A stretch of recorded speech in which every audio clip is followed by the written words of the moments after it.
This is my state, this is my team. You know what that means. This is for the black and blue that I bleed. This is for the chance to bring home that ring. But everybody gonna doubt this. So far there ain't been another way around it. We bring heat to the game each week. They just say we ain't got what it takes, we ain't bout it. Well, y'all can just keep saying that we ain't gonna make it, but at the end of the day, this will be the Panthers nation. You know, this ain't a game to us major players at every angle that you can think of. That's why you hate us. Get out the way of greatness. You can look at our faces and see the blood, sweat, and tears that it took to create this. Yeah, I know what you're thinking, but you can save it. Cause even on the darkest of days, you know we're always gonna find a way to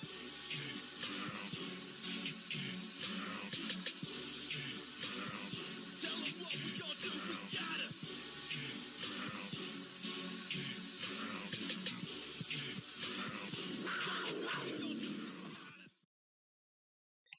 What is up? What is up? What is up? Day 2 of the NFL Combine. We are live and ripping and roaring here with the 40 times right now. I'm a little late, so I apologize about that, but you know, I'm always late.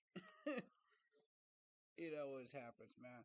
But hit that like button, hit that sub button, hit that bell, select all, leave a comment down below if you feel like doing so. And don't forget to check out the Facebook group page, Keep Pounding in all caps, for in-game posts of polls, opinions, and reactions to NFL news, as well as schedules for the channel and the Fantasy Football League, which will start out in July.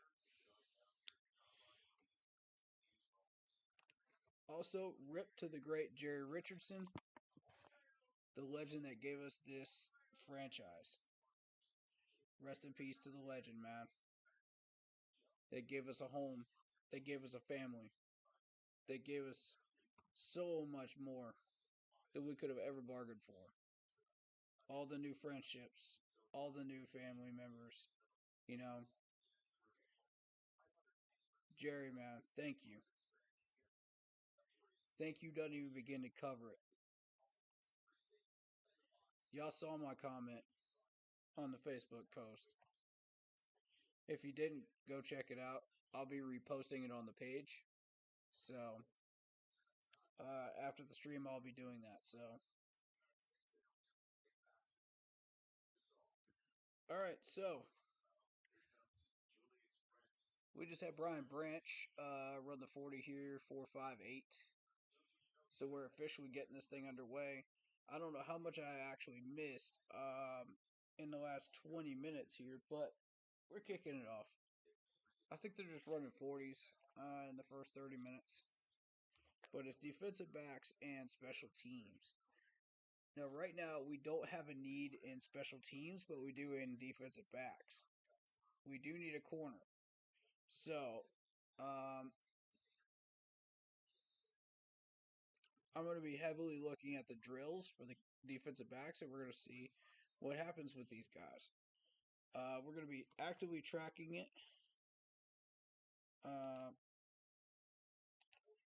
And I'll have that up on screen in just a minute for you guys. This one. That's the one we need.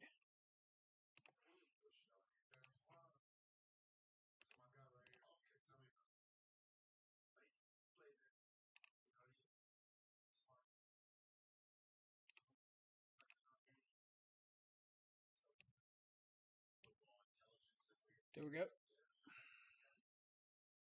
So we are actively tracking the 40 times right now as I'm watching it.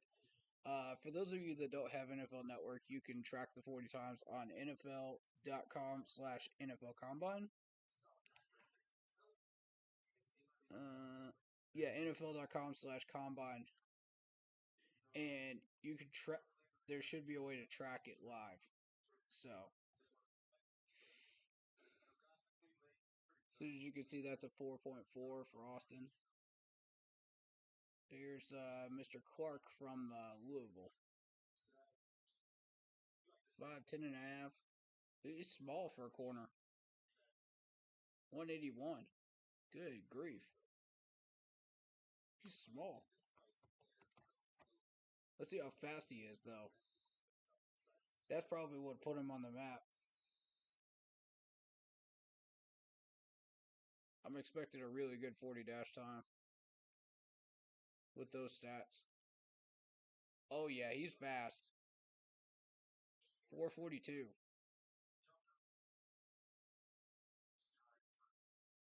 The leader 4.31, which is Bennett. Um,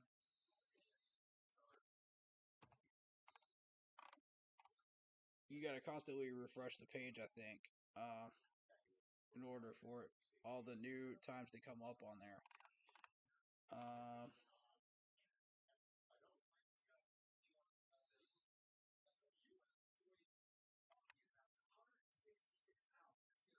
I guess they're just not popping up. Okay.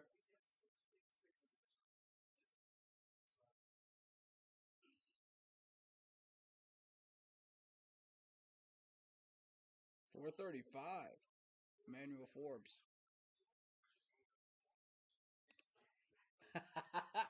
He just moved up the Forbes list. Oh, that's a good one.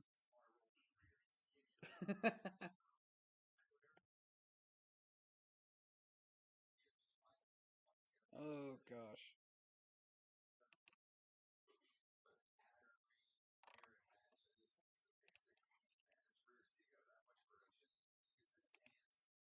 Did anybody do bench press? No. Did they do 3 cone? No. Okay, so it's just the 40 so far. There we go. It refreshed. Yeah, you actually have to refresh it. That's what's going on.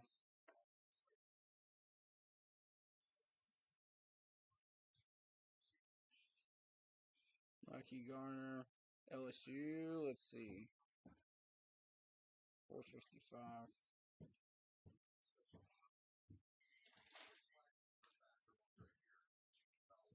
Shit.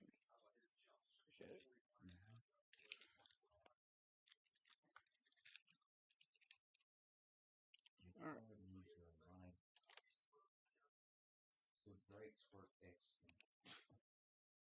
Appreciate that. I'll get run on it.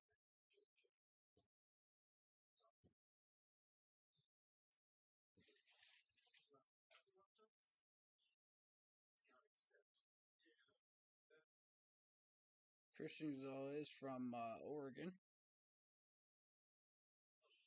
What's up, Darrell? How you doing, man? Welcome back. Been a while since I've seen you in the chat, man. 444. Okay.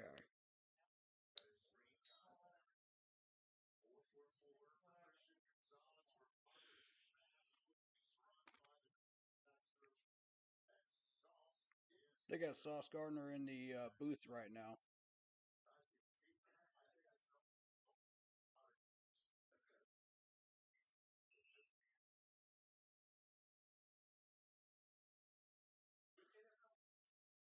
So yeah, y'all can watch along with me on NFL Network if you have it. If you don't, I'll be telling you about what's going on as best I can. Um, so yeah, we've got defensive backs today, and I'm not sure how this is gonna go as far as what drills they're gonna do. I think I covered that last year, but I don't remember what drills they did. So yeah, there's the list of the 40 times right there. So if there's anybody you like off this list, there you go. Brian Branch, ironically, had the highest time right now from Bama. I thought that was notable.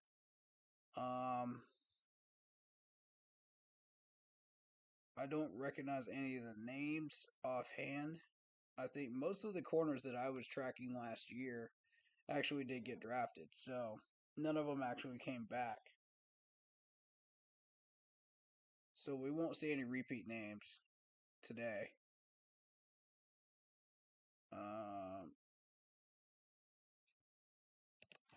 So what I'm going to do is I'm going to actually check the PFF.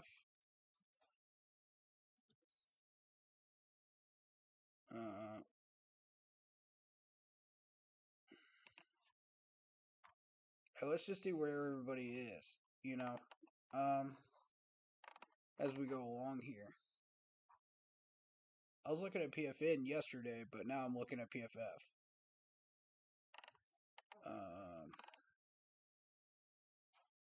Which I should have been looking at PFF to begin with. Most people have been using the PFF simulator, NFL Draft Simulator.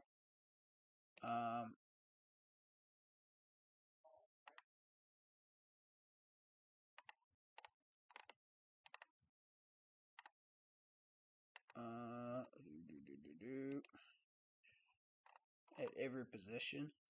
Okay, there we go. So we're looking at cornerback. So let's see the list. Okay, so you got Devin Witherspoon, Illinois, Christian Gonzalez, Oregon, Joey Porter Jr., Penn State, Deontay Banks, Maryland, Tyreek Stevenson, Miami Hurricanes, Emmanuel Forbes, Mississippi State. We just saw him run the 40.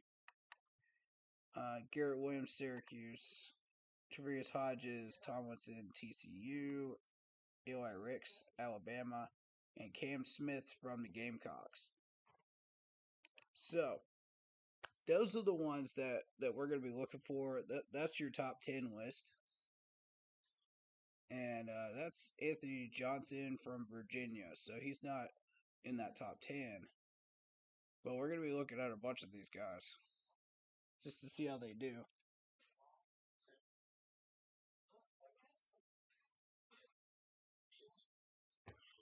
4.6 flat. Jalen Jones.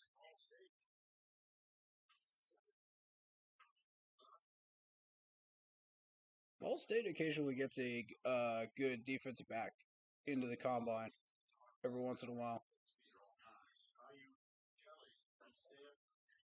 They're not really known for many positions, but corners they are. And defensive backs.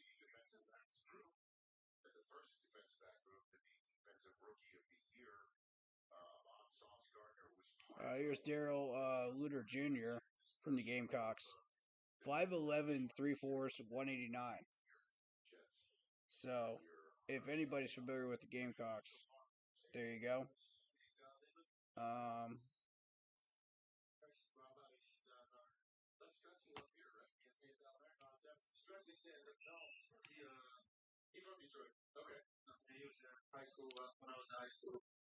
False start.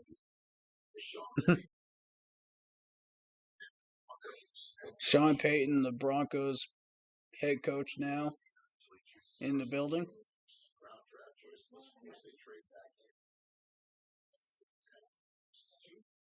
I could see the Broncos going for a defensive back for sure.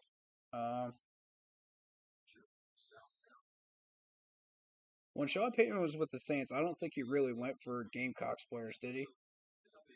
I don't remember him going for Gamecocks players, to my knowledge.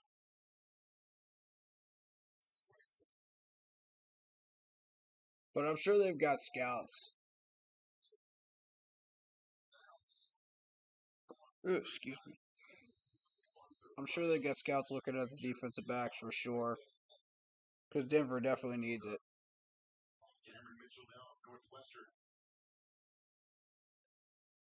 Cameron Mitchell, 5'10". I mean, they're all like 5-something. 5'9", 5'10". About 180 to 190 pounds, somewhere in that range. Another Northwestern guy, though. I like that. I like those Northwestern guys coming onto the board. Because we had like one or two of them show up on day one for the defensive line. There's Doug Peterson, Jaguars head coach. Checking out stuff right now. I could see the Jags looking for a defensive back. Um, you know, if you look at their defensive backfield, they could definitely use some help there.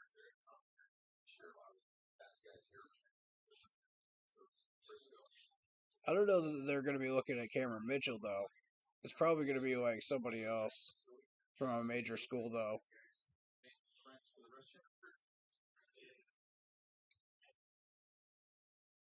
Although you never know where these Northwestern guys might end up. 448. You know, with speeds like that on the 40, you never know.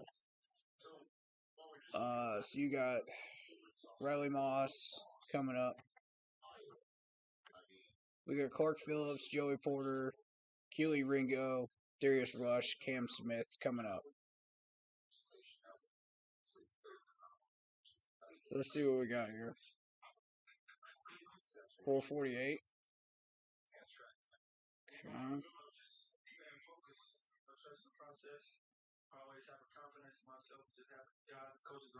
Teammates, my brothers around me who also have confidence in me. All right, well, Hawkeyes product, Riley Moss there. Iowa's typically had good backfields, secondary people that I know consistently every year. 5'9", Clark Phillips. 451. 40-yard dash. Okay.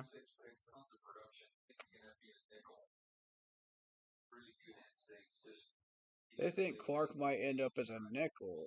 That's interesting. I could see it. I could see it. Depending on what system he works into.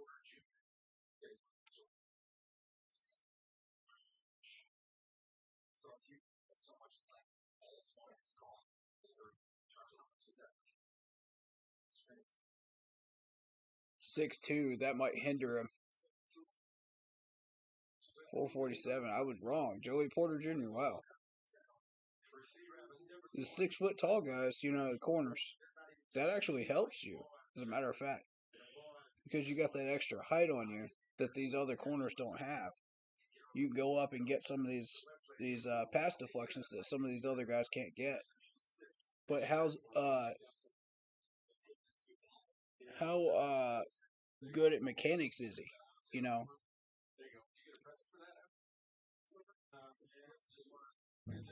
You know, closing speed. You know,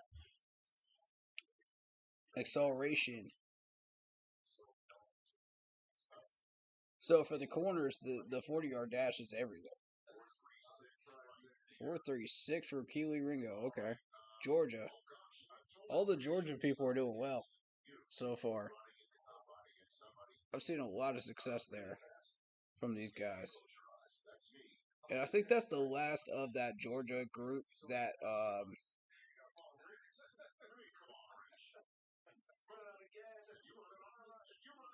that won the national championship last year.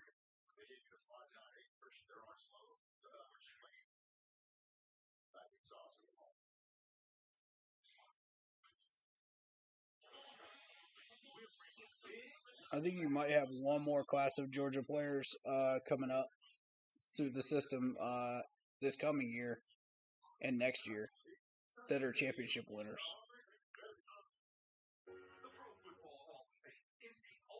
So if all of these guys like show up at the combine and do well, you know, I could see a lot of success there, depending on what system these players end up in.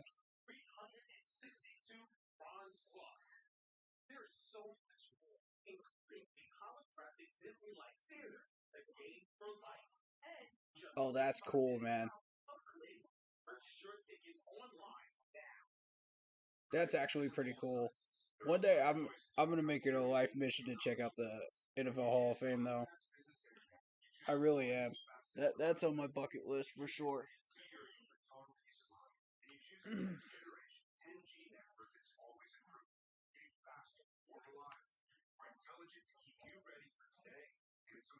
Oh well, I'm still young, you know?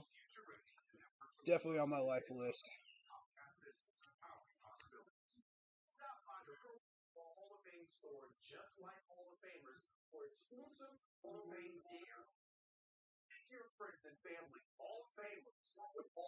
I don't really need to hit the store because you can do it online. You can buy most of the stuff online because it's mainly the same stuff. You know, unless it's like a unique jersey or something like that, which I have seen in some of these like uh, off-brand footballs or sports stores.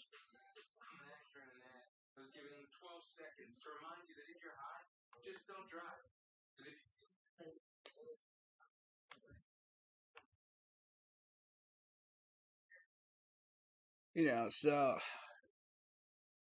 I've been known to find like random stuff in like random sports stores, and it's been pretty cool. NFL gear and stuff. You know, it's unique. I make it a kind of a goal whenever I'm in the mall or whatever. You know, to look for unique stuff. Um, that blue helmet only showed up for a little bit. You know, the mini helmet that I got. I'm gonna get that signed. That thing looks so cool. Oh my god. Depending on who I get it signed by, I might keep it. I might, guys, because that thing was hard to find. I'm not even gonna lie to you. Like you don't find that on like any like websites or any of that stuff, collectible sites or anything. So like it was only unique to last year because we wore the black helmets. You know, why I ended up with the black helmet, mini helmet. So you know, it is what it is. But I'm gonna get back on topic here. Any players that you guys want to talk about that's currently in this combine? You know, throw them up in chat. We'll talk about them. Uh, could be any players from any day. I'm down to talk about them. We just don't have anything from Saturday and Sunday yet. Let's go, Lock Poppy. Welcome in. There's Darius Rush from the Gamecocks, clocking in at 437. Looking good, man. About .06 off the lead. There's Cam Smith, 445. For any Gamecocks people out there, you're going to like those times.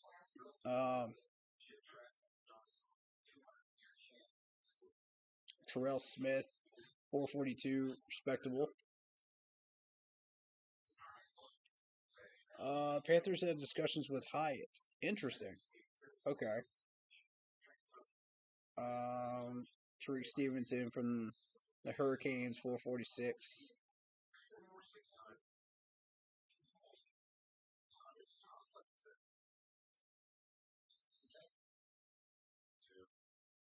Was that off of a official tweet, Black Poppy? If so, who tweeted it? Just for everybody's info.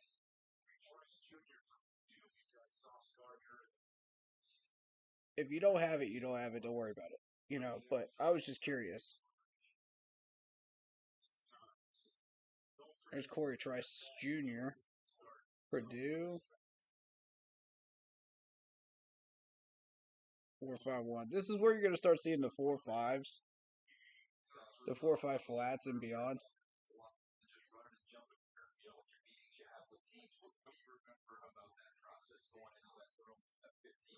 Because you're getting on down the list now.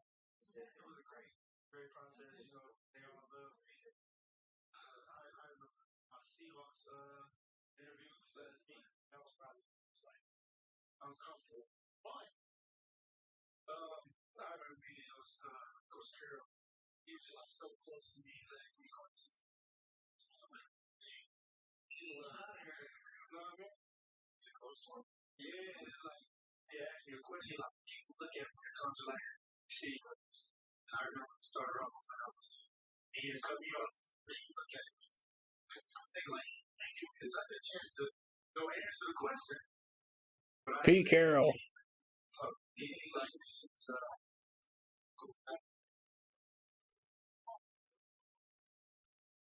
Well, you gotta let the man think. You gotta let him answer the question.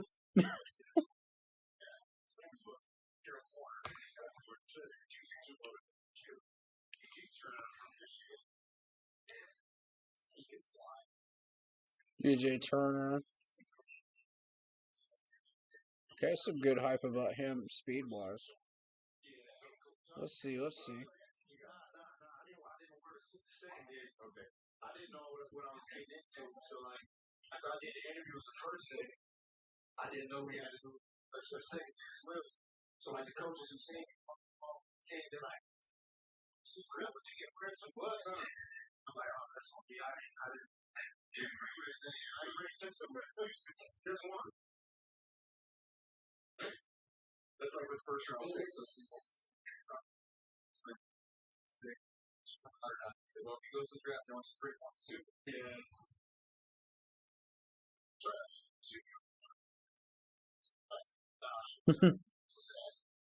Free agency starts in 12 days. Who we're gonna see moving?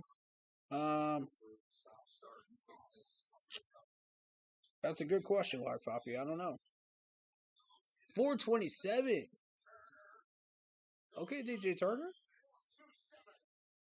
Where's this dude projected at?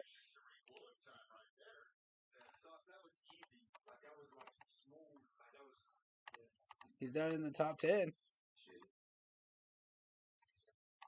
Ooh. We got some heat going on here. Let's go. Where is he in the PFN?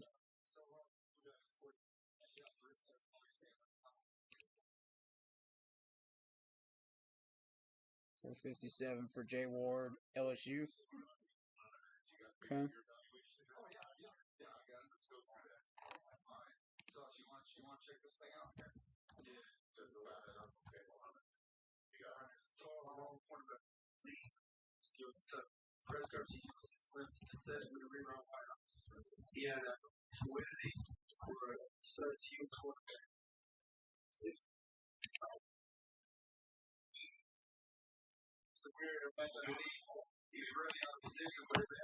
We'll do them.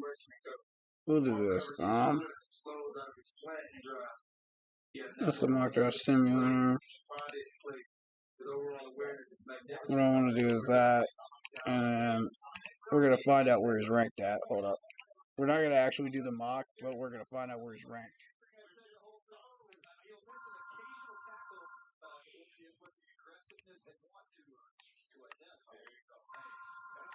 Where'd they put him at? 94. Okay, 94. Respectable. That's a first round. That's a first or a second rounder. Probably a second rounder. I would say early second rounder on the PFM board. PFF, they only list the top 10 so far that I've been able to find.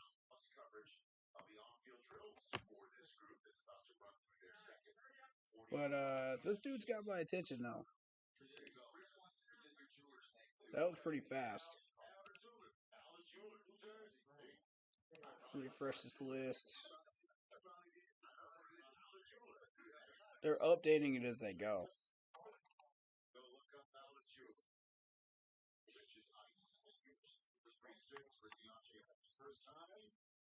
435.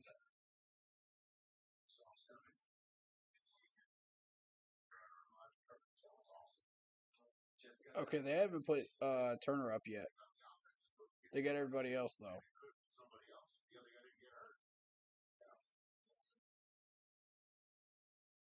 They've got pretty much everybody else up.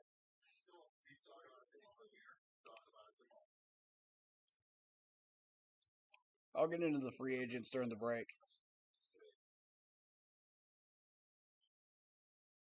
During the commercial break. They're running the last of the 40s right now. 432. Wow. Bennett's quick, man. He's a quick one for a Maryland guy. And Maryland's not really known for their defensive backs.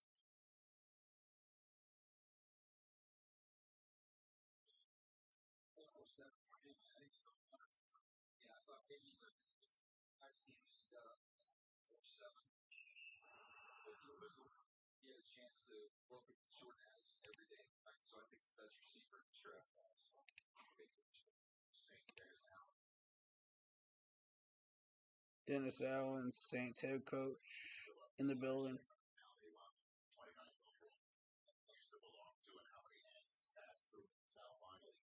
Saints are definitely looking for a defensive back. There's no question about it. They need pretty much everything.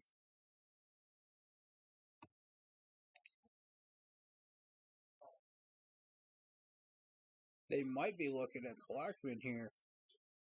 447. See if you can beat that. Nope. 447 is the quickest.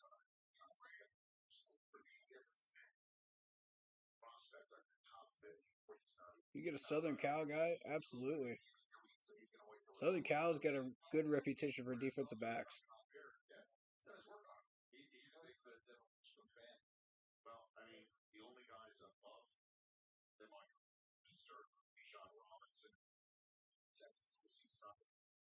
You got Ringo sitting at 5. Fifth spot from the Gamecocks. So respectable showing, from Georgia people and Gamecocks people. There's the Lions people there in the booth.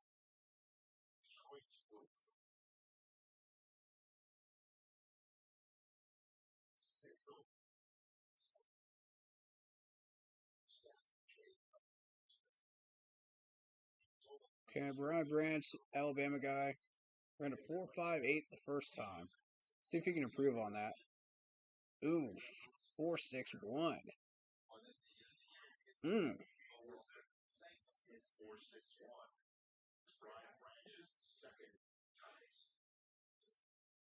I mean, Bama's known for everything, really, in the last 10 years. They've had a good reputation for a lot of different positions. Consistently. Defensive back being one of them. So that's not a really good showing for them on the 40 for defensive backs area. They had a much better showing in the linebacking and defensive line yesterday for the products that came out of there. So, free agency. That question was posed earlier. I'm going to try to answer that as best I can. I did see where there was a running back for the Raiders. I think it was Josh Jacobs that actually got franchise tagged. So we're still in the franchise tag area right now. I think if the right trade comes along, Lamar Jackson might move. It would have to be a big trade like the Watson trade to see Lamar Jackson move out of Baltimore. Like I said, I'm more interested in a couple of players that I mentioned yesterday. There's a lot of names floating around that we might be interested in, but we just don't really have the money for.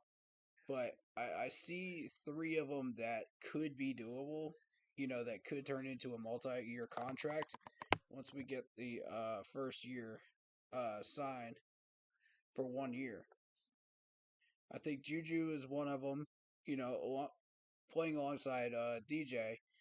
That could work out really well for him.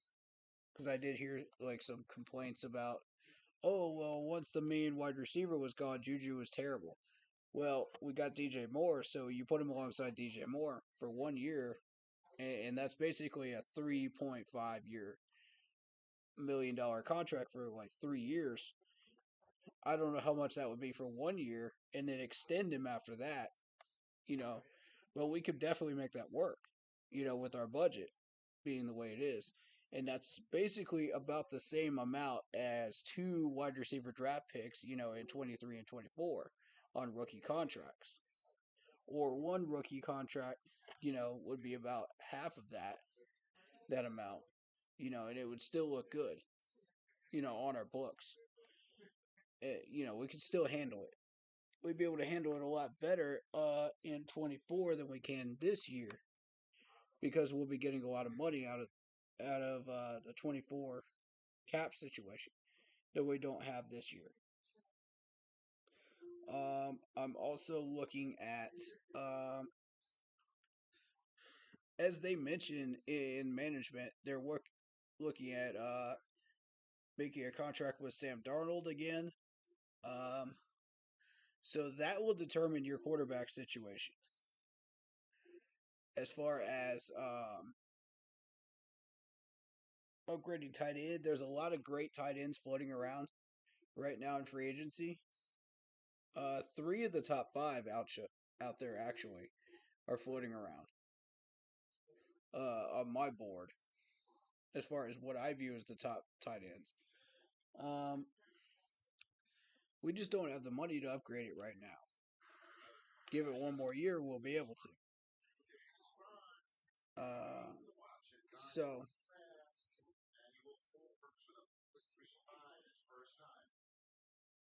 you got some running backs floating around. You got some linebackers floating around. If you like running backs, there's a few out there. One of them got taken off the board today by the Raiders, but there's still Josh Jacobs. There's still a couple of other ones out there. So, take it for what you will. I'm more interested in the linebacker, corner, and wide receiver free agents because the wide receiver would save us a draft pick that we could put towards something else. The linebacker would be a lot more expensive, free agent wise. It would be trickier to get. I remember there were like two or three names floating around, but here's Mecca Garner, the LSU DB running the 40 right now, second run. So they're doing second runs right now, and 4.74.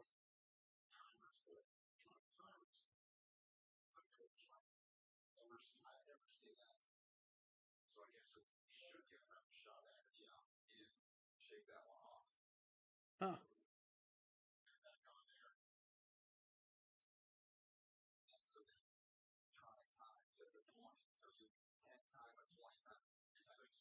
Whoa, he is. Oh, wow.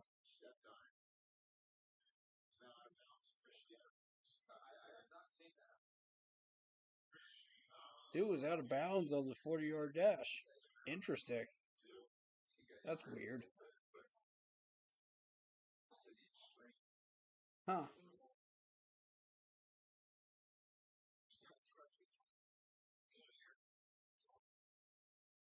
So, does that disqualify your run if you're out of bounds? How does that work? Does anybody know? I've never seen that happen before. That's weird. I've been watching the combine for a few years now, but I have yet to see that happen. Um, that's really, huh?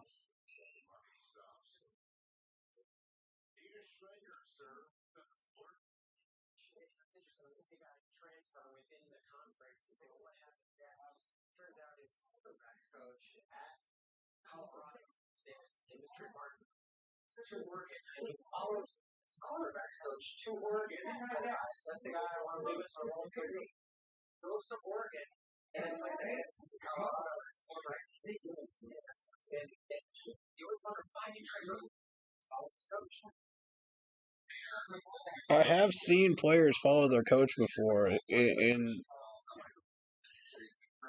with the transfer portal, so that's not unusual.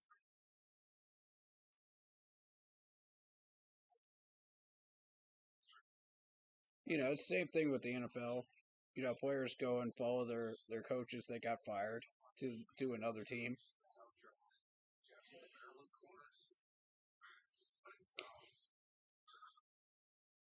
4.38. Okay. Nice, Chris Gonzalez. There you go. Prove that time.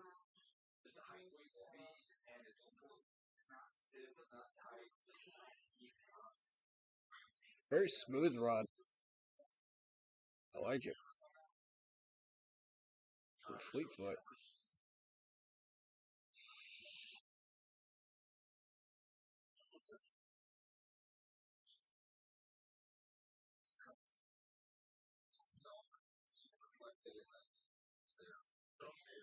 Hey guys, want to talk a little bit about some of the smaller schools coming up? Nick Jones out of Ball State had a chance to talk with Mike News as I saw him against my Tennessee Volunteers, and I played pretty well on that. So one year before, said he's a really tough kid, good corner, but he understands the game like a safety. So I like that about him. And DJ, a guy that we saw the senior University of South Alabama, Darrell Booter. Remember we went down there to Jalen Jones cut to 4.6 flat. See if he can improve on that.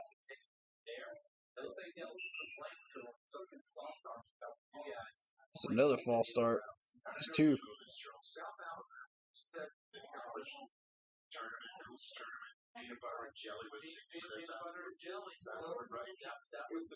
John Harbaugh. Interesting. Harbaugh and Ozzie Newsome looking on. They're clocking Jalen.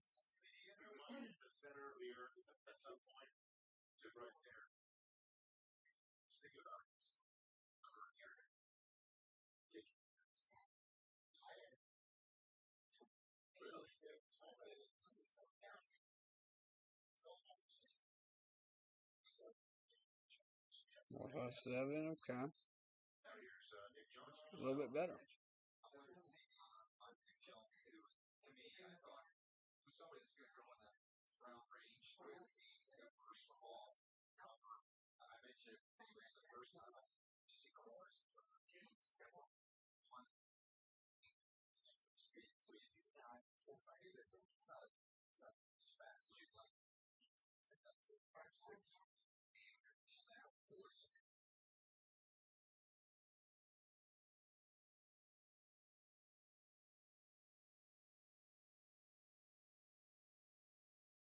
Four 5.2. Wow. So it's a little faster than that 4.56 he posted. Interesting.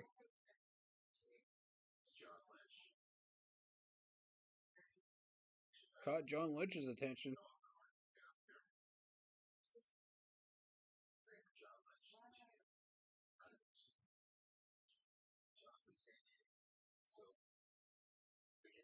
Yeah, he might be looking at Kelly.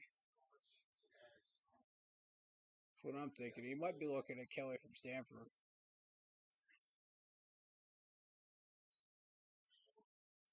4.54. Respectable.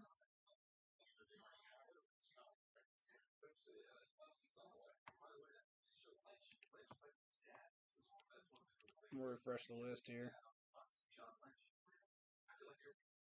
I am tracking these 40 times live.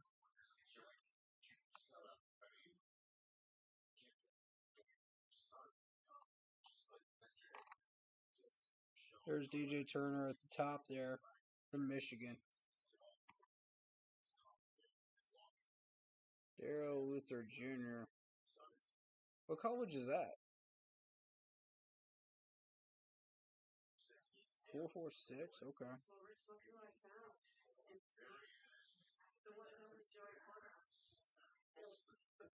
Wow, Joey Porter's in the stands. Look at this. That's awesome.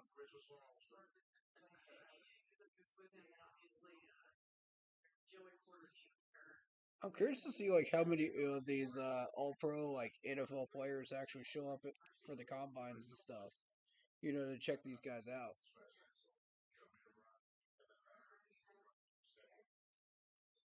But I'm sure a lot of them remember their combine days.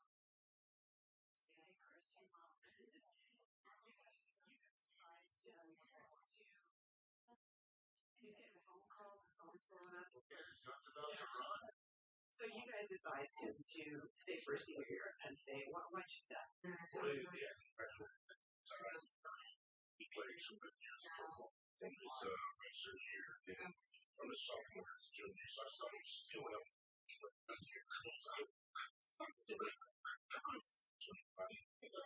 I thought he needed it. I thought it was a situation. Riley Moss, 4.46. Interesting. Quick guy right there, man. Oh, we got a Utah guy. We got a Utah guy up in here. That's refreshing. I like that. Clark Phillips. 4.54. 4.51. This is quickest. I'm pretty sure he plays at that speed like the entire game, though. I would not doubt it. You get consistent first run and second run times, that's probably accurate as far as like how they run the entire game.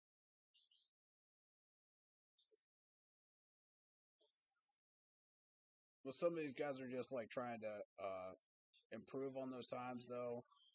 But for the most part, if they're consistent and if they're like 0.03 apart or something like that, then it's pretty consistent.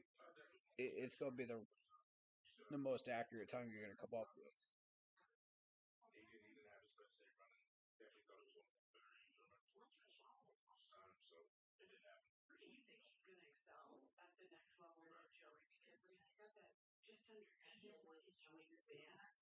Joey Porter Jr.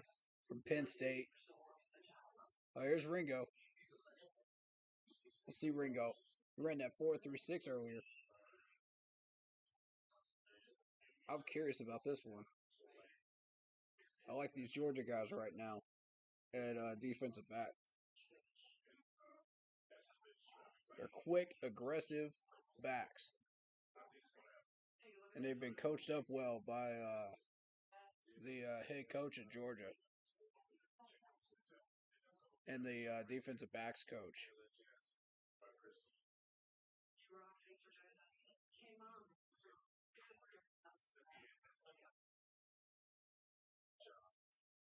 Let's see if he's faster than that 4.36. I'm curious because I think he might be. Judge about what I saw on the field when I was watching Georgia games, he could be.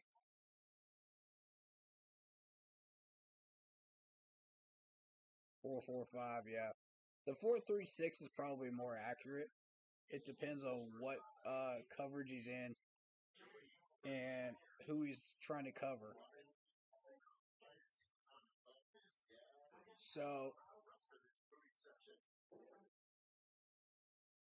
if you're going one-on-one, that 4.36 is probably the most accurate number. Because most of the time, there's a 50-50 chance you're going laterally down the field on a deep ball route versus, like, if the guy runs, like, a flat or an out route, then it's probably going to be like a 3-4 something, most likely. But the 3.5, I think that time just got away from him there. But I know he's faster than the 3.5 when I was watching him. No question about that.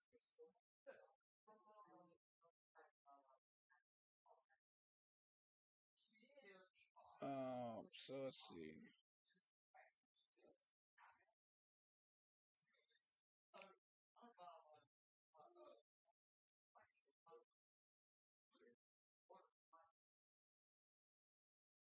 Free agents. Who else might be on the move, actually? I know there's a couple quarterbacks out there that might be on the move.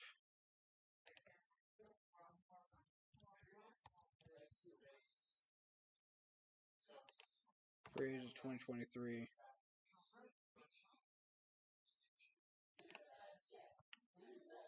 I just want to look at that top 101 list again.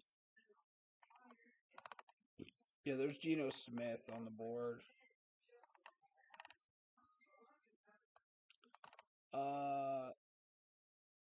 I don't know whether the Giants will re-sign Daniel Jones or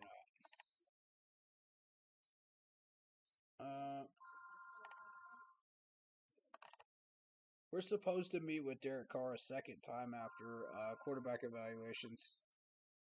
So, which day actually is quarterback's day for the combine?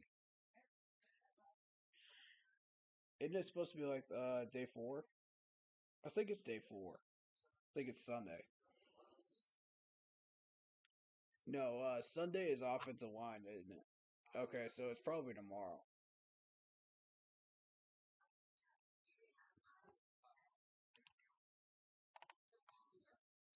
So we should hear something by Sunday, the end of Sunday, if not on Monday or Tuesday, because they might be wrapping up combine evaluations and stuff like that too.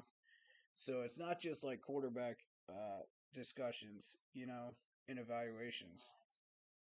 So you might hear something on Monday or Tuesday, but it'll depend on Sam Darnold whether they can sign him or extend him. That'll tell us exactly what we're doing. Cam Smith 4.44.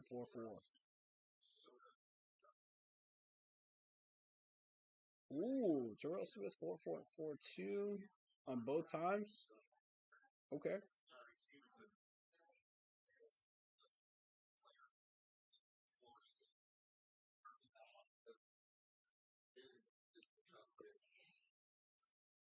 .46 is his fastest.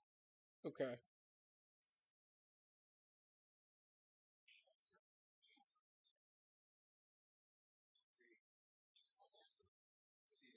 Oh, Travarius Hodges Tomlinson. So is that LT's son, or is that his cousin, or what?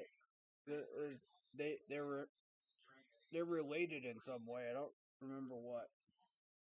In what way? He's a little shorter by about 3 inches. LT put up a 4.36 on the 40-yard dash. Wow. And a 40.5 on the vertical. I mean that was back in the day when David Tomlinson was in his prime, man. God, that man was a monster. So it doesn't surprise me how those numbers are a little higher than this Tomlinson that's in this combine.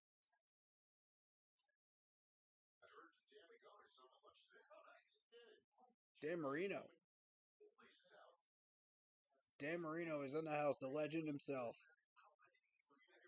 Wow. Let's go.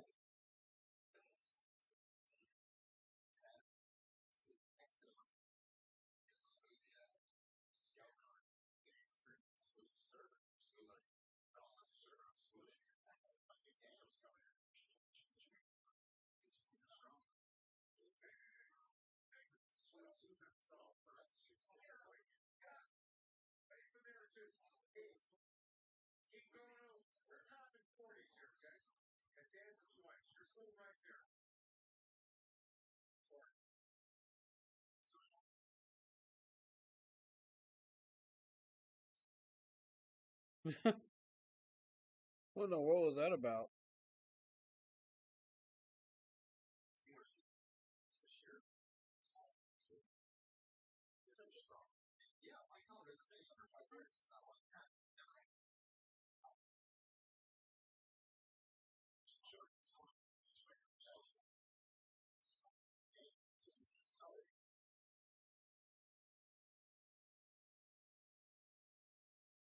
Four seven. Okay. I thought Trice Jr. was faster than that.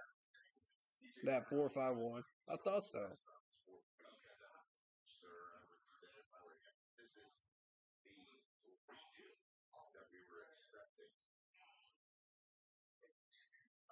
Bears. Matt Everest.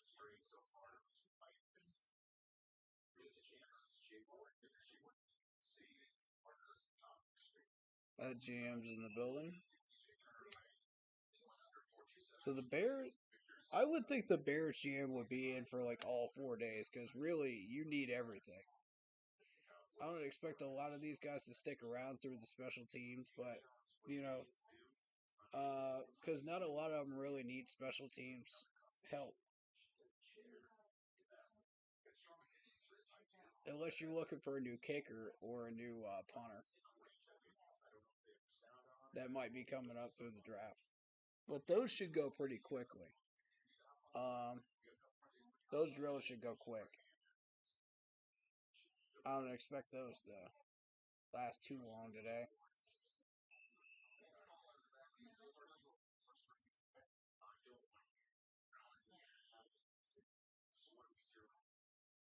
You got Bradbury in the top 100 free agent list, by the way. So if we could find a way to get Bradbury back in Carolina, I would love it. But I think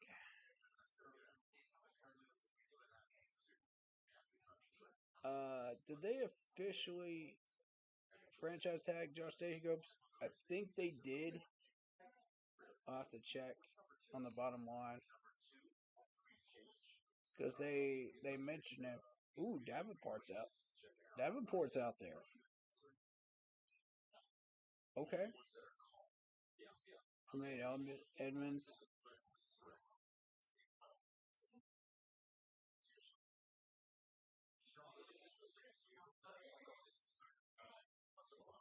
Ooh, excuse me. Anyone Taylor the what? The tackle. Okay, so it was Chark. Chark was one of them that got my attention. Uh, Patrick Peterson is also an option if we wanted to go that direction. Uh, and save ourselves a pick. Um, I don't know that we have enough for some of the bigger name corners out there, but we could save ourselves a little money. That plus Bradbury might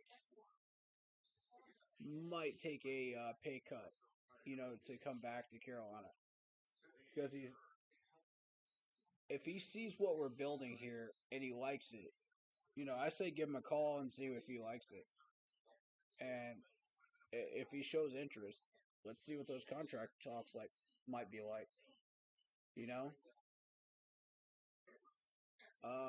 We do want to save enough money for a left guard just in case we miss on our left guard target. But right now, I'm feeling that there's only one left guard that would be a potential target, as I mentioned yesterday. Um, if we miss on him, then we miss on him. And that means we got to have like 2 million freed up, in free agent pool to pick one up. I don't know what guards are going to be available in free agency by the time that happens. But we may have to settle for a guy that is just above what Michael Jordan is doing. You know, and that would be a challenge for us. But it would get us through the 2023 season, until we could fully use one of the top 3 rounds to draft a proper left guard to back up Corbett. So that's what I'm thinking is the plan right now. Like I say, it's going to get complicated if we do miss on that left guard, though. We're going to have options. We're going to have some type of plan in place. But this quarterback situation, is going to heavily affect that. What we do with the quarterback situation. So, we don't want to miss on either one, really. And I know a lot of people are just like, oh, you can't miss on the quarterback. Well, I'm saying we can't miss on the left guard. I'm flipping it. We can't miss on the left guard because if Corbett goes down, and he did go down during the Saints game last year, Granted, that was not supposed to happen. Oh, that's never supposed to happen. Your starting lineup is supposed to be there for 18 full games of the season. One of these guys goes down, you got a Michael Jordan in, you're screwed. That's a wide open revolving door right there.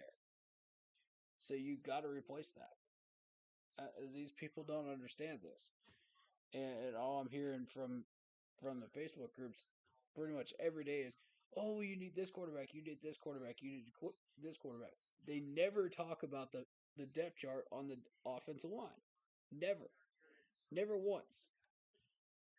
I've seen like maybe 2 or 3 people in the comment sections on a couple of pages do that, but that's it. Everybody else has been quarterback gung ho, and like I said, I don't think you can miss on either one. You need both. You realistically need both. But I'm flipping the script here, and I'm saying left guard is the priority, and then quarterback. You can settle for Anthony Richardson if you get a solid left guard in that second round. You know what I'm saying?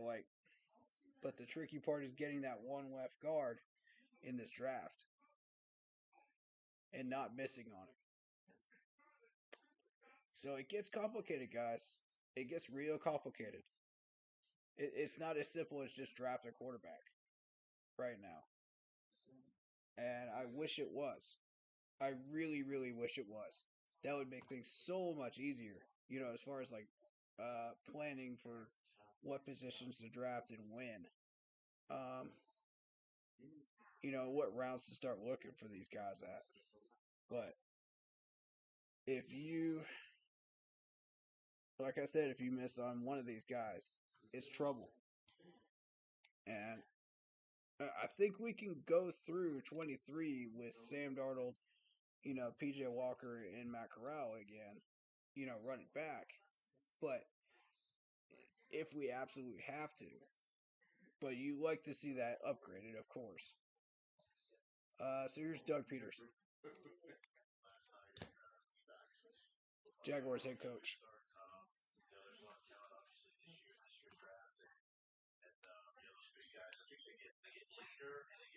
Every single year.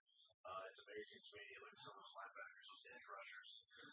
We took an edge rusher last year, Trayvon Walker, and these guys are long and lengthy and athletic. I see why so much pressure on quarterbacks. We see the buzz here on the field. I think sometimes that kind of carries over to the East when you guys are together with your buddies. Like Trayvon Walker last year, take us back to that after the back.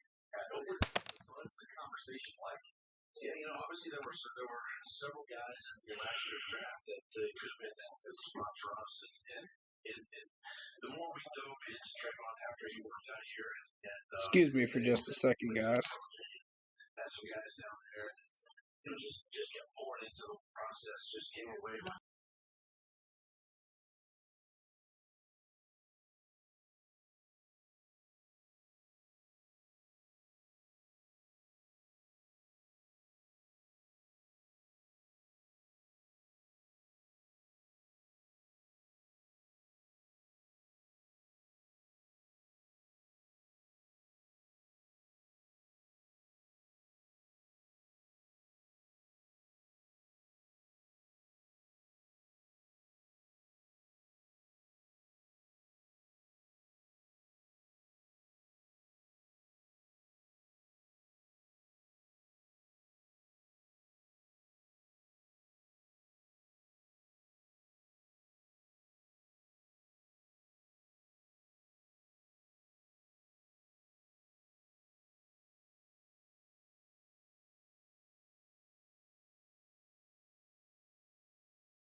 All right, sorry about that, guys. I am back. Really for our team to be in that divisional round. Alright, so what drill is this? To go against Kansas City. Okay, that's footwork and catching mechanics. Okay, so it's line drills. This is where I'm gonna start taking notes. When you see what Trevor, you talked about his growth throughout the year, but once you get that taste, you got when those guys get a taste of the postseason, where can you go from there? They can only go up. We weren't perfect, and there were games this year that we made some mistakes. We found a way to win. I think that was a lesson for this past year with our team, and for me, the team was we needed to learn how to win, how to finish better, and it was the difference between the first half and the second half. Trevor kind of took that to heart.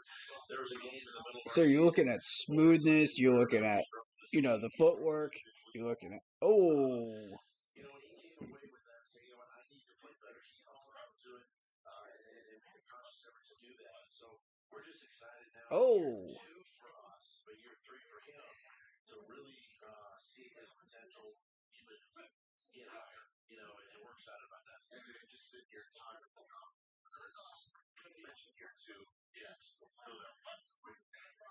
City, any of the spots you've been to. Ooh, Mitchell's looking fast. Okay. I like these Northwestern people right now.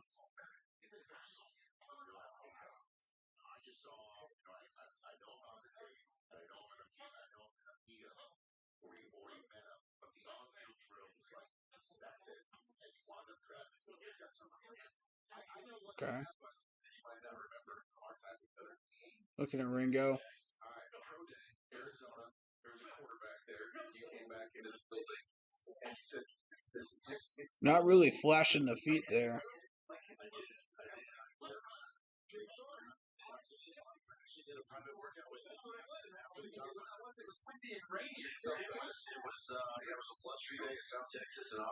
So he's turning his entire body left, right, while lifting his legs up,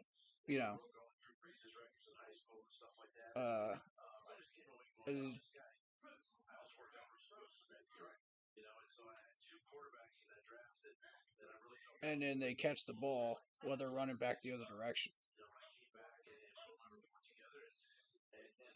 So it measures the hip turns, it measures the hands, it measures the speed of the feet.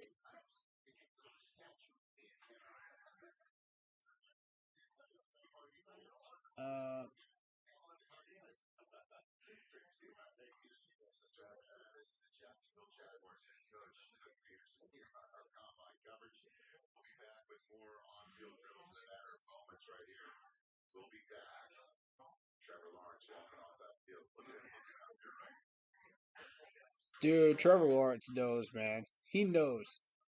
That's a confident guy right there. Ever since we started looking for a better cashback credit card. Options have been. Exactly. That's a confident guy, though. He knows what the Jaguars have, and he knows what's about to be built in Jacksonville. And he knows that that team can easily get back to the playoffs next year in 23 with the right weaponry and players around him. So it's going to be a real interesting year for Jacksonville if you're a fan of the Jaguars coming up. I mean, prepare yourselves. I don't know that it's going to result in a AFC Championship appearance, but definitely playoffs. I could definitely say playoffs confidently with the team that they have and the amount of people that they're retaining in this offseason so far. So it's going to be a real interesting journey to see what they pick up. So I'm going to be watching them very, very closely in this draft coming up in April. I want to see who they pick up. Because Doug Peterson really knows what he's doing. He's already won a Super Bowl with the Eagles. He's coming down to Jacksonville. Now they've already built up a team like that, and it's within 2 years, and it's a nasty team in Jacksonville. So I'm really looking forward to see what they build. That's really fascinated me, since he's come down to Jacksonville and drafted Trevor and Etienne. I've been heavily paying attention to them. I could see an AFC Championship appearance within 2 years, either 24 or 25. It could happen, guys. That team is not going anywhere. They're only getting stronger. And you know,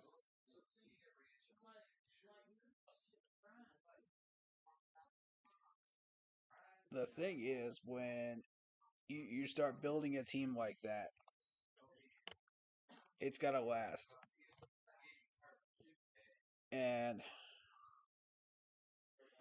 you want nasty people around you. They're probably looking for an edge rusher. They're probably looking for a defensive back. So they're heavily scouting today. And I could see, like, Doug Peterson's probably turned it over to the GM and the scouts, to watch these guys on field drills, while he was up in the booth. But I'm fairly certain he's going to be out there in that booth with them in a minute. They're not really interested in the line drills, but more so some of the other on the field drills.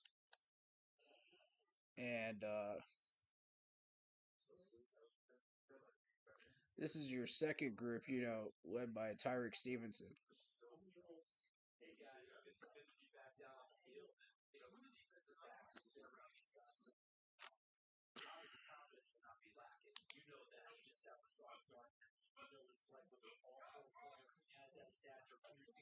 This is the group I'm paying attention to because I want us to see what is out there in the third round and fourth round as far as corners are concerned. That's where I'm going to be focusing my effort.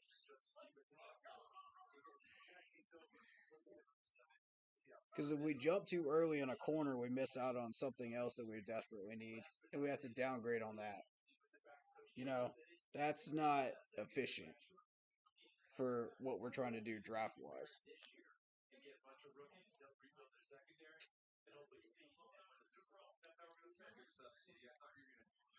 What I'm thinking is probably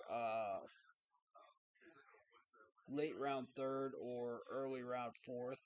We'll try to get a corner. If it all depends on Josh Norman because I think he's going to ask for too much money to stay here, even with the pay cut. You could restructure him, but I think even with that, he's still going to ask for too much. So then you're looking at Bradbury as an option. You're looking at maybe one or two other free agent options, but the thing is, like, they're all going to want too much if you want a multi-year contract. So, looking at third or fourth round corners is probably the best bet as far as replacing that spot. Which means, yes, we do have to sit on CJ for one more year. But, and I know that's not going to make people happy. But,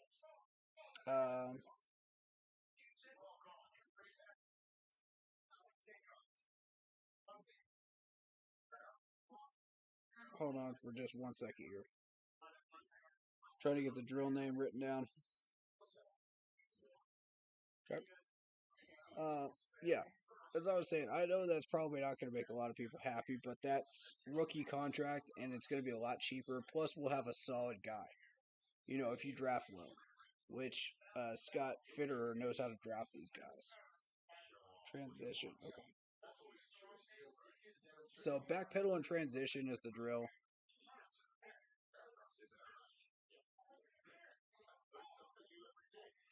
So the transition goes into, say it ends up being like a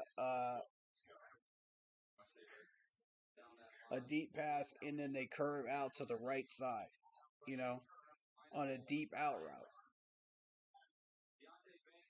that would be where you see these corners really start to shine because they'll start getting some of these pass breakups, deep balls, pass breakups, and this drill shows closing speed. It shows the ability to intercept the ball. It shows their footwork. How quickly can you get onto that wide receiver? Ooh.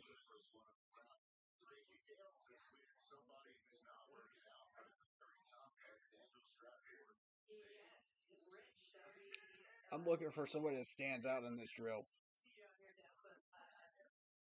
in a good way.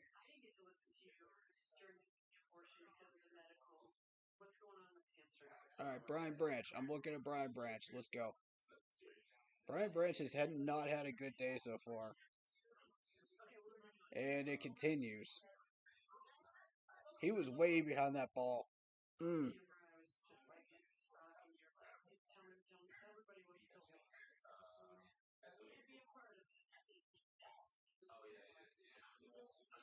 Oh. Okay.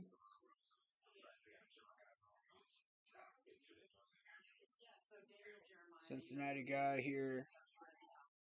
Bush.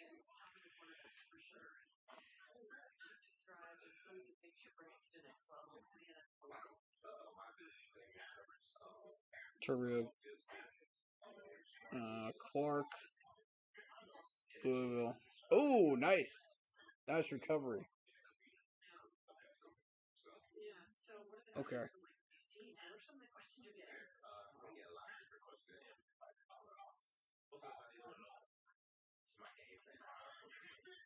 Forbes. Okay. Right, and just I would say lastly is as you translate to the next level, you're going to be your own Devin Witherspoon, but what are some players that you kind of eyes, hands? Christian Gonzalez. Okay.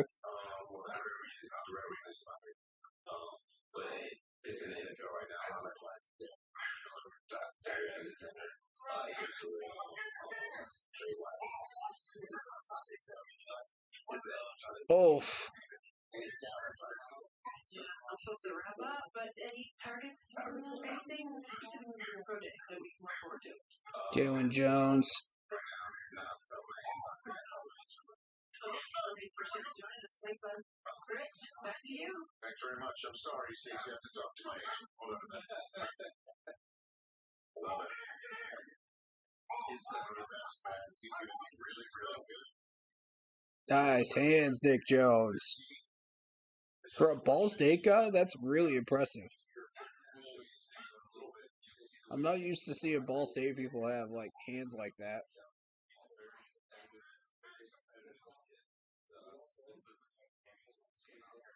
Okay, Cameron Mitchell. This is the dude I'm paying attention to. I like those feet. Like it. Yep. Nice catch. Okay.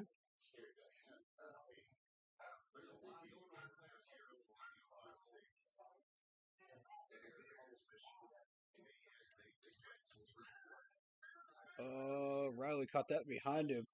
That's a catch for the wide receiver right there. You don't want to see that.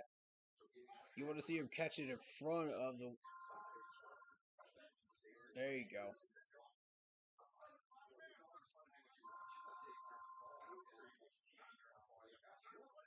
If he's got to turn around, for it, he's overrunning the route. Ooh. Bingo with the drop.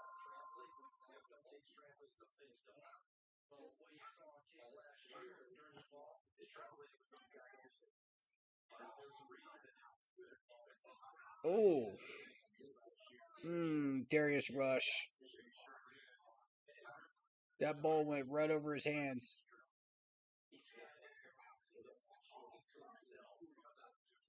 Oh. Cam Smith, not too much better either. Oh, boy.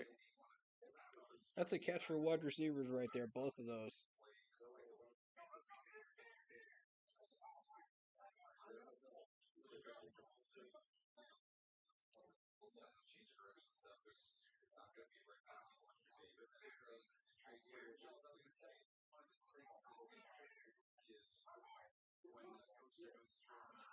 Mm,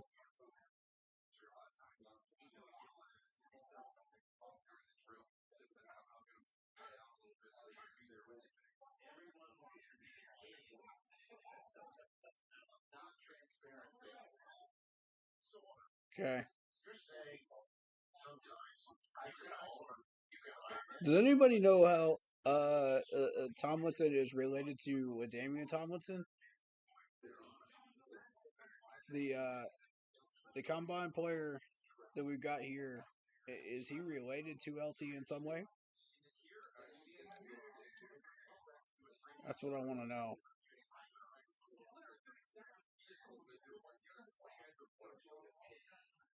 I never did find that out.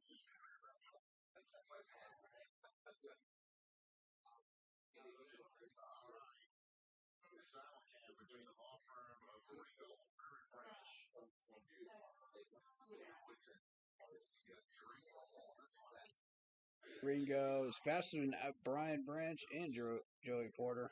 Hmm, interesting.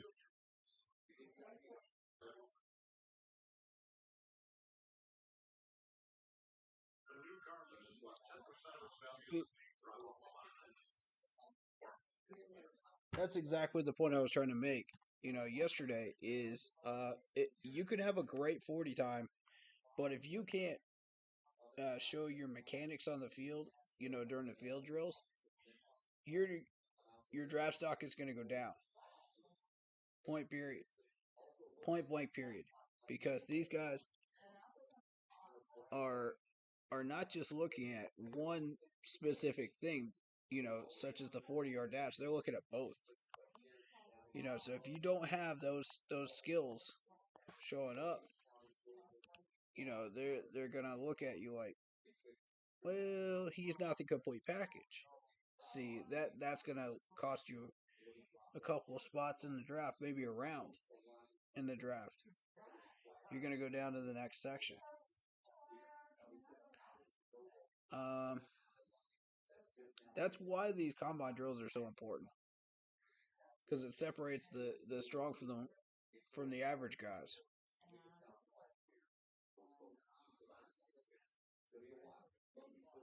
And you got your four different sections of players. You got your franchise guys that can go in and immediately become franchise guys, like maybe Patrick Mahomes a uh,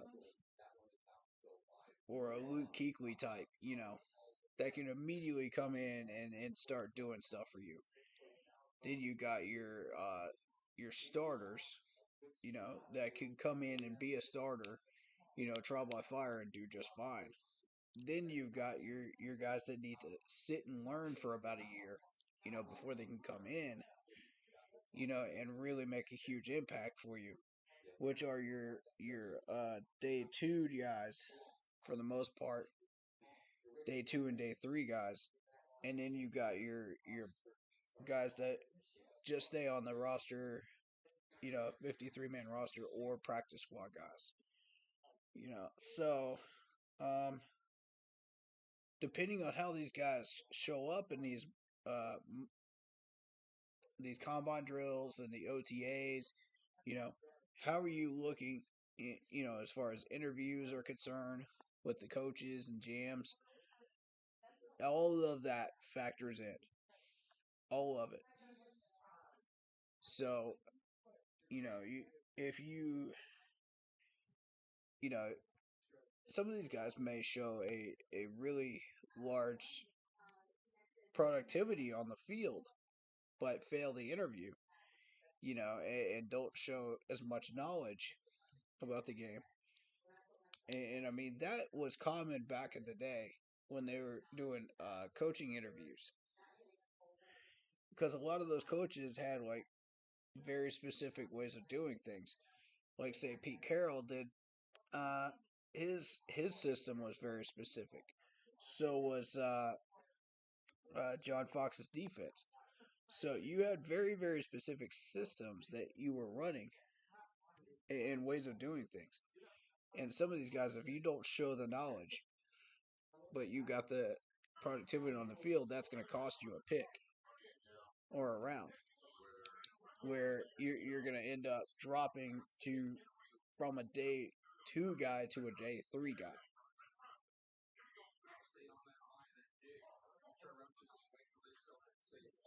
Oh,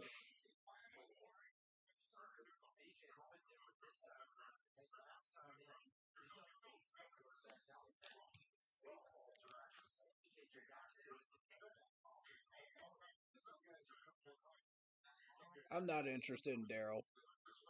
I'm not. Cameron Mitchell, there you go. Let's see it. Let's see it. Yes. Mitchell looking good.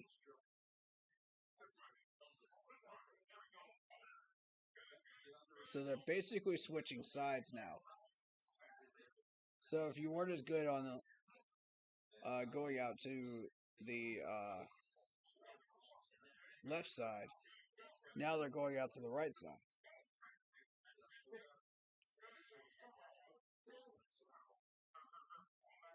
Some of these guys are left corners, some of them are right corners, or nickel corners, depending on which side you decide to put them on. But essentially, you'd like to have them be able to do both sides, so you can interchange them depending on which wide receiver is where on the field.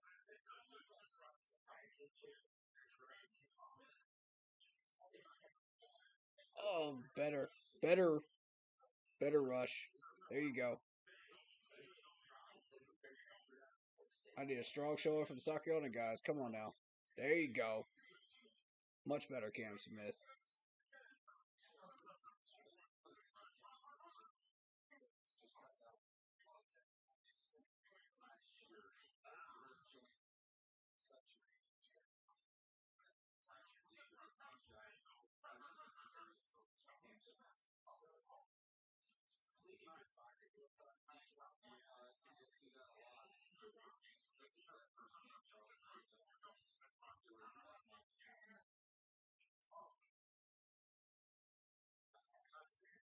Okay.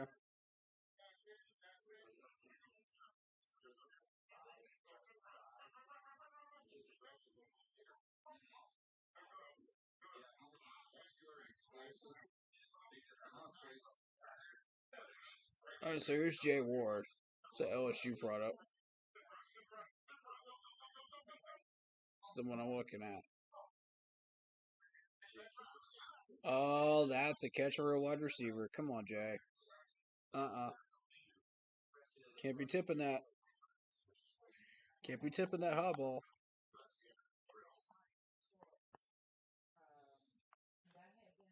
That's never going to work out well. Okay, we're having some network issues. There we go.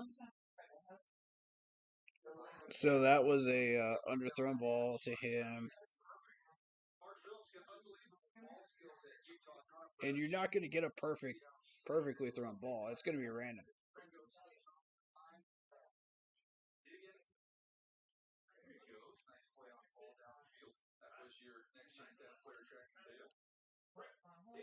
So you have to adjust.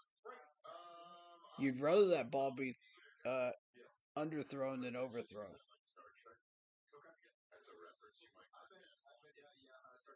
The W drill. Okay. This is going to be fun when we get a chance to see this with the player tracking down. Look at this. Change direction. That's perfect W. And your battle. Drive on the football. Here he is again in coverage. Plant and drive.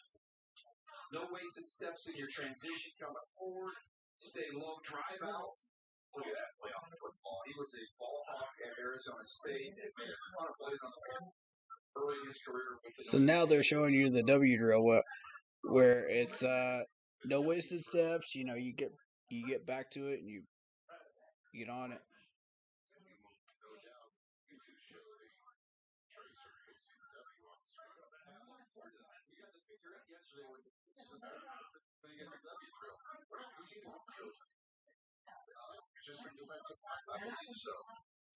I wanted to see one more time my kids were in school. I show them drills.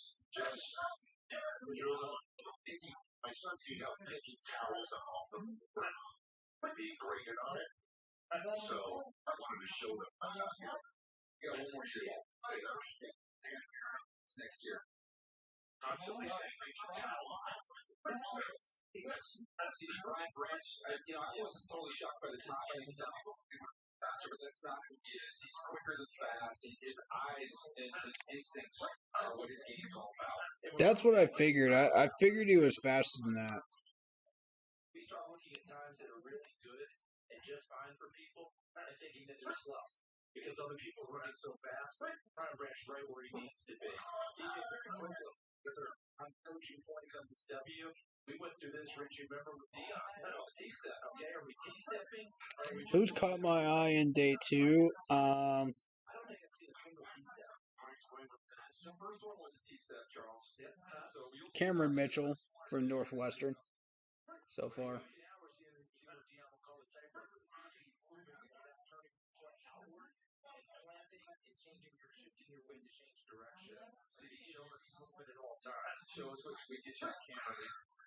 Alright, so with the W drill, you're planting, you're trying to change direction. Okay.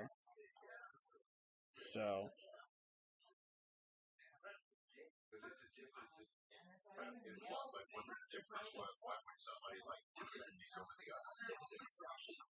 To be honest with you, different coaches feel different ways.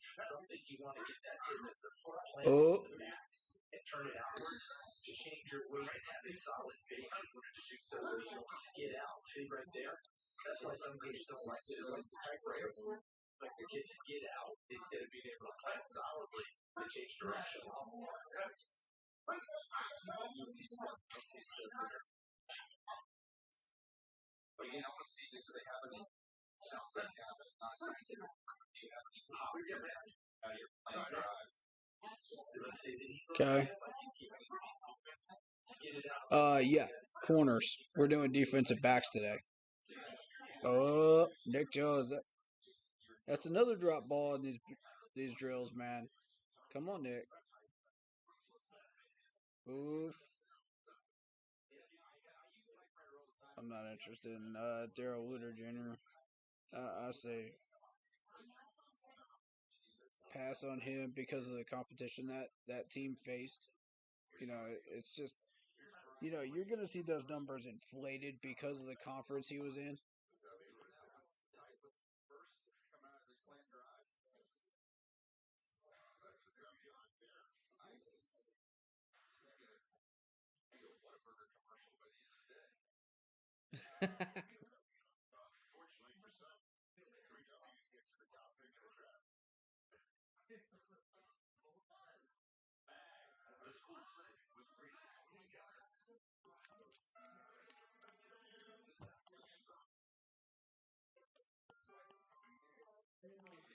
Like I said, I'm looking for the second group of corners at the moment.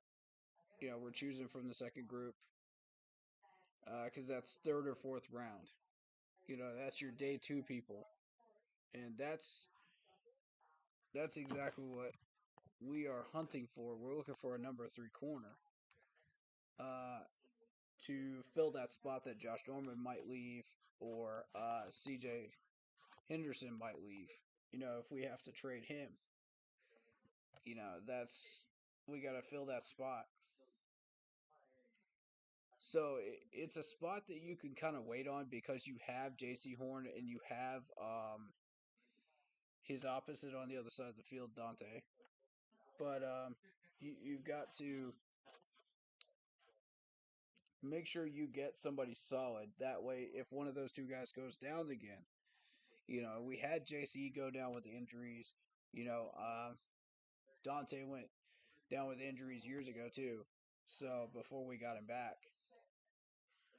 So there's a lot of issues with that right there where we've got to hit on this one, in the 3rd or 4th round. Lock Property says we should trade CJ. We could, but then we would have to replace 2 corners, and that would cost extra money or an extra draft pick. So we could use the pick that we trade CJ for, which would probably be a third or a fourth, to pick up a corner. But, which isn't a bad thing, but all the action is going on in the second round. See, that's the thing. We need a second rounder. And uh, what I'm thinking is maybe package CJ up with somebody, and let's see if we can pick up like a second rounder. Um, but the question is who. I've been kind of mulling that over the last couple of days, trying to think of who might fit that bill. Uh, we don't want to trade somebody that might be worth a first rounder, you know, but we also don't want to undervalue it either, and pick up somebody that would be worth a third, a fourth, or a fifth, you know, when you're looking at trades. So you want that fine balance of like a second or third, late second round, early third, uh, out of that trade.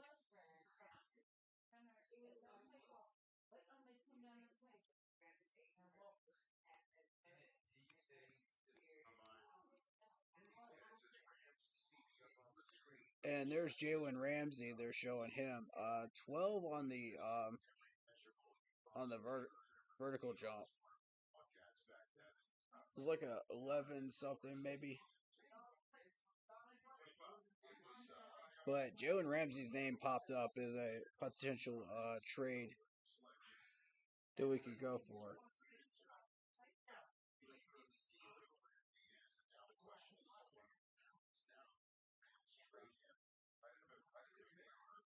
So what is this drill?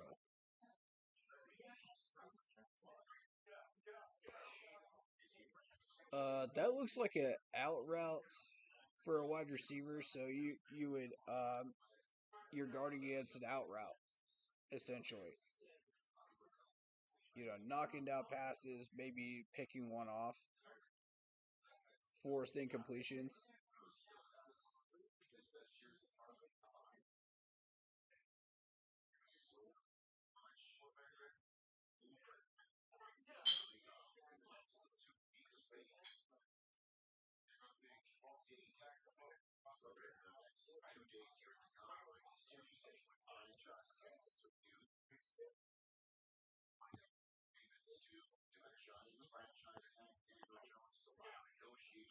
So what I'm looking for in this drill is how fast you can turn, and go out towards the sideline after you're backpedaling.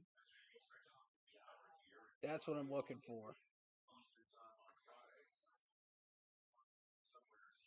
And what I'm looking for is that quick turn, like no hesitation turn. There it is. Emmanuel Forbes. That's what I'm looking for right there. If you guys are following along on NFL Network and you saw Forbes, that's what I'm looking for. And Christian Gonzalez demonstrated it as well.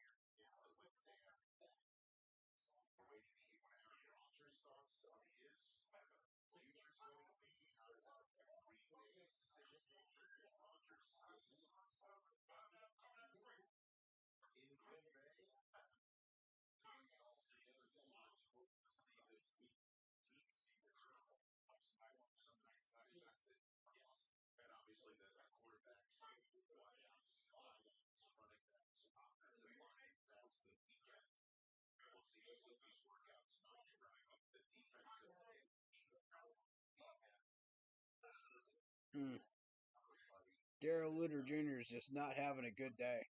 All right, here's Cameron Mitchell. This is the one I'm looking at. Nice. Nice turn. That's what we want right there.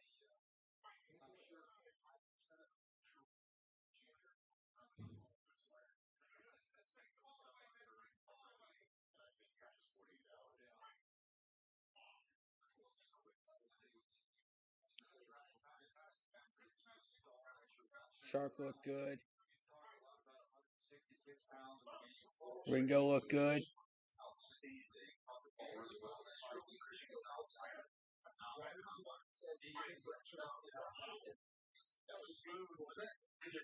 Ooh. interesting, and the little attention. They're supposed to turn their head away and go down the hardest problem. If you're not call, forgetting on his back, so he decides to running, and then here the ball call because it wants your reaction as the ball is coming to you. I see how you catch the ball. Especially Gonzalez, 31, heavier than the skills, the way they catch the ball, everything is pretty similar. Except the body's actually Tomlinson looks good, man. Oh, Travarius, man.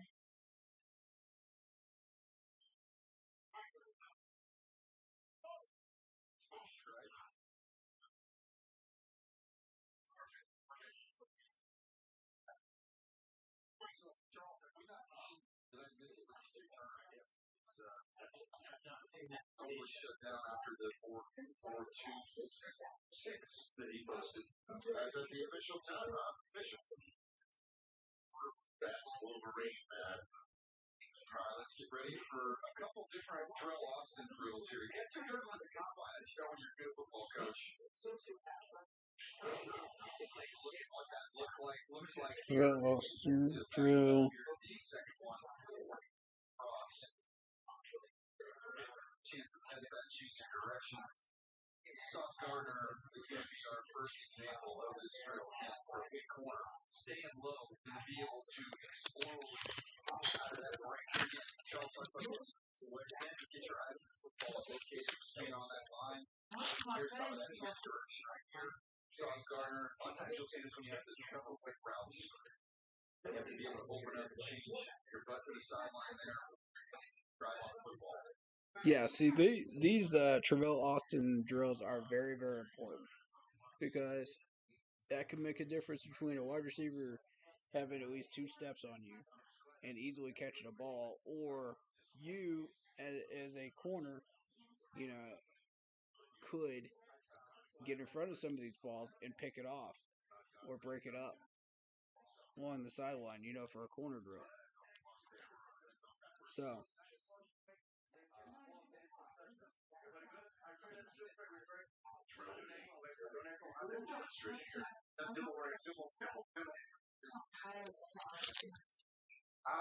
Inside foot back. Make sure you have my inside foot back. Okay?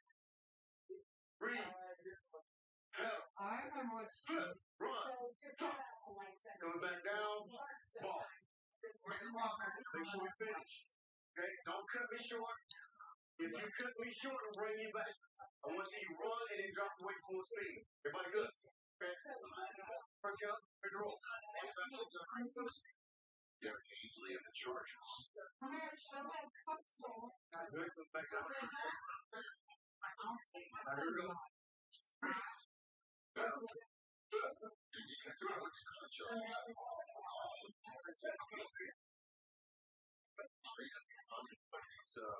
That's his area.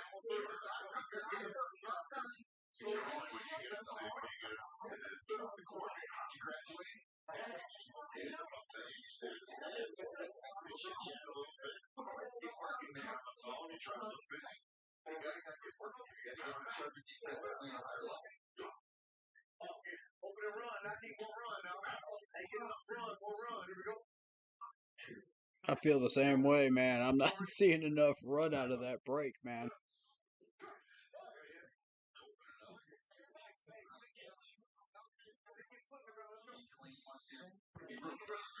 None of these guys have been clean so far. But we got a Coastal Carolina guy.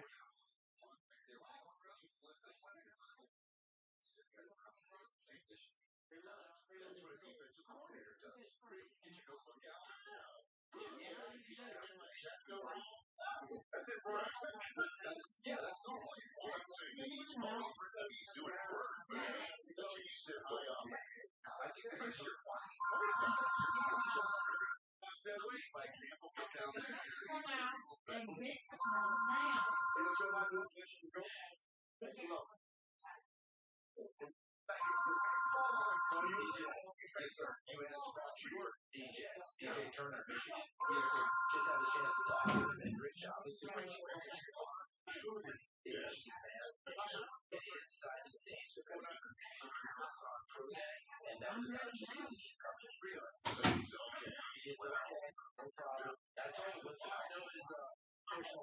Oh, that was not a good rep by Clark there. All right, Forbes. Forbes 500. Let's go. Okay.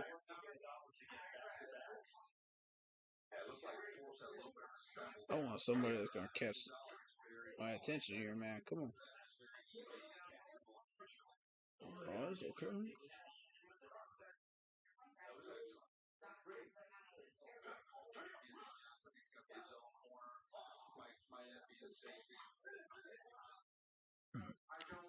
You're not seeing enough speed off the brake.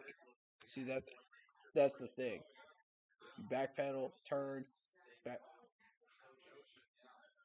plant your feet, and then run.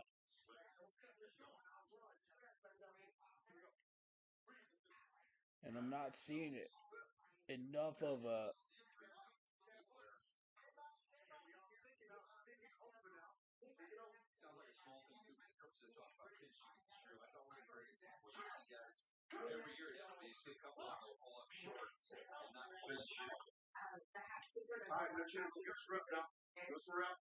Come on, camera. Let's see it. Nice. Nice. That's what you're looking for.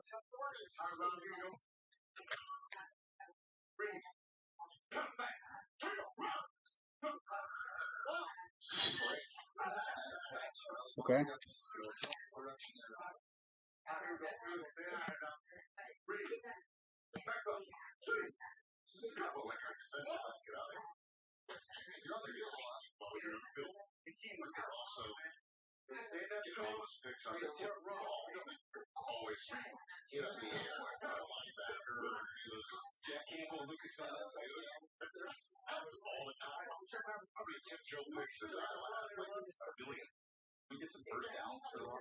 None of them really came out of the break running. That's what they're looking for, and none of them showed that, except for maybe two of them, two or three of them. And that was Branch, Gonzalez, and Mitchell that did well on those three.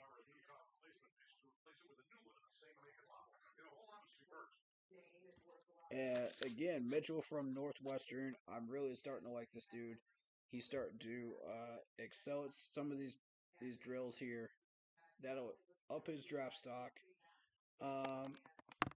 Is that something we want? That'll depend on where he lands. With the upgraded draft stock, he might land second round. Probably late round second. It depends on where he's ranked right now.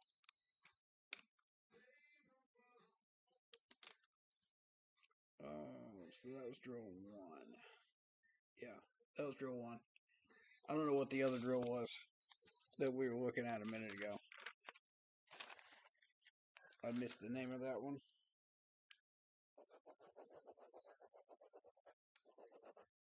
Alright, but we're about to see the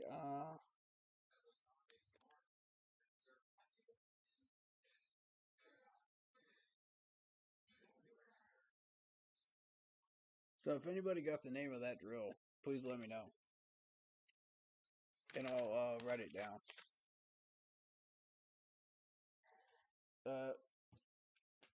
Not the Terrell Austin one, but the one before it. If you're following on it on the NFL Network, and you happen to spot it, please let me know in the comments if you were not in chat for that.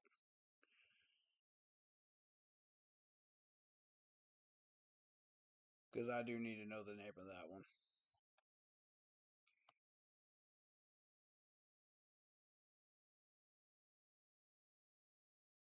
Alright, so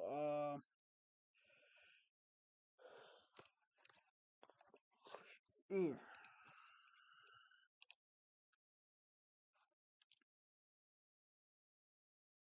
got the PFF draft rankings. We got Cam Smith in the top 10.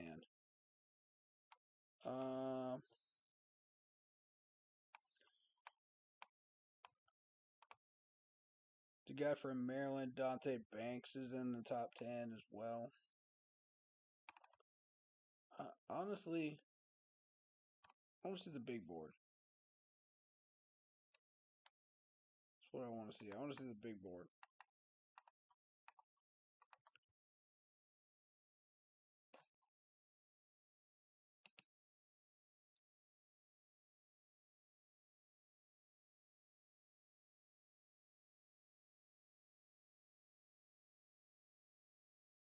Alright, here's the big board. So we're looking at hold up. They're about to do the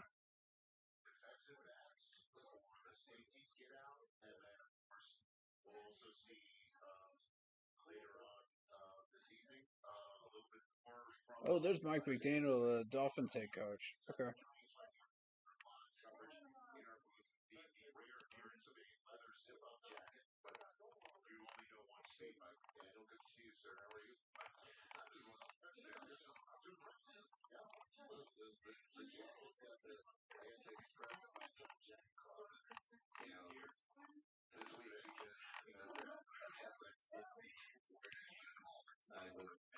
And there's Cameron Mitchell at 243.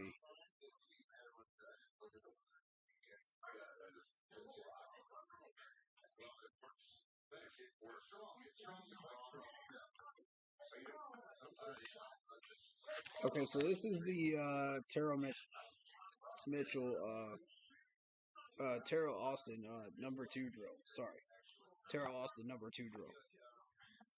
So they backpedal,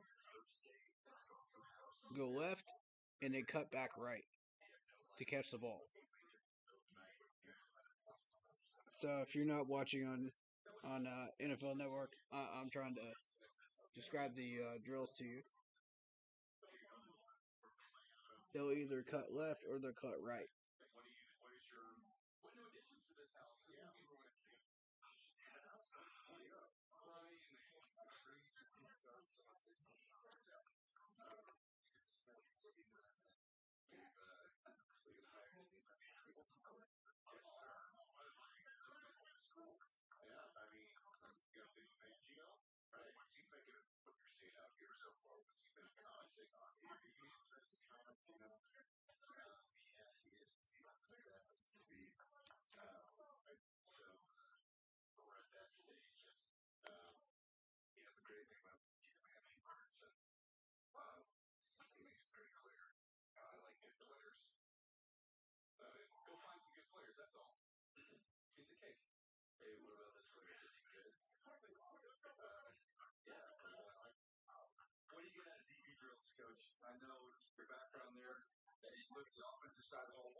Nice. Mitchell again looking good on that drill right there.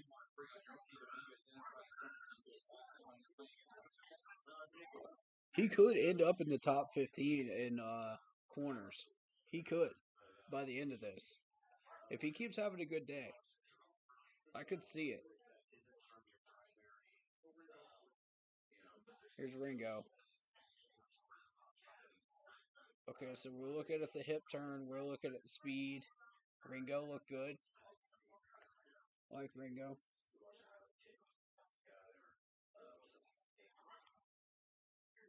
Ooh, that's a slip. Oh, there's Rush. Come on, man.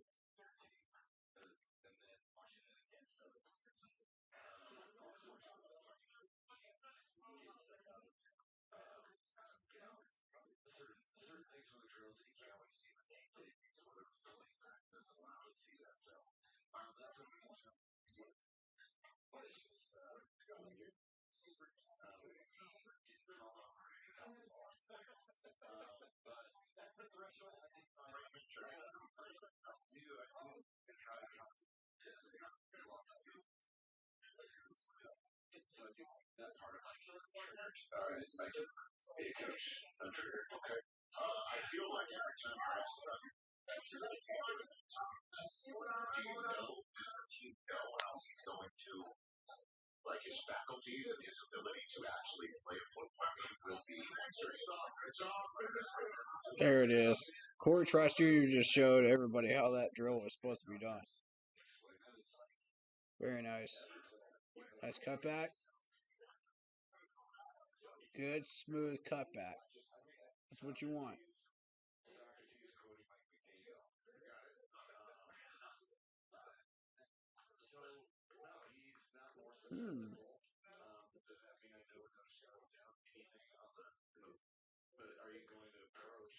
See, the reason I didn't write those two guys down is because of the fact of how far they're actually rated down on the list of the PFF. Otherwise, I'd be a lot more interested in them.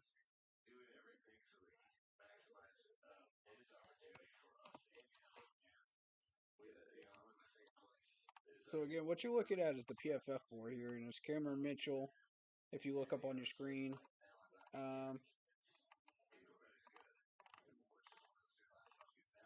there's Nick Jones at 250.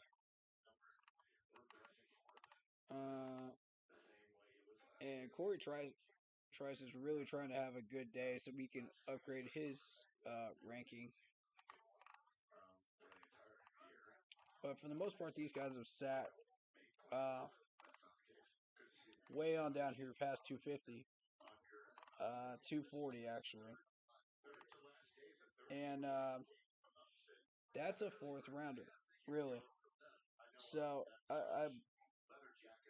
I'd like to see Cameron Mitchell go up the list and show up in that third round. Excuse me. That third round list.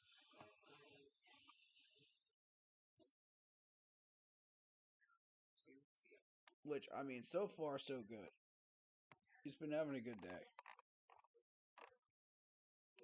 So if he continues to have a good day, I could easily see him in the top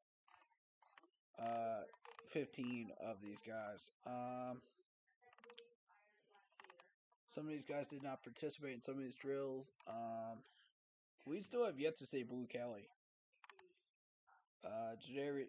Dortavius Martin, we haven't seen him yet. DJ Turner, we haven't seen. We haven't seen the guy from UAB either. Cameron Brown. So was that South Alabama? Okay, that's South Alabama. That's why I didn't recognize that team logo. Okay. But we've seen him.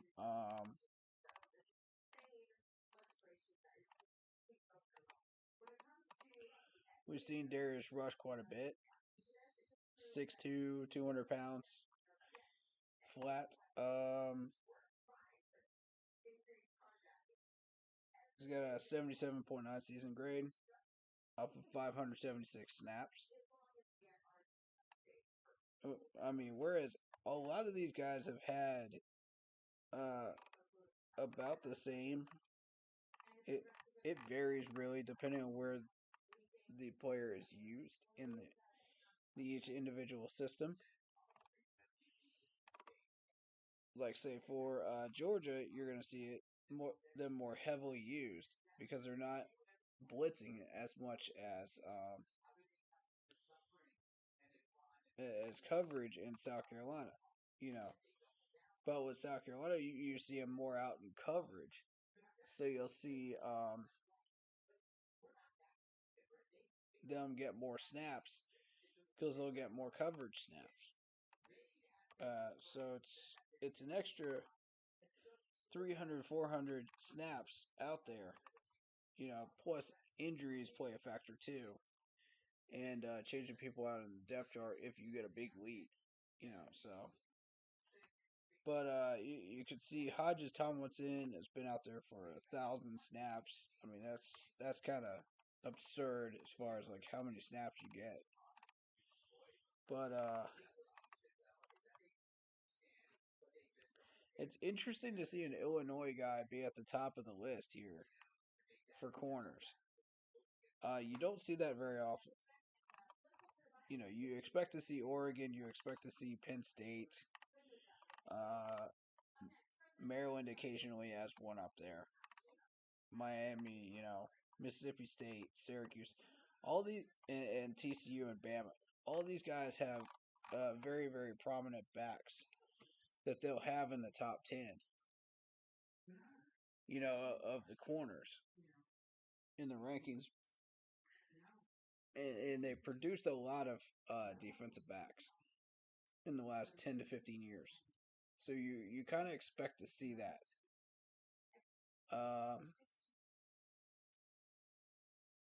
Every once in a while, you'll see one of those like Midwestern guys from Illinois, you know, show up in the listing, and it's rare, but it does happen. Um,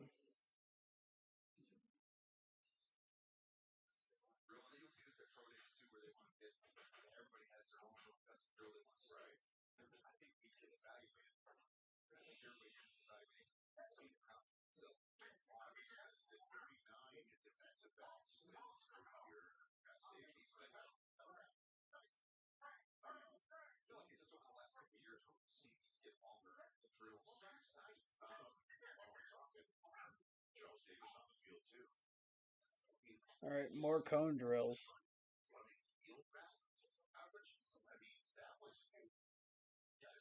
I'm not sure what this drill is called.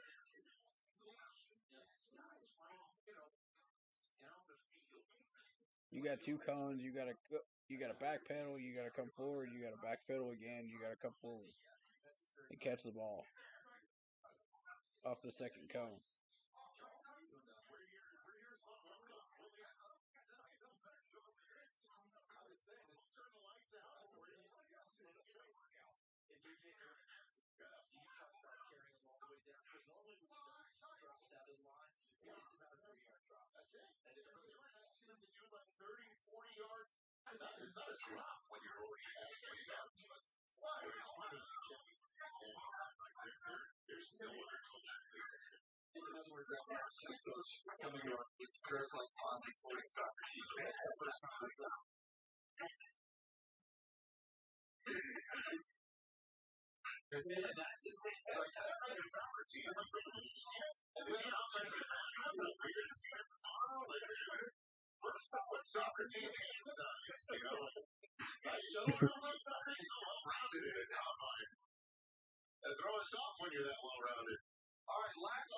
The gauntlet. Here we go. Oh my god, I love the gauntlet drill. Every time they run this every year. The gauntlet drill is so much fun. If you haven't seen this before, they go down the line and try to catch as many balls as they can, and then they finish out. So,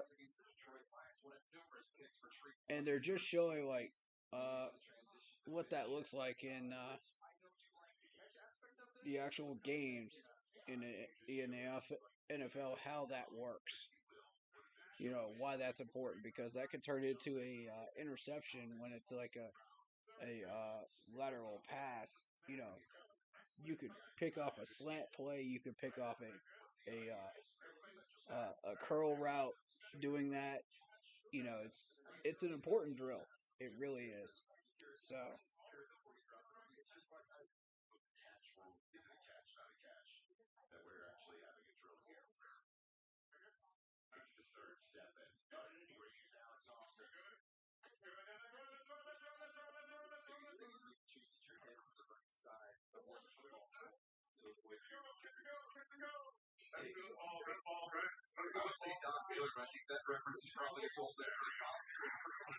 he's absolutely right. You want to make sure you have your head to the right direction.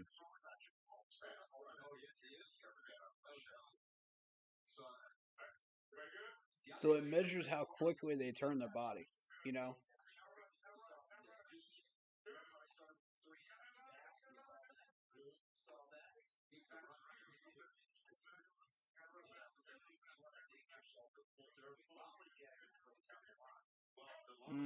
Don't like that. You gotta show speed, man.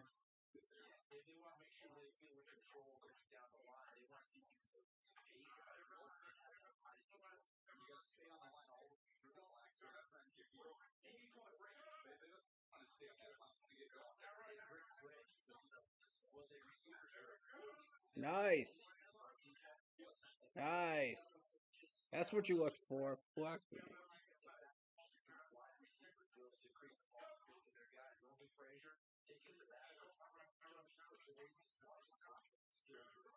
Looking good, looking good, looking good. Keep running, keep running. There you go. Yeah.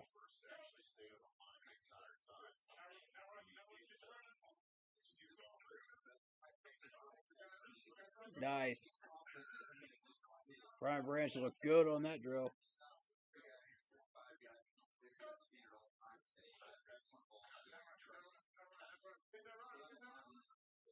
Branch looked the best one on that drill.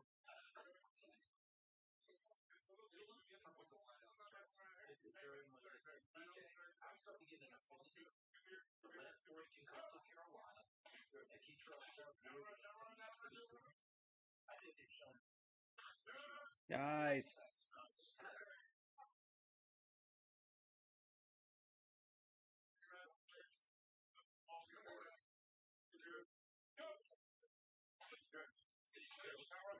Good. Good. Good. Oh.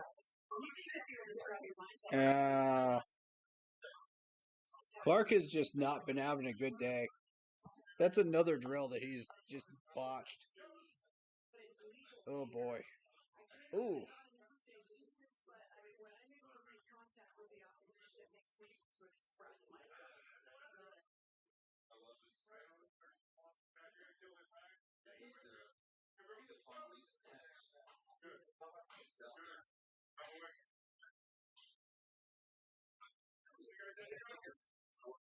Focus up, man. Come on, Anthony. Jeez, man. He had an okay day, I think.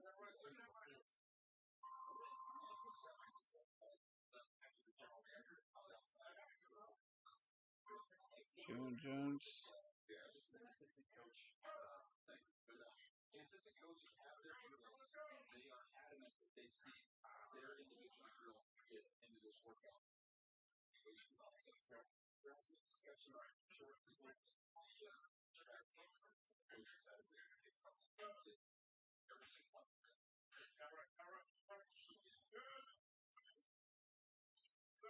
I agree.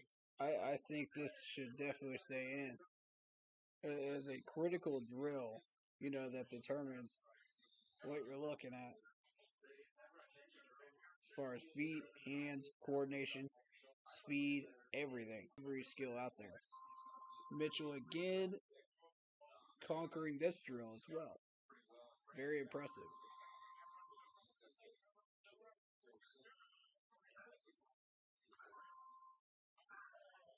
I agree. Anthony Moss is for real. He did look really good.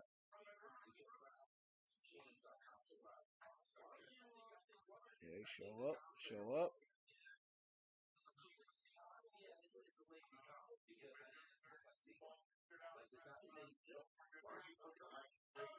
All right, Ringo, let's see what you got.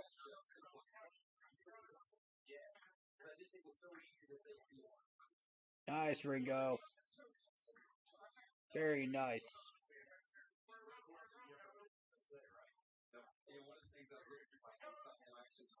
That's good. I want to see the South Carolina guys step up, man.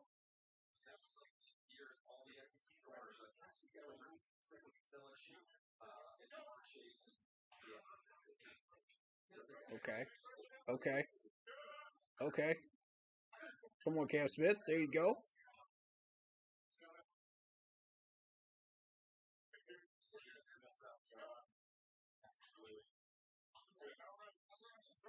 Very smooth from both of the guys from the Gamecocks.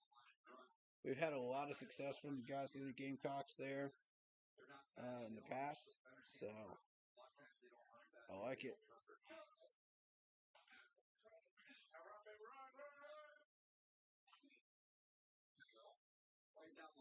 There you go.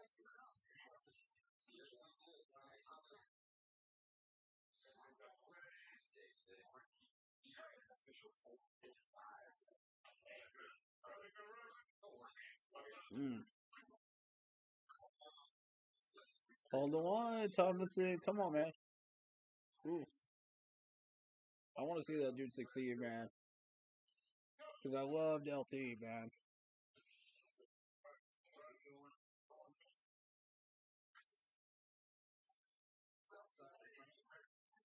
Nice.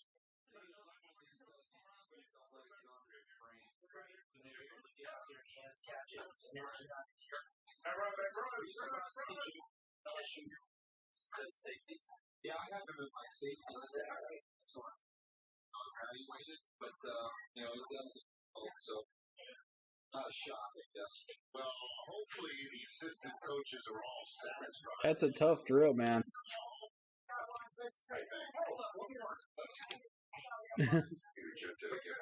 Defensive assistants were really pushing that gauntlet drill. And I totally agree with them. I think it needs to stay in. I think it's a major one.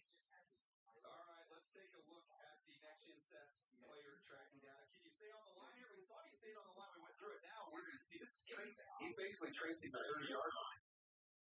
Here's Clark Phillips from Utah. Again, another playmaking corner. Going to be a day one starter at nickel. Nice job. Stand right down the line. Better than my penmanship. It's funny how Mitchell is not even being named or mentioned right now, but he's so far been looking like the best one in these drills, in my opinion. I mean, he's just gone through drill after drill after drill after drill, and he's just nailing them all. And I'm very surprised that the attention has not gone to him. And I think the reason is that you don't normally have many Northwestern people succeed in these combine drills, and Northwestern is often overlooked. So, with that being said, he's probably going to be overlooked heavily because of the school. Not because of him, but because of the school. And that's a doggone shame. You hate to see that.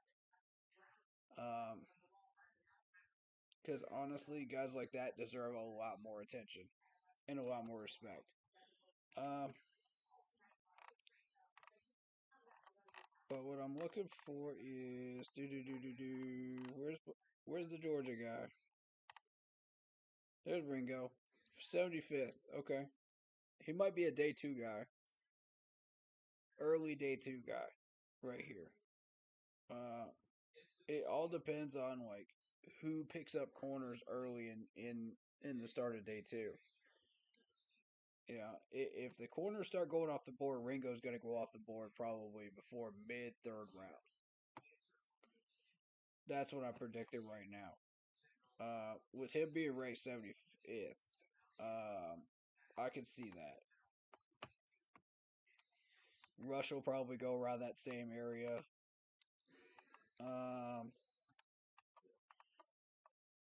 I'm not so much interested in Bennett. I'm not so much interested in Clark either. Clark had a bad pro day so far. I've really been impressed by it so far. You got another Illinois guy down here, 130. Michigan DJ Turner. Have we traditionally drafted like a lot of like Michigan people? In our secondary? I think we drafted like 2 of them in our secondary so far. I could be wrong. At least 1. I know that.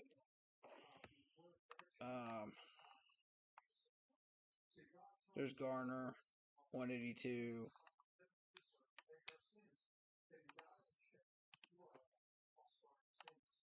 And there's Mitchell down here at 243. With this pro day and coming up for him and a good combine day for him, that will raise him up into the 180 range. I have that feeling, man. He's not going to sit down there for very long.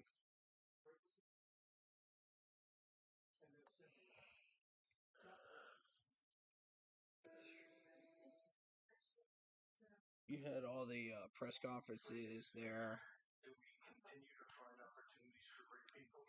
GMs, managers. That were not traditionally held by women. Uh, And that's why this is such an important program, because it's really just, it hasn't been a position that was traditionally thought of as filled by. I was a training camp intern with New York Jets in personnel, and I knew I wanted to coach, but this was an opportunity one, to get in the NFL, and two, to learn the game of football. And when I look back on it, that's one of the greatest things that's ever happened to me. The connections that I still have from that organization, what I learned, and then the people that were willing to speak for me in rooms that I wasn't in when I did venture into coaching. I'm fortunate to work in a great room with a great guy.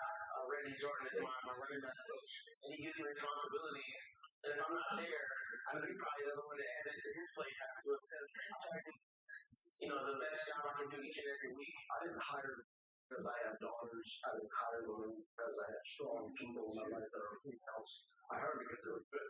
They were excellent what they did. They got great interviews. And what they did throughout the season was unreal.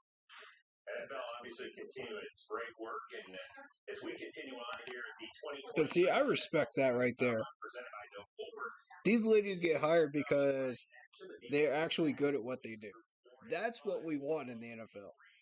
Not just because, we're just hiring a woman just because she's a woman. We don't want that. We want people that are qualified for the job. And thus far, every person that's been hired so far, even the female referee has been actually good at their job and qualified for it. So, Okay, so let's spin it back over a decade. You're a participant here. What's the one thing that you took away from that where it's still fresh in your brain? Man, it's a long 3 days, that's for sure. A lot of interviews. It's kind of, you just got to grind it out. A lot of interviews, a lot of talking, a lot of Jordan Poyer. obviously, that you get on the field. Then it's draining. It's really an exciting time for these young men here. A lot of opportunity out there on the field, and like I said, I'm excited to be here, excited to be part of it. Yeah, one of the clutch players of the NFL. We know that you always step up big, but I saw just how clutch you were a few weeks ago. Can we talk about the Pro Bowl games? This is the longest drive contest. Okay. What I'm going to do is I'm going to cover up through the corners and the safeties. And then as far as positional, we can do that. So I'll have the stream on, during that time, so that people can focus on the special teamers if they want to. I might watch some field goal kicks maybe, but field goal kick drills, but honestly, I'm not really that interested. I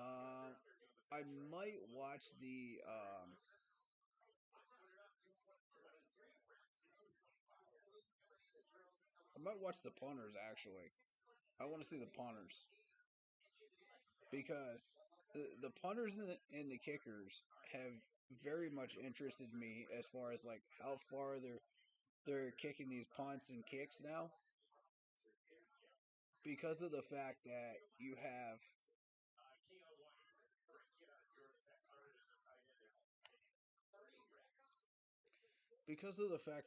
kickers that can now go for like almost 60 yards, a kick, and it's considered normal now. It's wild. And then you got the punters that are averaging like 40, 50 yards that could punt like half a football field, and it's, I don't know what has gotten into the water for these punters and kickers over the past 10 years. Maybe they're on the roids. I don't know. But for some reason, these guys are so much better. Maybe they refine their technique. I don't know what it is, man. But it's wild watching these guys be able to kick that far and that accurately, and not have a single problem with it. The only time you would have a problem is if it was turf or the wind, and that's that's kind of what I want to watch. A couple of these, in the background and just see how these guys do. Um, I'm not interested in scouting any of them, of course, but since we don't need anybody uh, in special teams, but I would just like to watch them real quick and just see what we're doing with. We can talk in the background about whatever you guys want to. But corners and safeties, I'm heavily scouting right now. Safeties not so much because we did sign a safety, but it's kind of wild, man. It's kind of wild.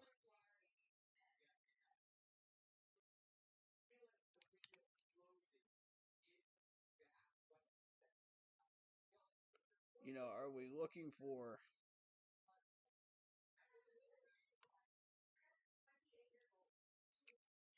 Is that a safety that we signed that is going to end up on the 53-man roster, or is he going to end up on the practice squad? That's what I'm hoping to find out. And none of these coordinators have done interviews and answered that question, or you didn't get an answer from Scott Fitterer either. You know, or the head coach. So I don't know where that safety is going to end up. And so, as far as I'm concerned, like, excuse me, for now, I'm thinking that safety is going to end up on the 53. We can assume that for now, unless we find out otherwise.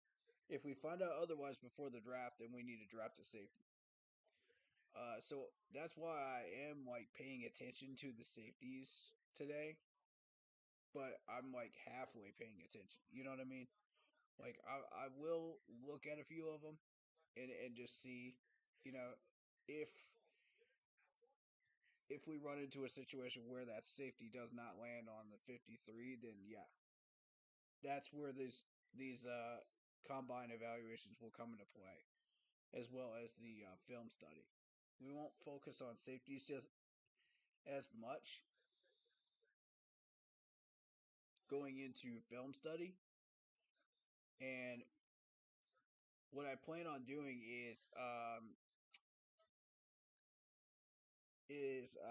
doing a lot of film study during the week, taking notes on these players, and then going on stream and talking about these players and what I saw.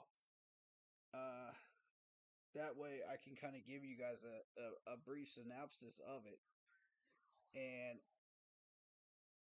or a detailed synopsis of it, while still avoiding copyright. Because the last time we tried to do any type of film study, it did lead to copyright issues, and that's what we're trying to avoid this year. So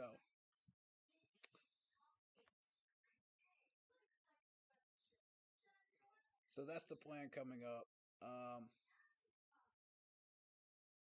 we will be doing the streams as usual in April, but it'll just be a little different.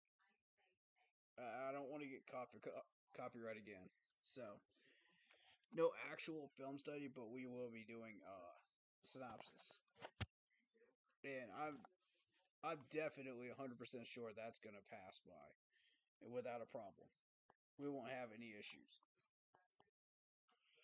I'm trying to find a way that we can avoid copyright and still show some of these plays that I'm evaluating.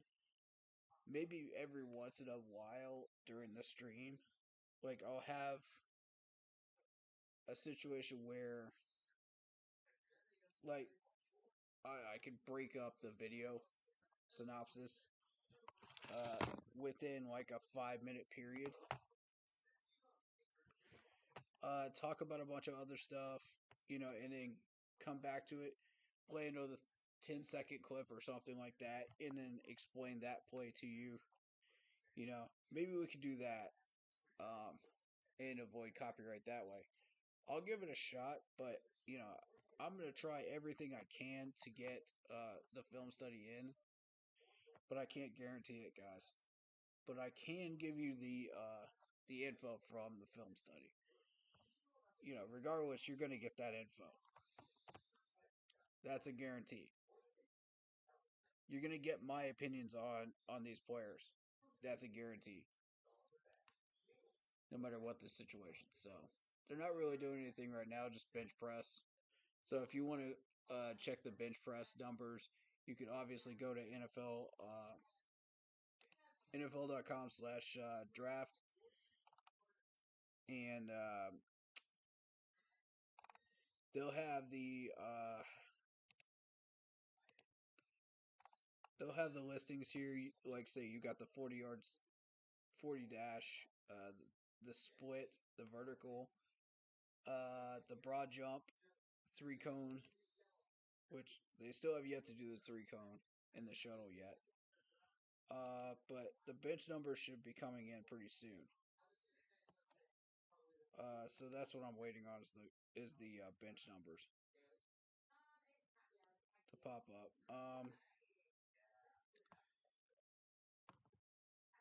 And I think they're doing them right now. So once they're done, they should pop up. Okay, so commercial break again.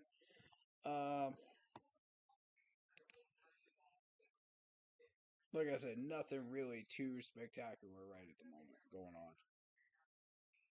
If you guys care about the bench press, that is a major thing with strength. With corners, you're talking about like the push off, of wide receivers.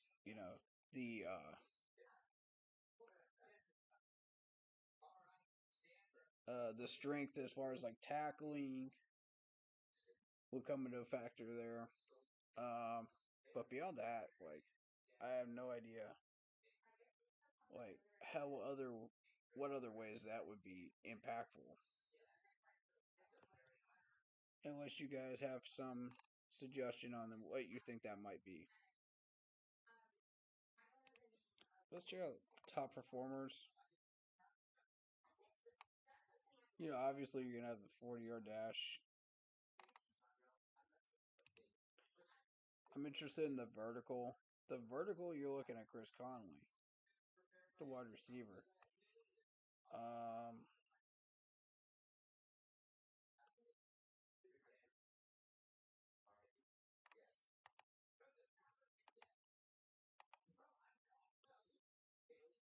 So like, back in the day, Eric Berry was a 43 on that. You'll see some names you recognize in the NFL that were big names there.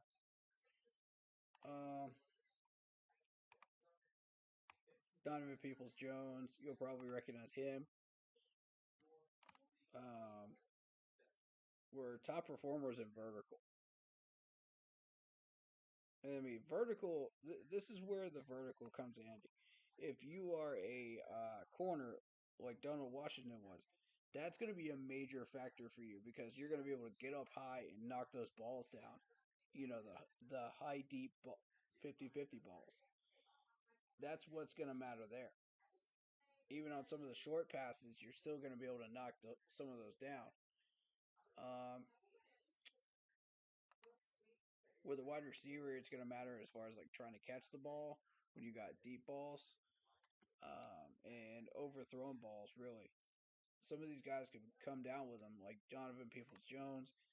AJ Jefferson will be good at knocking some of those passes down.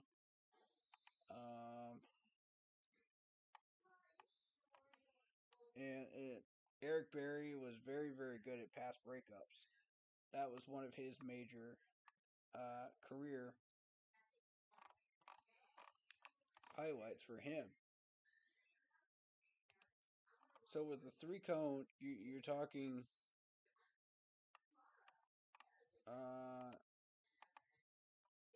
mostly corners and wide receivers there. The shuttle, all-time leaders. You got some of the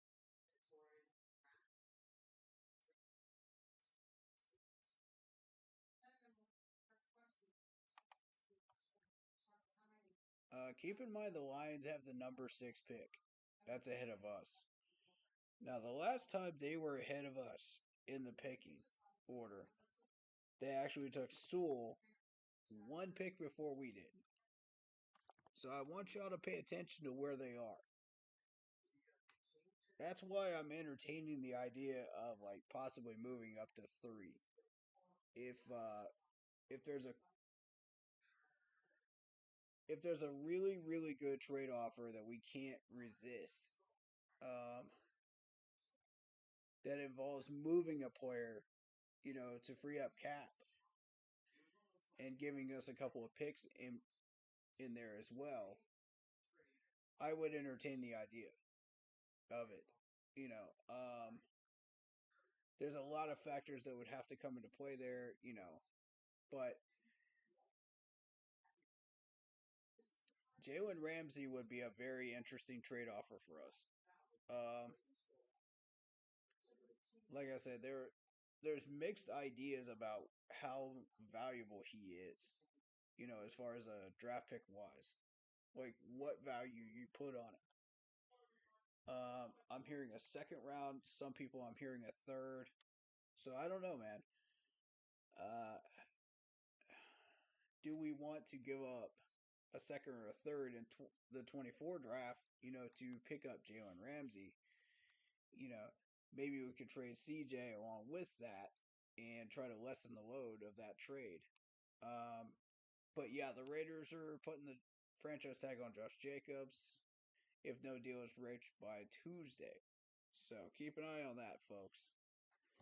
You guys are paying attention to the running backs because Dante Foreman might not be re-signed here. So we're going to need a big-time running back, to replace that. That maybe Sauce Gardner can introduce was Al the jeweler to Aaron Rodgers. That's my prediction today. You think the Jets won? As of today, ask me tomorrow. It might change. No, I hear you. We're walking around the same malls. We're hearing the same thing. Talking to the same people. I hear the same thing too. Yeah. A lot of people think that the Jets are red hot for Aaron Rodgers, and the Jets are going for Aaron Rodgers. Really? This is new. Yeah, I don't think it's going to be a one. I don't. So I think Green Bay. We're talking about where Aaron's going to go. I think Green Bay is. They're okay with starting the shortstop there and seeing what they have there. I mean, when Brian Gutekunst said earlier this week that they're eventually they're going to have a conversation with Aaron, still taking his time. And again, anybody out there, Rodgers was talking about earlier this week, if he's answering the questions that's asked of him, and if you think he's being a diva or whatever, then just turn him off. Just don't listen.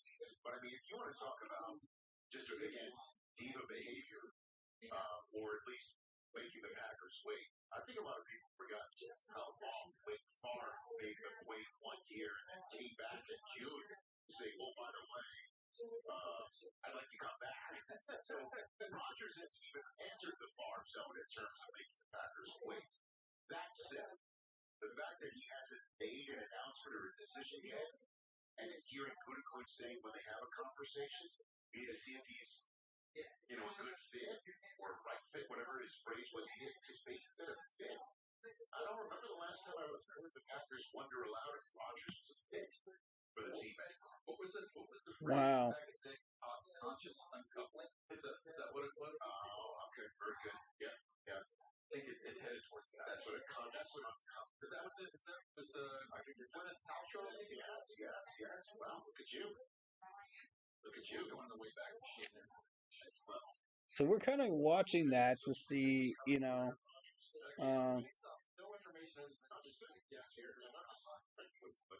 that could be another team that's looking for a quarterback.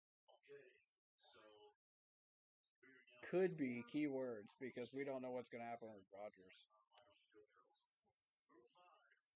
That contract of Aaron Rodgers, though, is pretty nasty looking. And it's got a bunch of incentives and all kinds of stuff in there. Let me actually bring that up. Hold up.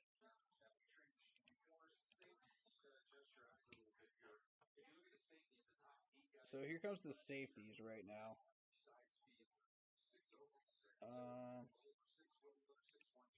This is the right time to do this.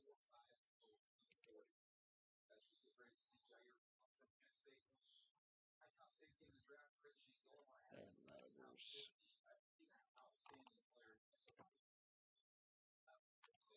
All right, so you got Aaron Rodgers' contract right here, and I've heard that we reached out to him. I don't agree with the decision to reach out to it. And if you look at his contract, that is way too high of a cap number for us to afford. I mean, what are we doing? Why? That's just in terms of money. Okay, so the GM and the defensive coordinator for the Chiefs are there. Brett Vaughn, the GM.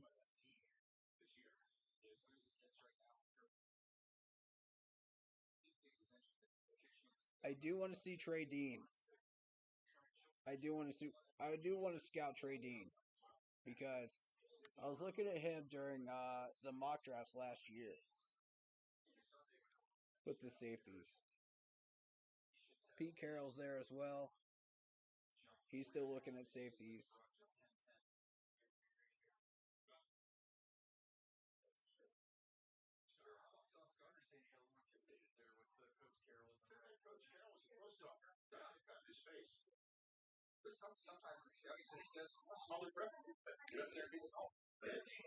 All right, so looking back at Aaron Rodgers' contract here, that's way too much to afford. First of all, secondly, his attitude and toxic reputation.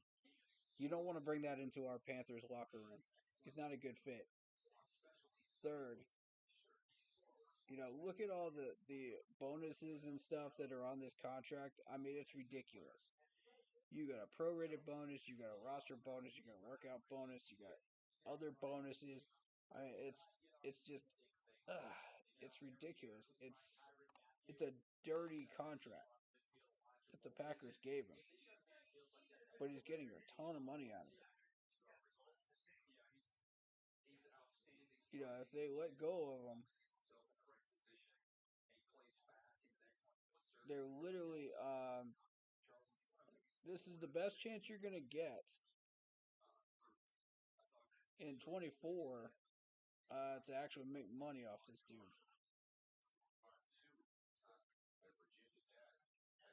Actually, 25 and 26 are. You're gonna get next to nothing in 24 for Rodgers. That's the amount of a regular quarterback is 16 million. But if you move him this year, look at that negative number right there, 68.1 in cap damages. Ouch. So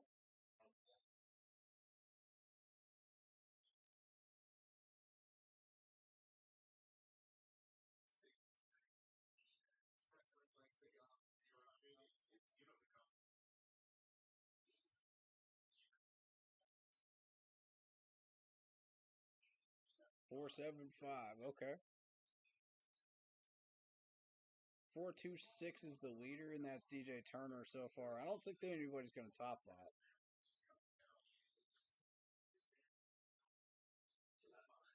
I doubt anyone's going to top that. Oh, hey, that's Don from the defensive coordinator from the Giants showing up here. Taking notes on this dude, man.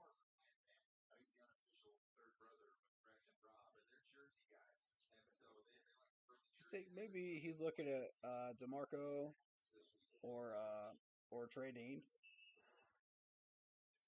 And last year, Trey Dean was rated under 250 on the PFF ratings.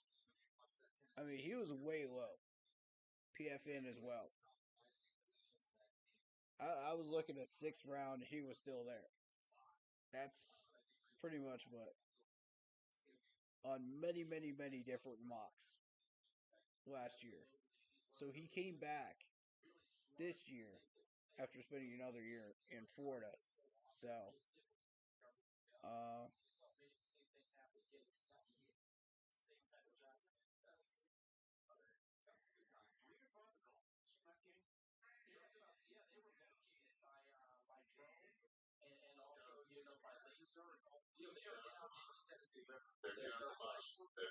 They are in the bottom and they're not coming up.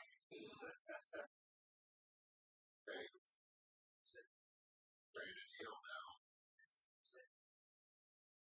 Pittsburgh had a very nice night last night. Yes, they did. West Kansas was flying.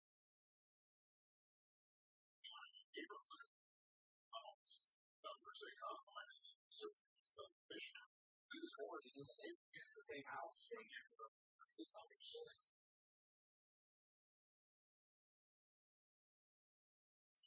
4-4-4. Okay. Brandon Hill.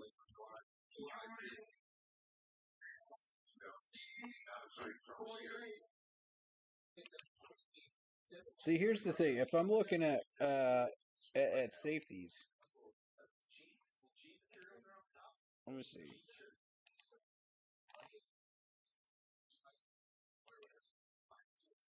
If we're looking at safeties, I'm interested in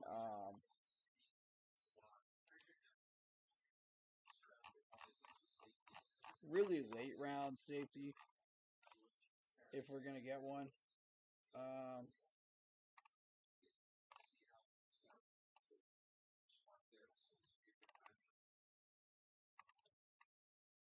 Yeah, I could see maybe AJ Finley down here, 258 would be interesting.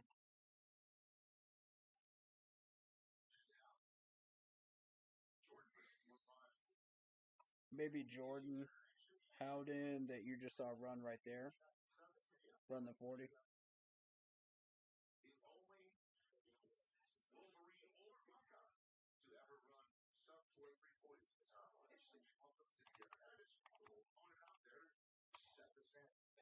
If you want to push it more towards the 200 range, DeMarco Helms would be the one from Alabama. You know, you still got Brandon Hill sitting here at 247 if you're looking towards the 250 range. I'm not looking any further up than that. So if Trey Dean doesn't have a good day, that actually benefits us because he could drop into that 200 range and we might have a shot at him. So I'm really interested in.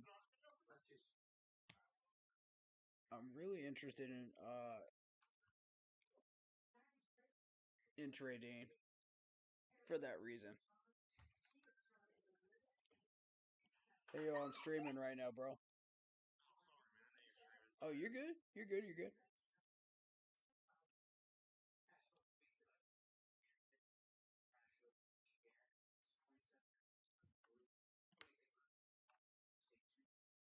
But yeah, Trey Dean is a heavy favorite of mine.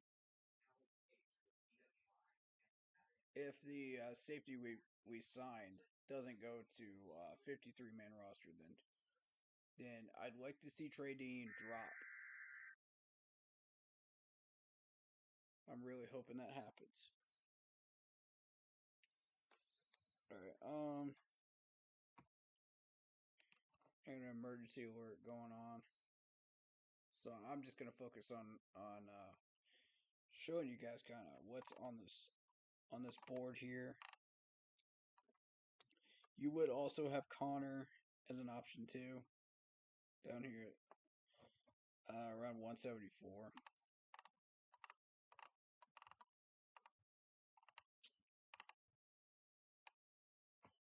But realistically, I'm looking at AJ Finley.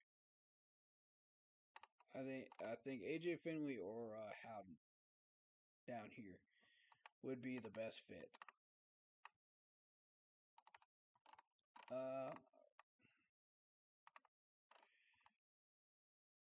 I doubt Brandon Hill will be there when we pick.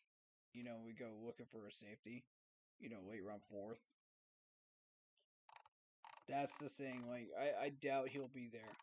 Trey Dean will probably be gone too if he doesn't drop today with a poor performance at the combine or a rough OTA session, you know, or a rough pro day. Trey Dean is familiar because I had him on many different mock drafts last year. Um, Late round mock draft picks. You know, he was the best available at the time. When I was picking up a safety, and that was last year's mocks. But yeah, he went back to Florida and he came back to the combine this year. So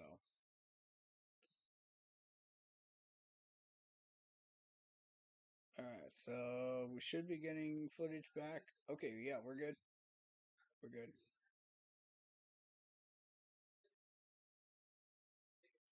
Yeah, we got some tornadoes going on around South Carolina right now. Not around my area, but around the area. So we had that severe thunderstorm rating. I'm at home, so I'm good. We're safe here. Don't worry, y'all. We're good. We good.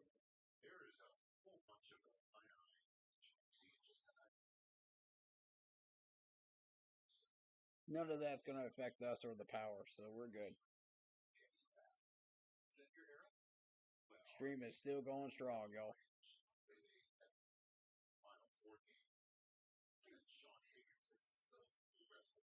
Kevon Merriweather.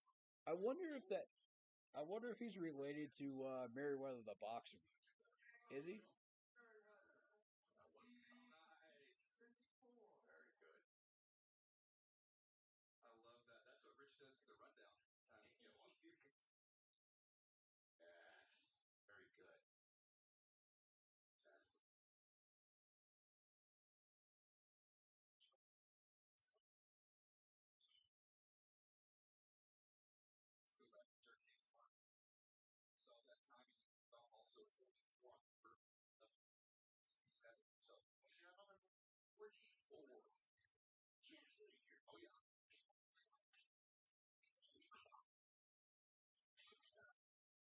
.69.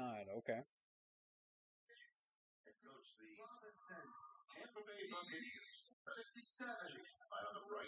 Todd Bowles in the house right now, checking out these safeties.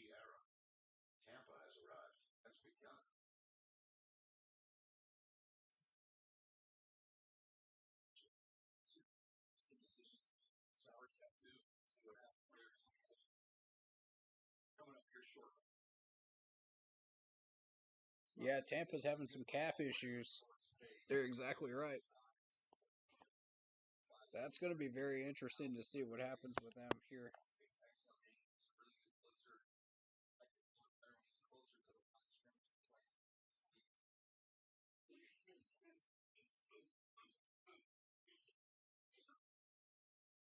.460.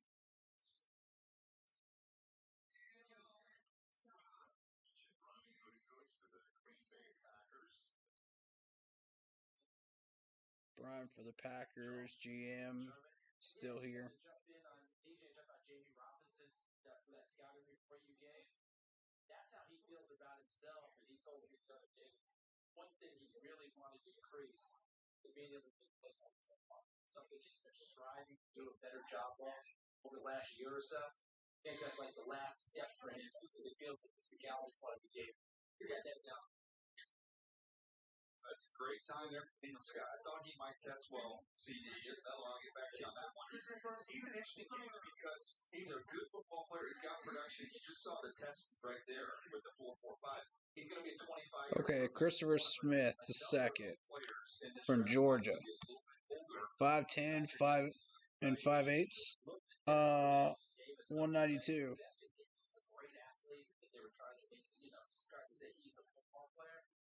Pretty decent sized guy here. Could be a very big impact. Players. Depending on the system he ends up in. 466, not bad.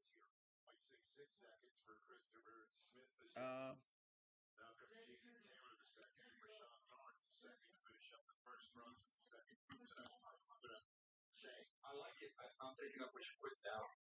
So now comes Jason Taylor, second of stage.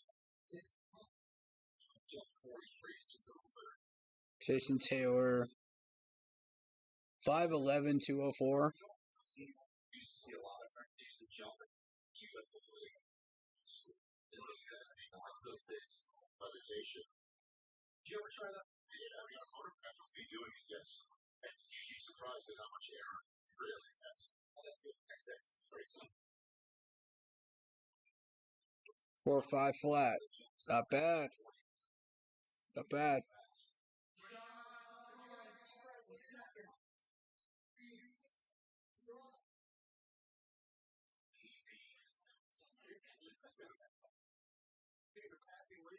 Rashad Torrance, Florida, 5'11", 193.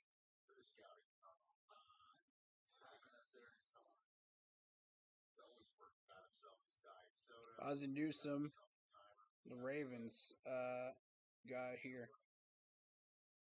Timing Rashad Torrance. So it looks like the Ravens are looking for a safety. That's interesting. 474.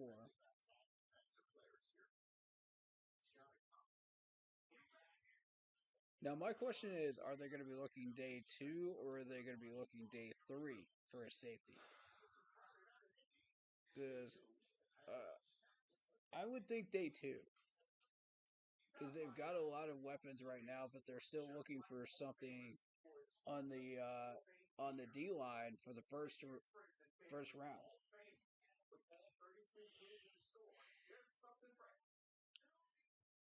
You know, when you go back and you look at the Ravens right now, the D line could use a little help in the pass rushing at the moment. They were a little lower on the pass rushing chart as far as like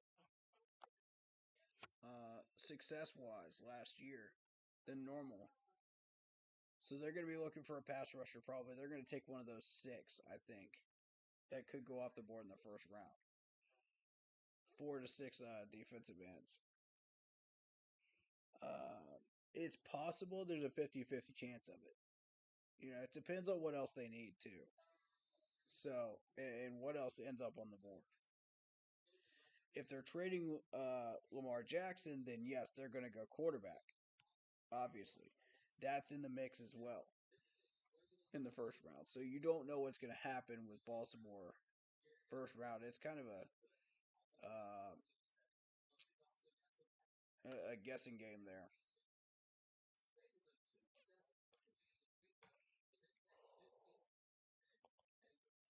Oof, excuse me.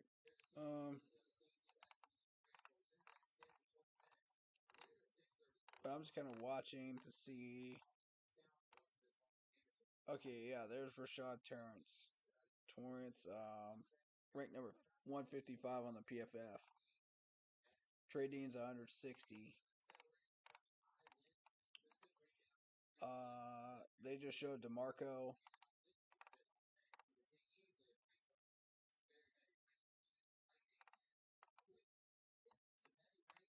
Who I'm interested in is AJ Finley.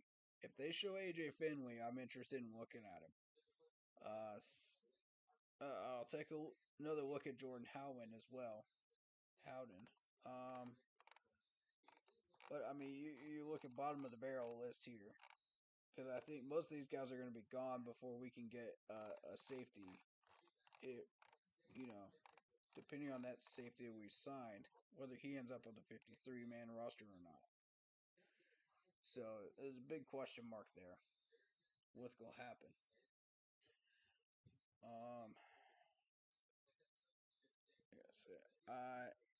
I'm interested in the on-the-field drills to see how these guys handle themselves, what they do, how that goes. Wow, my camera is really dark. Hold on, guys. Give me a second. I'm going to cut on the light so y'all can see me better.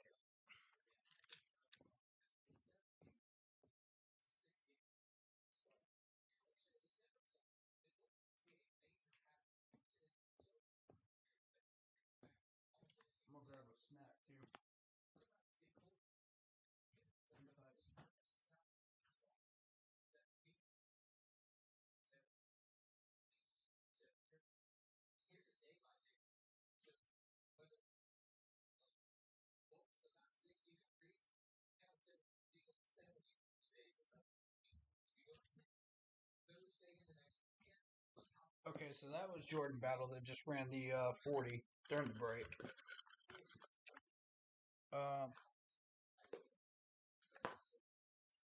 Break as well.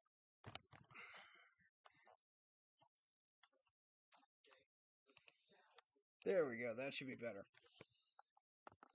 Sorry about that.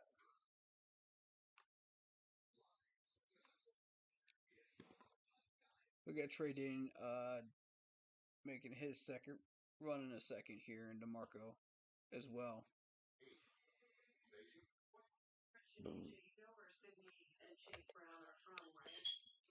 I don't really pay attention to 40 times, to be honest, until later on when it matters.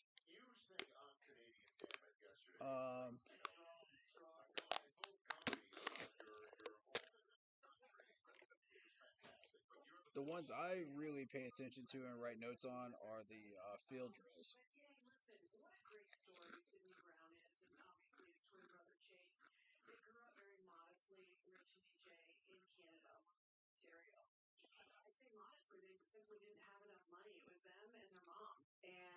They actually spent time in a shelter, and they didn't want their friends to know what was going on. They were 15, 16 years old at the time, but okay, so we got Trey Dean coming up. Actually, two families in Florida wanted to help them out. They had a couple of connections. Here we go. And they took down Bradenton, just he and Chase. 475 on the first time. And that's where their journey. So he does on the second one. So they ended up getting scholarships, both of them, obviously. Come on, Trey. 478 again. That's going to land him in the 200s.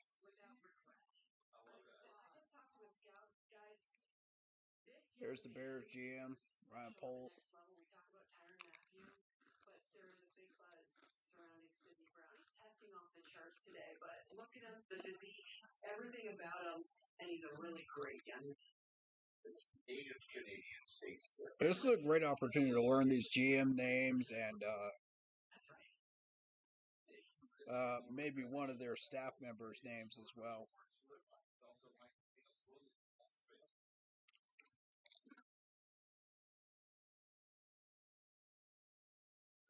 $4.59, $4.58. That looks about right.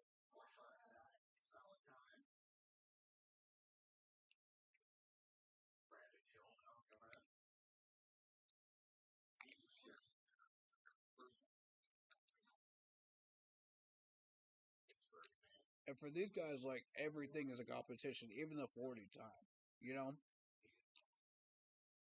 They'll get frustrated if they don't get it in, like, the top 3 or something, you know? There's Dan Quinn, Cowboys defensive coordinator. Scouting a few of these guys. 444 again. Brandon Hill.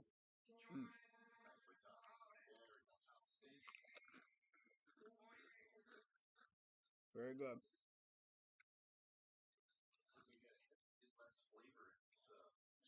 Here's Howden. Okay, this is what I want to watch. I got my eyes on him.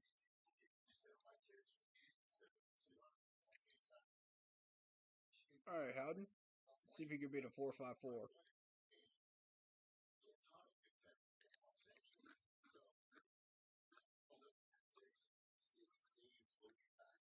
Show up, big dog. See what you got. 4.49. Not bad. Not bad. That'll help. That'll make him look good. That's good.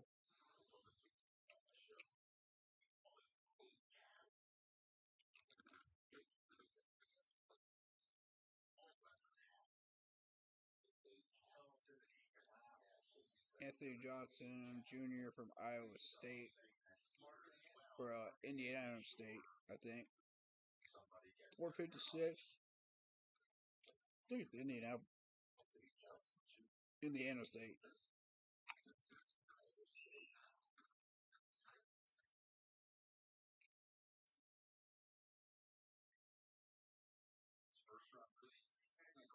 some of the makeup speed, the offense speed. Harris rolls out 4.56, which is outstanding, but that concerns a bit. Takes really good angles, he can cover tight ends, quick reads in the run game. That was the question. I was asking this earlier. Is Kevon Merriweather related to Merriweather the boxer? Like, nobody seems to know.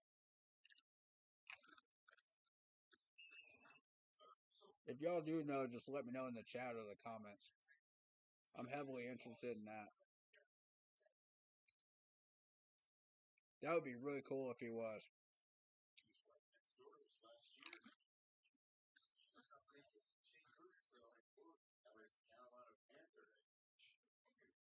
Ooh, Frank Wright's here.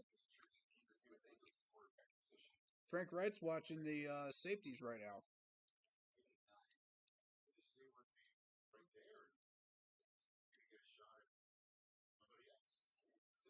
Are we seriously looking at DBs that early?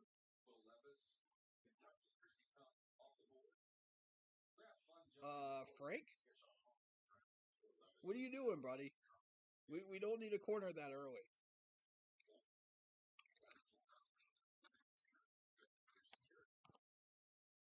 Now, if you're watching the second set of corners, and safeties, that's fine. But we don't need to be drafting a corner or a safety that early. Mm-mm. We got bigger issues up that high, The baby's not 205 pounds, okay? Don't fight on the double move.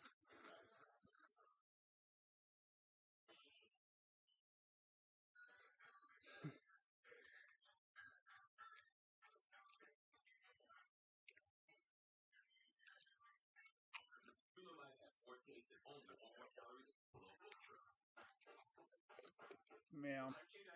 Discover the Ozempic Trizone.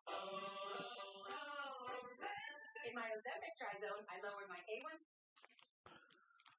All right, so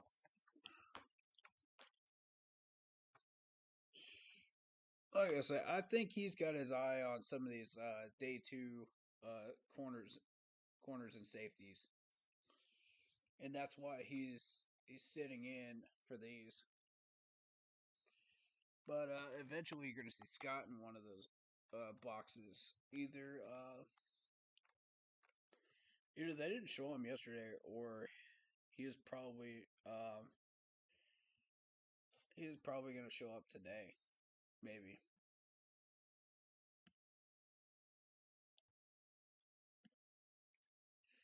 So I don't know what guys we're really looking at specifically, but I think this is just your real first look at these guys. So, and if everything goes well, then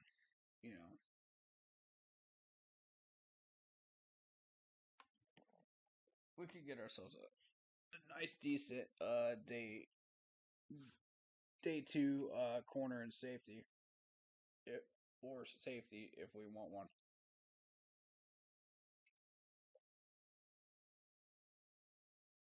But we definitely want a corner.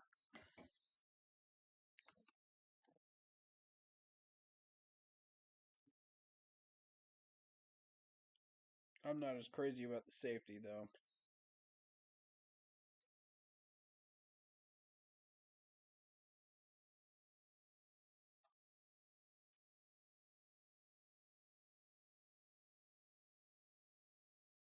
Alright, so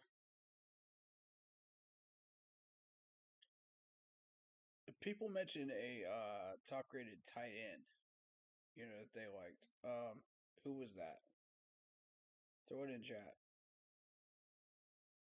I mean, we're not really looking at tight ends at the moment, but I'm just curious to see who that might have been. I'll look into them for you.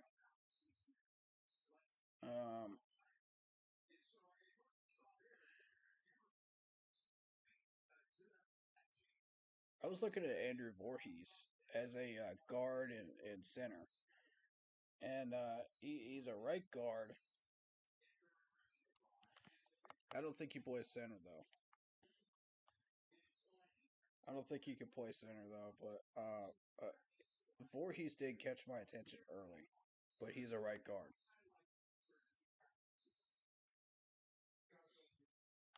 All right, so Tariq Jones, the Boise State guy. 4.52 is his quickest, which is not bad.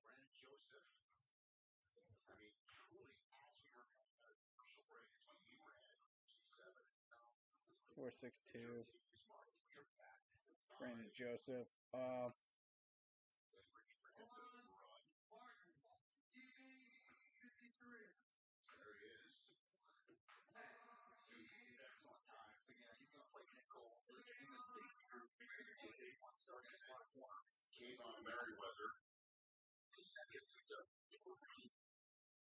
Oh, he's got that Merriweather boxing physique for sure. He definitely does. Dude, it's freaking built, dude. Oh my god. He is built. He's an Iowa guy. That's interesting.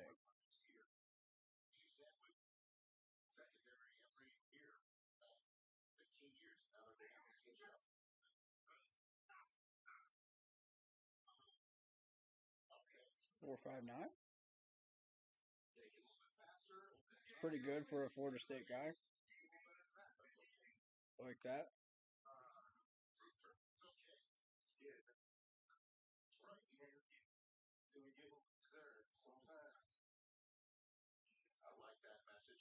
I like that. Yep. Brandon Bean in the building. Bills GM, man. Bills are looking at a guy too, apparently. Huh. Okay.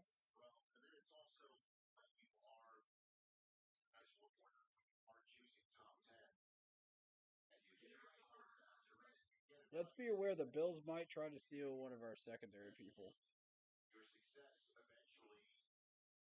I don't know where they're going to be fourth round, but we need to pay attention to that. Brian DeBoll, Giants guy right there.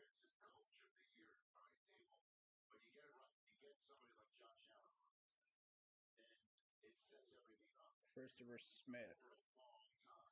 Second. Okay.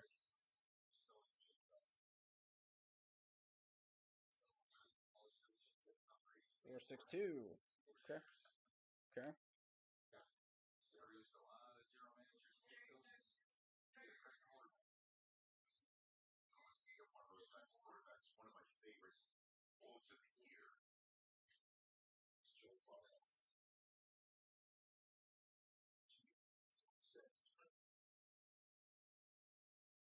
Jason Taylor. Second. He ran a 4.5 flat first run. Let's see if he runs a. It'll probably be a 4.5 something. I'm betting on it.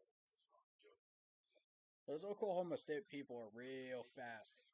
They get some quick guys. I wouldn't be surprised to see that. That'd be a consistent number. Come on, come on, come on, come on, come on, come on. Ooh, 4.53. What did I tell y'all? Fast gentleman there, right there. That's a fast dude. Scott Fitter is in the building. We have a Scott Fitter sighting right now. I like the fact that he's got one of those phone cases where you put your room key and your credit card right on there. That's efficiency. They were talking about his phone. How you can put a credit card and a key in there. In the phone case. Ooh, we might be looking at that that Oklahoma State guy. We might be. Rashad Torrance, Florida 4.72. He was texting right after the Oklahoma State guy ran his 40. Pay attention, people. That might be a clue. That might be a clue right there. We might be scouting that dude. Eyes peeled. We got a Scott Fitterer sighting at the combine, baby. Let's go. When Scott's in the building, you know something big is about to go down. We scouting some people, man.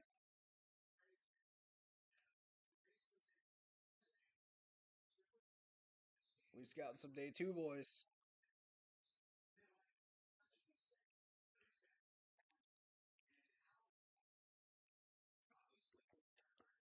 Oh, snap. What did I tell y'all about 10 minutes ago? Scott Fitterer is due. He was due to be there. He's going to show up.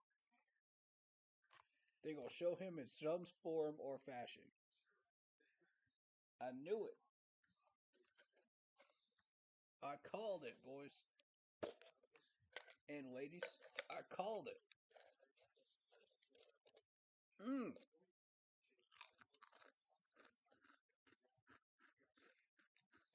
I knew Frank was going to be there. I didn't expect to see Scott Fitterer there in person for day 2. That's a clue. That's a sign right there. We're hunting a corner.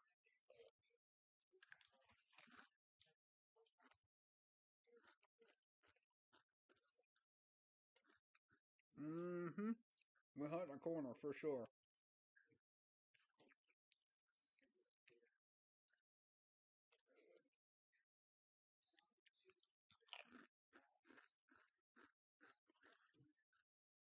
Who you looking at, Scott?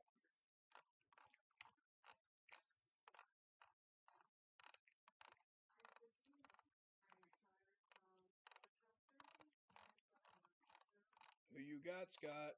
Which one of these guys? Somebody got his attention. I'm trying to figure out which one it is.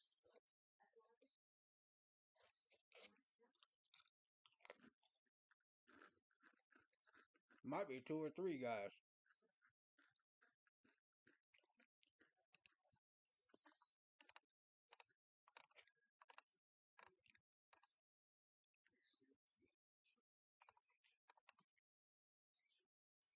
Alright, so right around that time, we were looking at Jordan Howden. We were looking at Merriweather. And we were also looking at where's the Oklahoma State guy? Where is he? Where's the Sooner?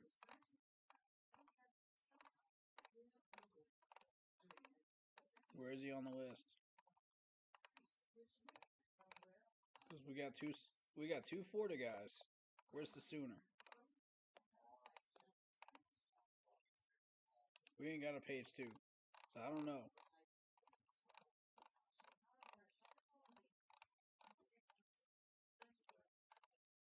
Okay, I'm not seeing him on here. He might be looking at that Florida State guy. Robinson. He might be.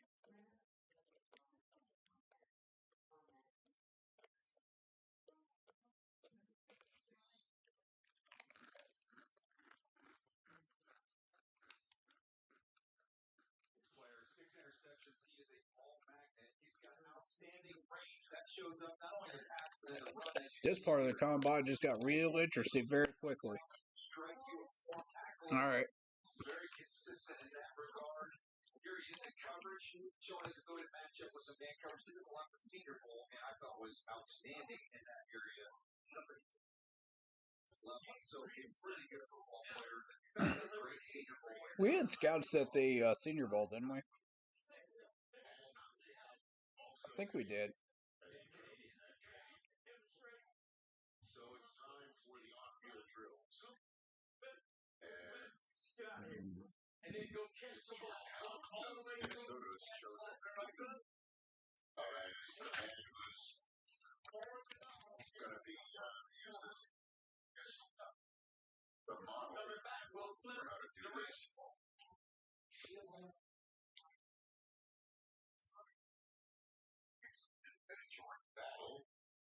the first defensive back, 2 minutes.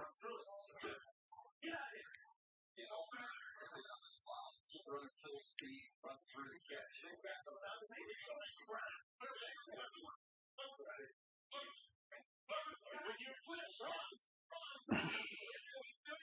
On the field drills right now. Okay, line drills.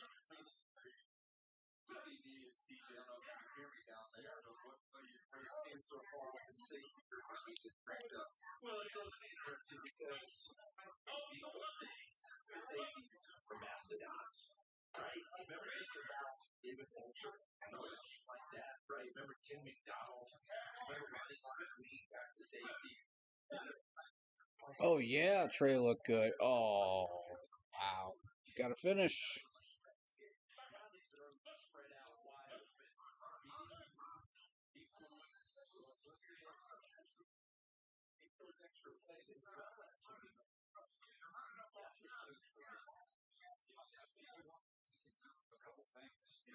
Ooh.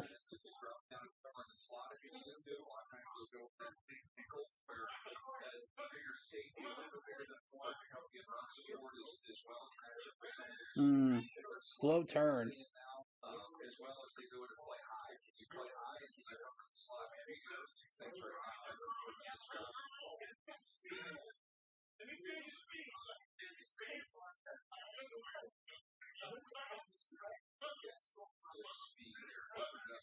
that last clip.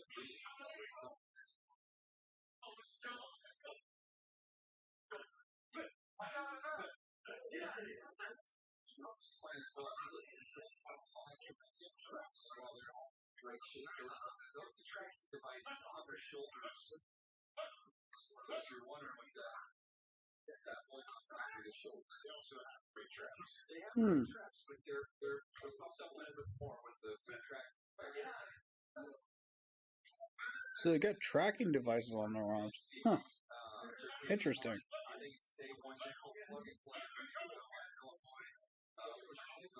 Exactly, and also just talking about never use them before flipping back to the safety position.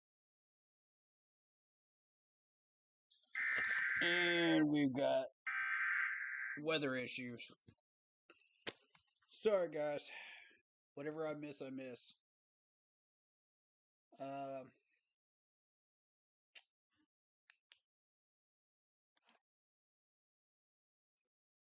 apologize, guys, but it is what it is.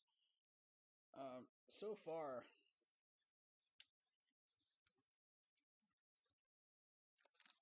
I've been really interested in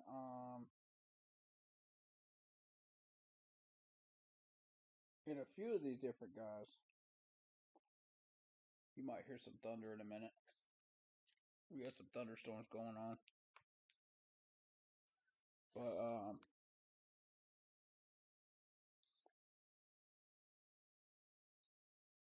you know, Georgia players, South Carolina Gamecocks players showing up really well today.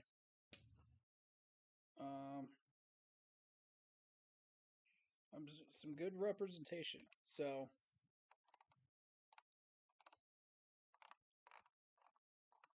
Bama not as much, but you know.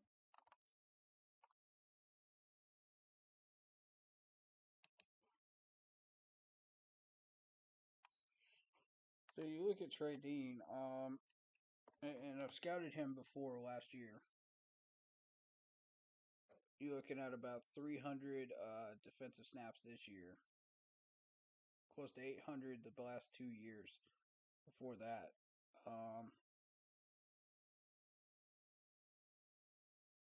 Yeah, he's not much of a pass rusher. He's more of a coverage snap guy, as you can tell by the snap counts. And he doesn't miss many tackles.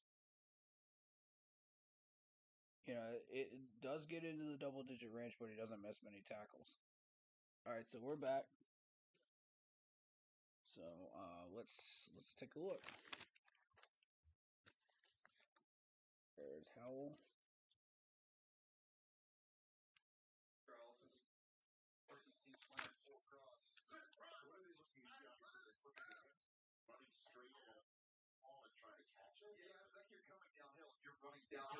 you simulate if you're playing as a high safety, you see, or any kind of off coverage, you see if you're driving, you're running full speed, can you catch the ball and run through it? And don't forget, you're coming on rich, you're coming on turning. So can you get yourself back under control and in control in order to make sure you catch the football and drive through it? Grant Joseph, he battled through an injury at the end of the year. It was a little bit of time there with Notre Dame. Ran pretty well. I was pleasantly surprised with how well he ran. Martin again. Yes, yeah, nice catch. Okay.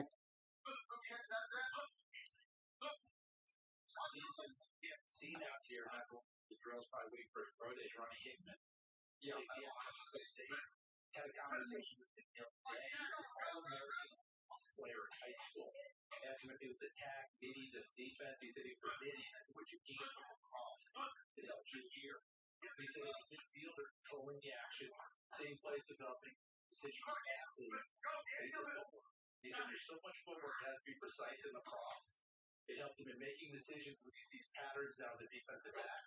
And also his footwork as he goes through his motions. You see the cross really spread all over. That sport is Yeah. crazy, and there's a lot of crossover. I think it's great for football players to run across the spring. But you know the greatest. Jim Brown was pretty good. Jim Brown, the Hall of Fame lacrosse. We might be looking at Jason Taylor though. That's what I think we're looking at.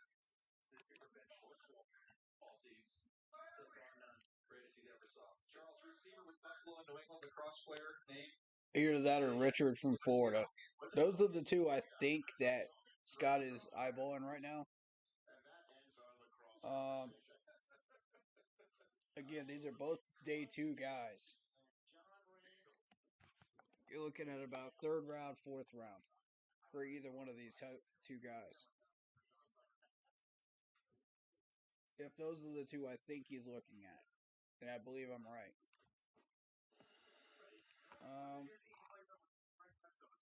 Trey Dean might also be on that list, but we're going to find out. Yeah, like I say, he's clocking 3 or 4 different guys here. So,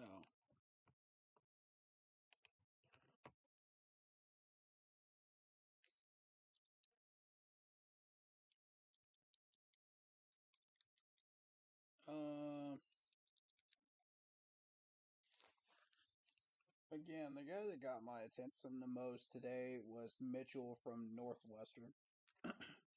And I mean, he's not going to get enough attention though, but still, he was so far my day 2 guy.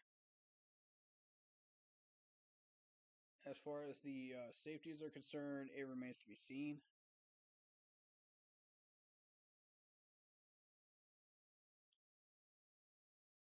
But right now,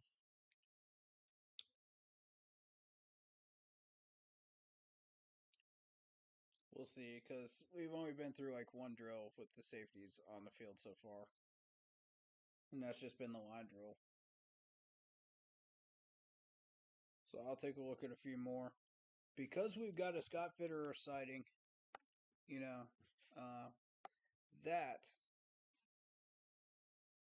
is definitely worth paying attention to.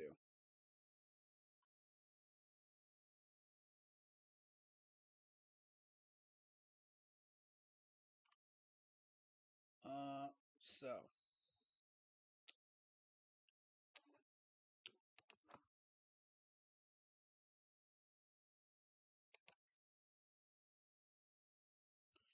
let's see what the Facebook world is saying right now.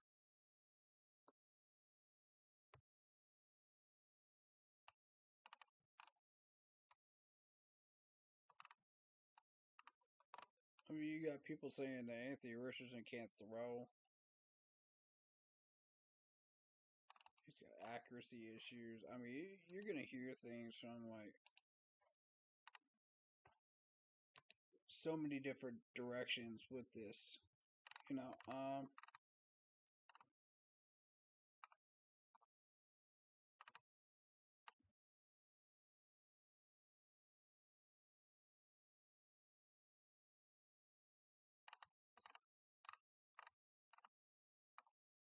So if we re-sign Sam Darnold,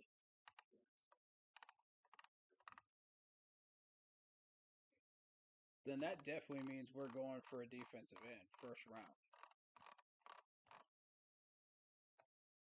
Or a safety option first round.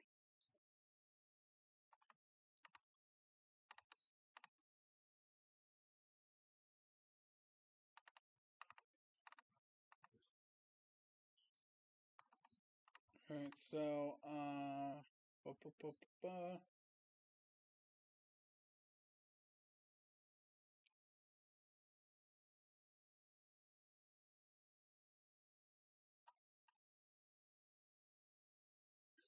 Dean Jones back at it again. I mean, you see it. Come on. You see it on screen.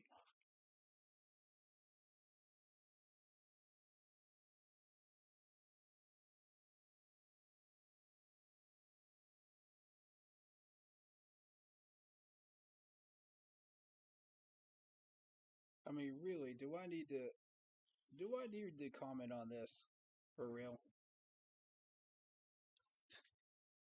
I mean, that's so dumb, man.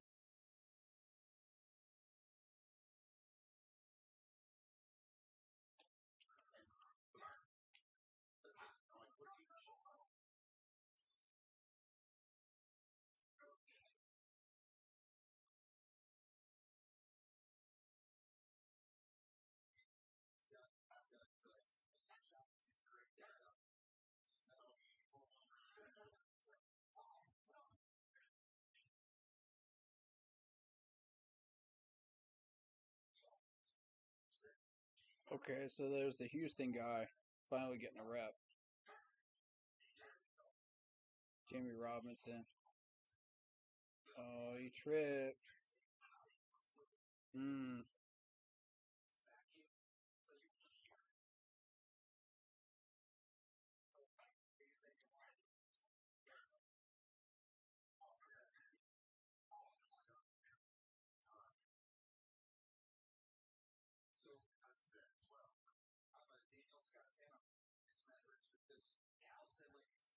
Alright, so here's Christopher Smith.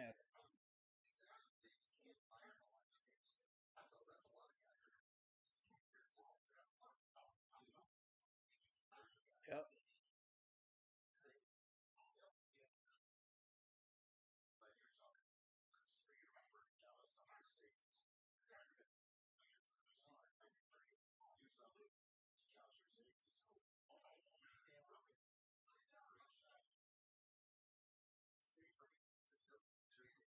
Okay, Richard Torrance.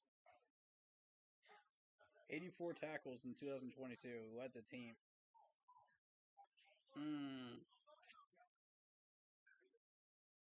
He slowed down, though.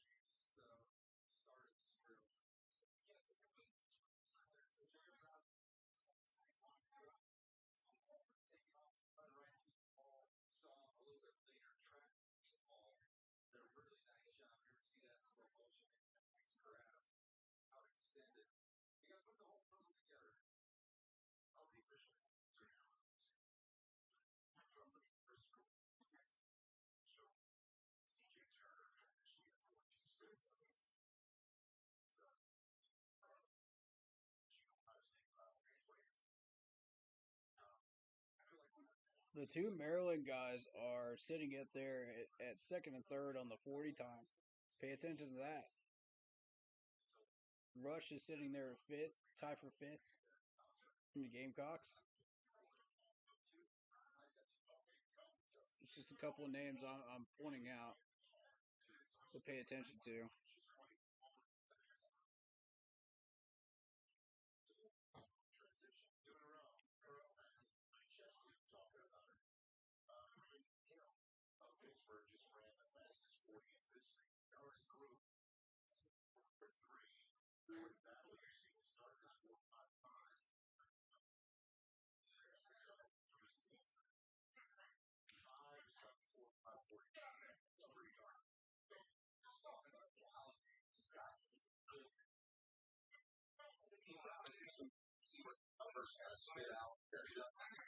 great job of going through the history of 5 matches.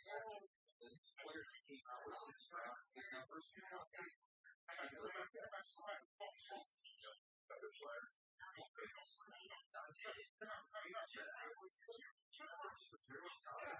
Changing his last name to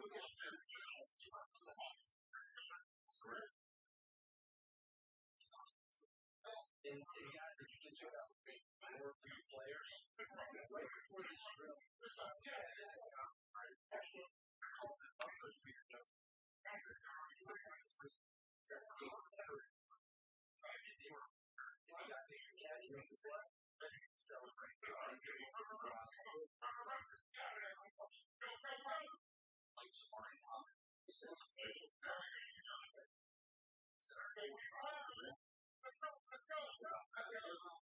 Charles out, fan of his game, and he's backed it up with a good rebound. But he certainly has. Come on, Trey. Yeah, track that ball, Trey. There you go.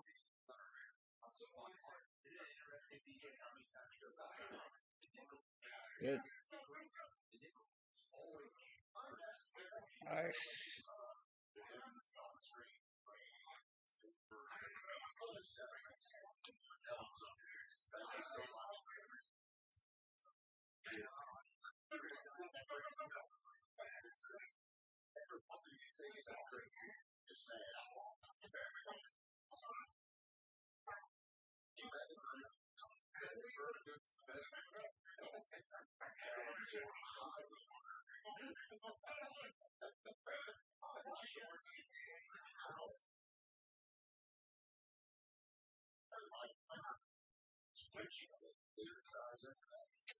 Okay, looking good. That was Howden that just ran through that drill.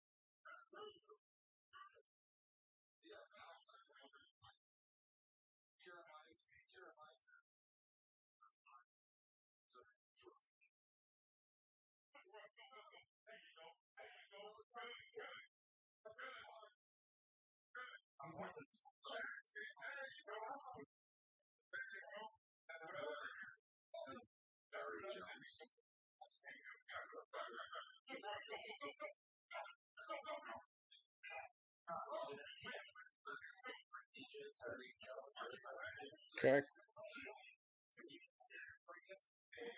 Give that one to me. Nothing.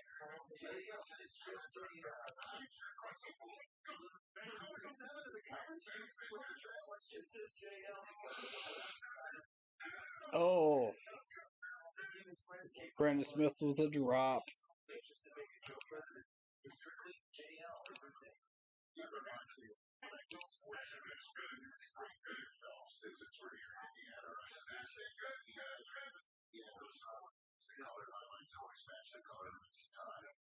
And we looked down at his card.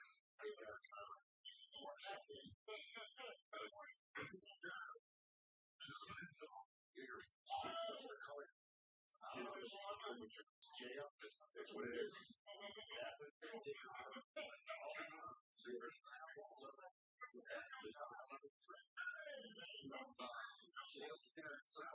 Charles, remember him? There's Jermaine Robinson. Jamie Robinson, sorry. Nice play on that ball.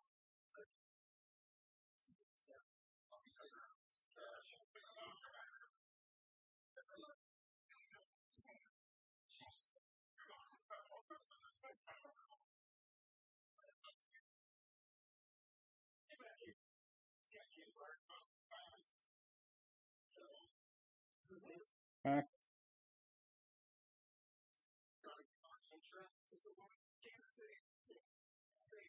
I'm watching these guys' footwork more specifically.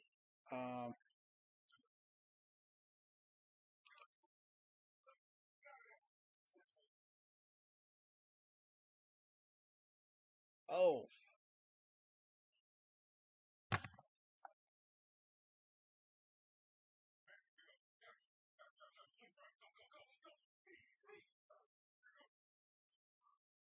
Catch it. Goose. Ooh.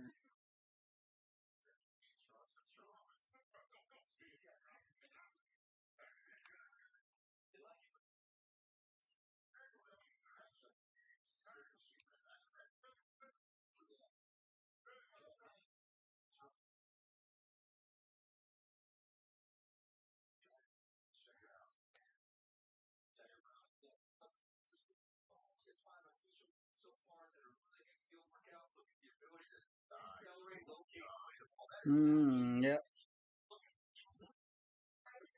Justin 903, I think.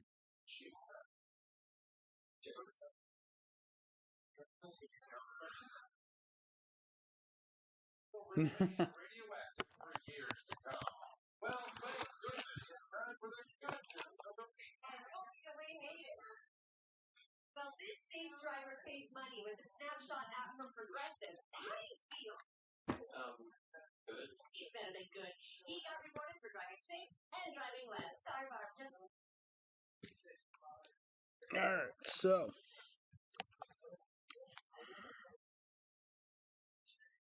thus far with the safeties I'm looking at,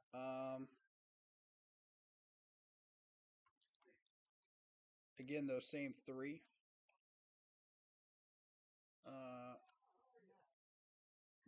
For the Gators guys, and then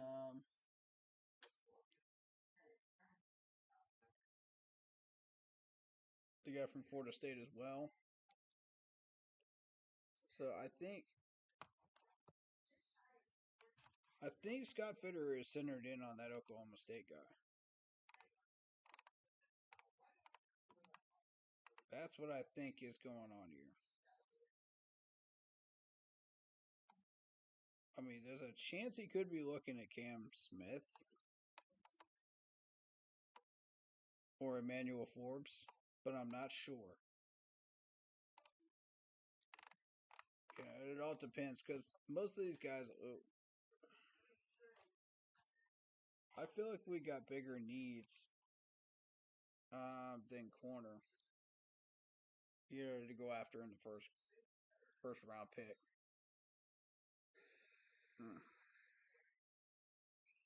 But we got some good options. We got some solid guys on this board. Scott seems really zeroed in on a few of these guys. So I don't know which one he's gunning for right now. I think it's way too early to tell. Because you're still got to deal with individual meetings and stuff like that. Meetups with the players, find out who they are, interviews, whatnot. So it's a lot of work. It really is.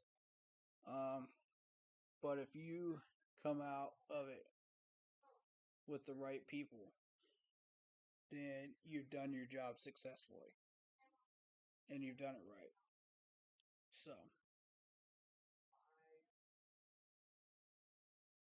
That being said, we'll look at some more safety on the field drills here. I'm not as concerned about the special teams, so special teams wise, we'll leave that up to the chat to determine what they want to talk about during that time. If they do, if they don't, we'll just get out of here and we'll stream tomorrow. Starting at 1.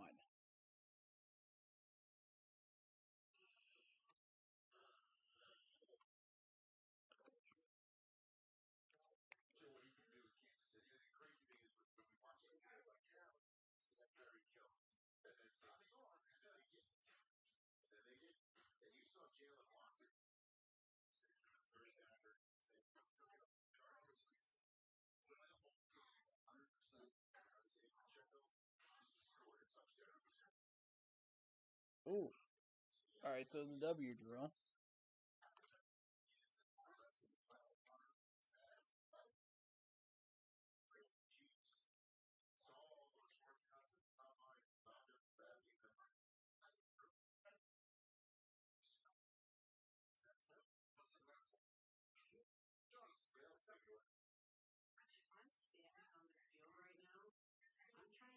as close to Dave Barrett as I possibly can.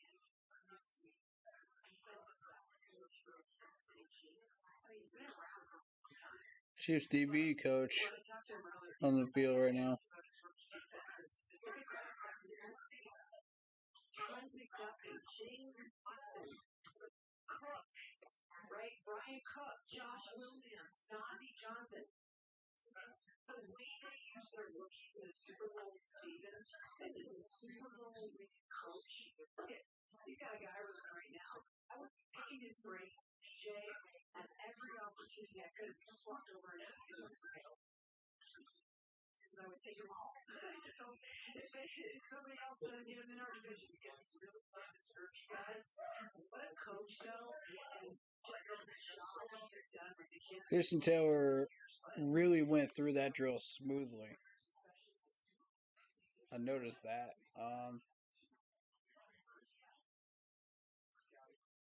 So did Richard from Florida.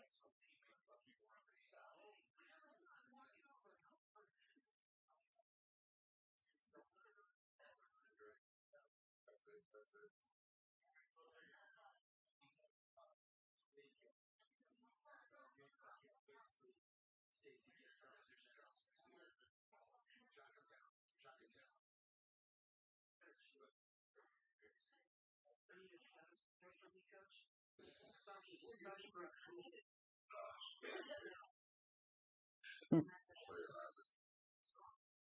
You get me?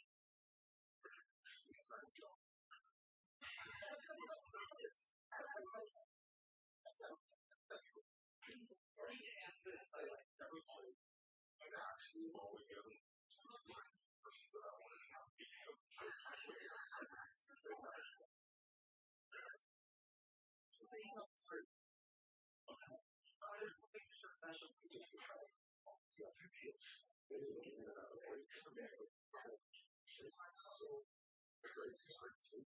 Coach, how do you turn this? They have hips and they're coming out of breaks and look like corners and safeties.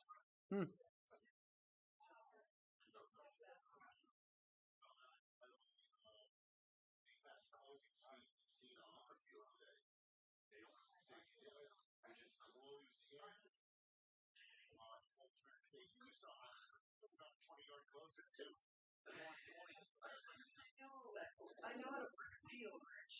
I've been doing it now for a few years. Okay, backpedal in a 90-degree break.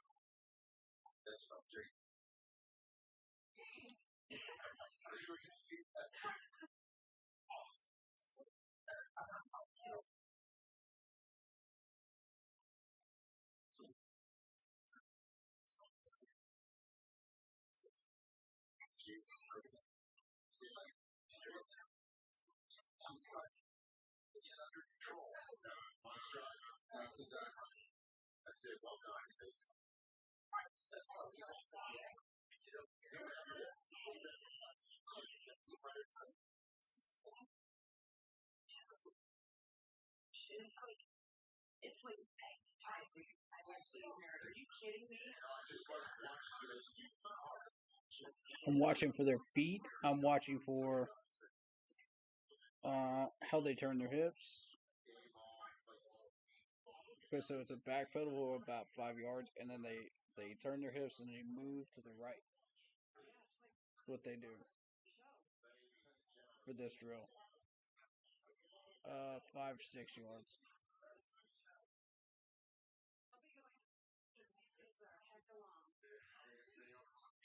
One last favor, says thank you for that last one. Scott, congratulations, Chiefs on draft. Scott, something. Now, got a leg, we just gotta lay back, see what happens. We'll be there on the second.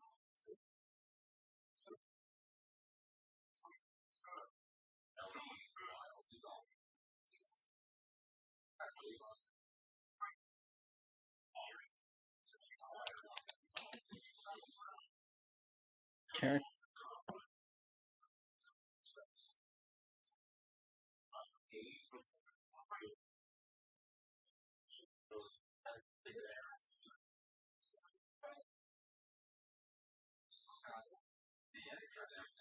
Only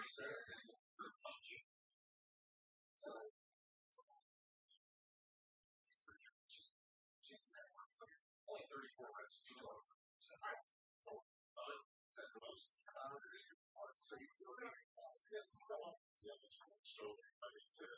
All right.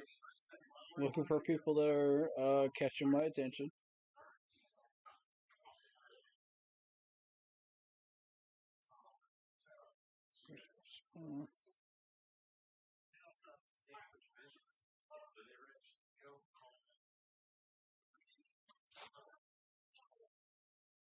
Okay, Rashad Torrance. Good break.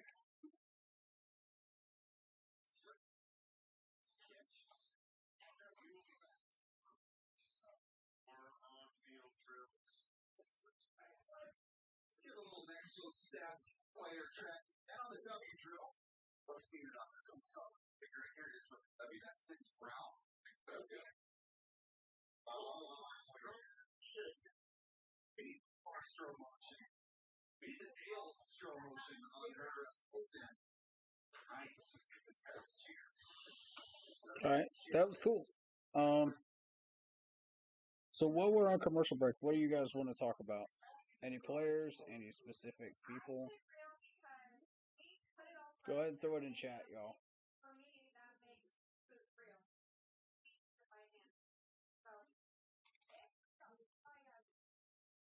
For businesses of all sizes, there are a lot of choices when it comes to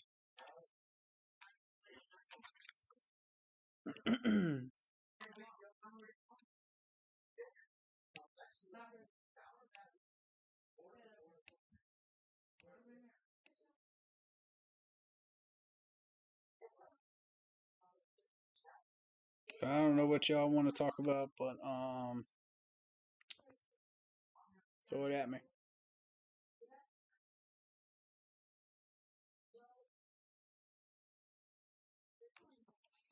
I can look up any player. I can look up whatever y'all want. You let me know. Y'all let me know.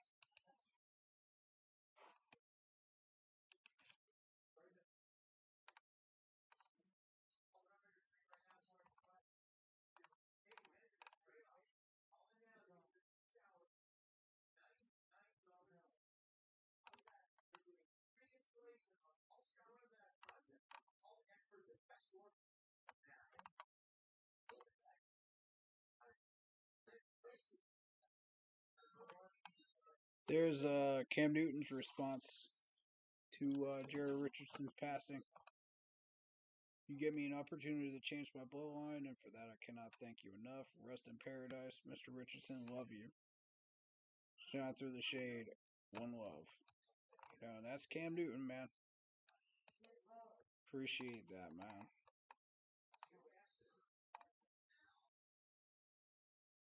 I mean, everywhere you look on the Panthers pages, there's just stuff about Mr. Richardson, and it's just wild, man. It's wild.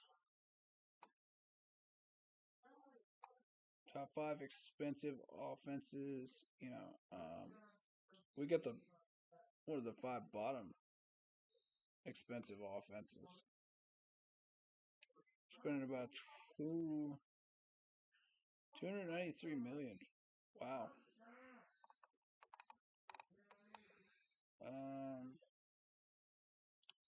Panthers will not use the franchise tag this offseason, which means they better sign Bozeman soon. I agree with that comment right there. Alright, so,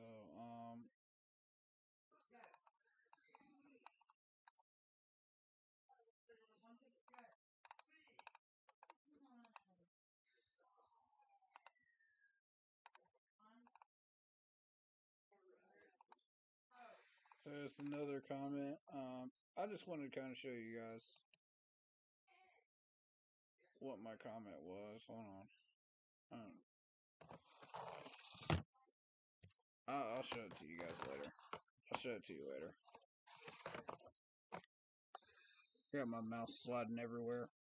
Sorry about that.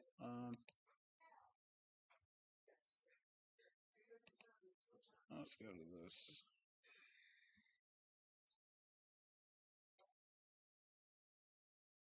I'll show it to you guys later. We got Stephon Jones, the Cowboys COO, sitting in the booth.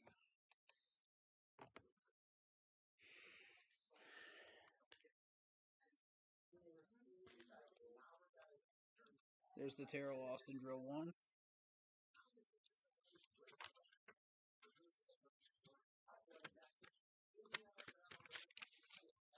Cowboys are gonna franchise tag Tony Pollard if no deal is reached by Tuesday. Wow. Breaking news on that. Breaking news.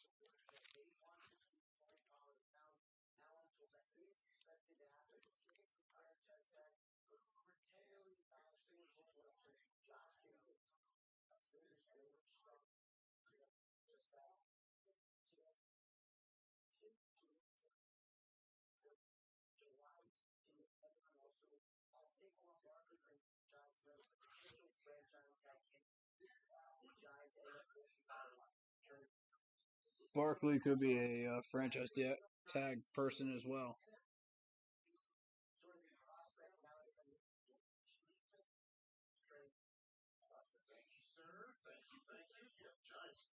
Can't franchise two. They want some fun. And, you know, I some information that the franchise tag.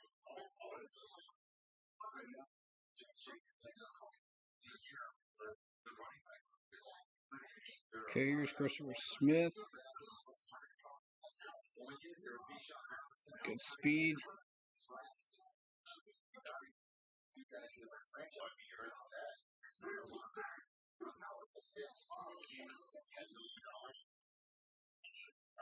Taylor looking good.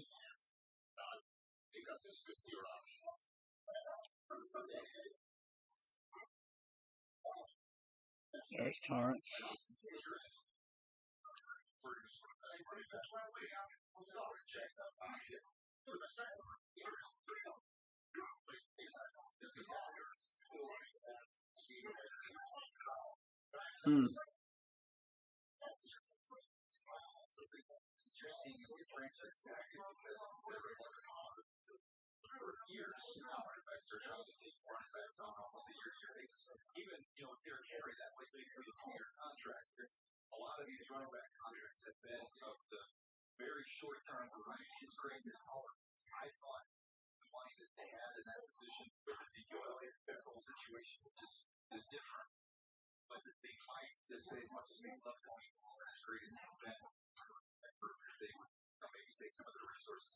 How do you think Mike McCarthy plays? Hot tub time machine? Yeah, go back in time, kind of go recreate the Packers of yesteryear. I don't know, their quarterbacks played pretty well under Colin Moore in that previous offense. And I really yeah, I think it's gonna look the last few years. They've got to figure out with Dallas by we talk about positional depth. The tight end group is as good as I've seen in 10 years with Dalton Schultz. Maybe that's the one who ends up moving on. It's a free agent. Okay. So Zeke is on green. All right. So don't know who I get out there. Jones is good for that. Yeah. Don't forget it late in the tenure, right? That was Aaron George and Paul Williams. Joy. You know, his tenure before.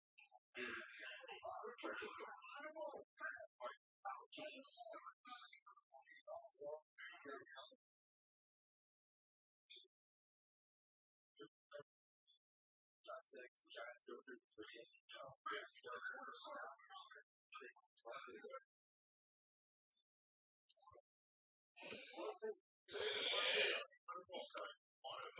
Long-term franchise together. And that's it. I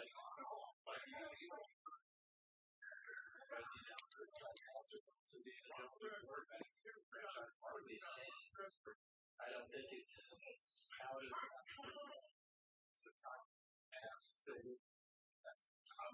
guys a question.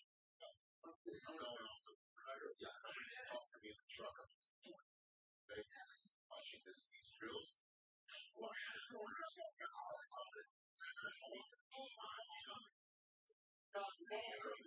All coming quick. That might be one of these quarterbacks tomorrow. Marco, nice turn. Nice catch.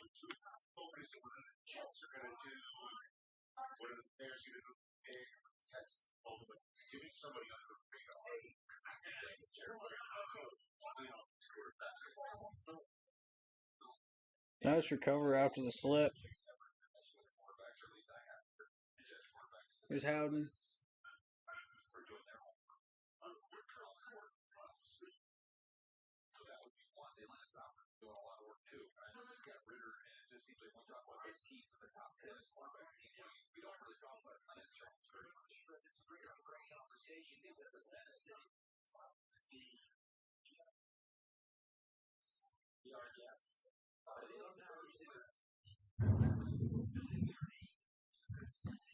There's the thunder.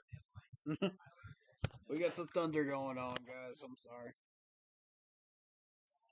Can't control the weather.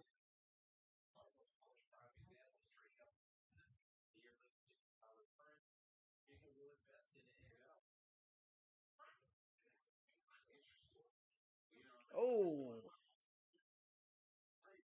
Joseph with the drop. We still have not had very good luck with Notre Dame players. I mean, it really started with that quarterback, and we just had a Notre Dame curse. We haven't had any luck with their players.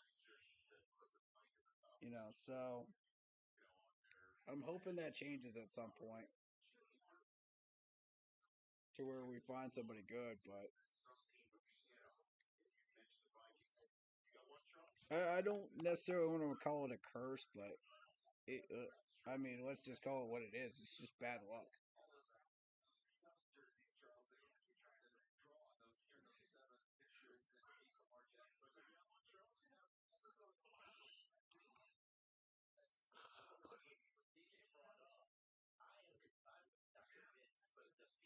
Okay. Timmy Robinson. I like that Florida State speed. That's what I like. That's why he's on my radar. Christopher Smith.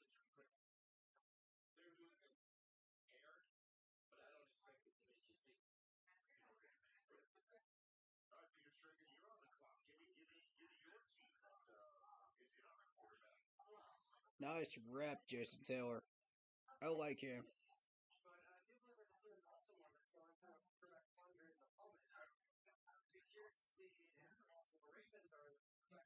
Lawrence looked good on that too. Very good.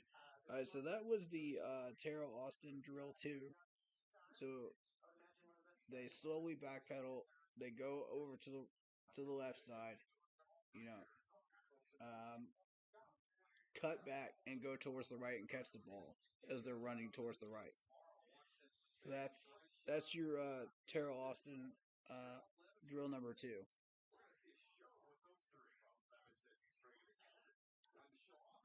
Yeah, tomorrow's going to be exciting. It's going to be quarterbacks, wide receivers, and tight ends.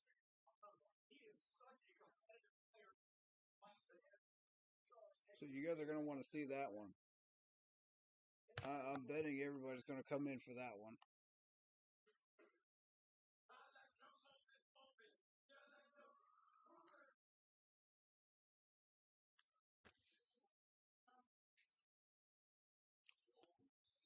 Alright, so we don't have that many more drills to go before they finish up with the DBs and go into special teams. This could go on till like 8:30 though, depending on how many drills they put the special teams through. Probably like an hour's worth, right? So it just goes as long as it goes. Let me see. Yeah, till 8. So it'll probably be another 30 minutes worth of 30 to an hour's worth of special teams drills, which I'm not really going to focus on because we don't really need any of those. types of players. So at that point, I would probably call the stream at that point, unless you guys want to talk about somebody. I'll stick around for you guys, but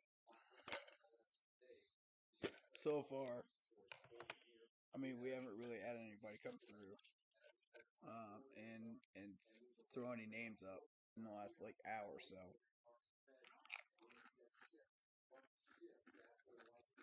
Except for Lock Popper. So, shout out to you if you're still watching the stream, bud. Appreciate you.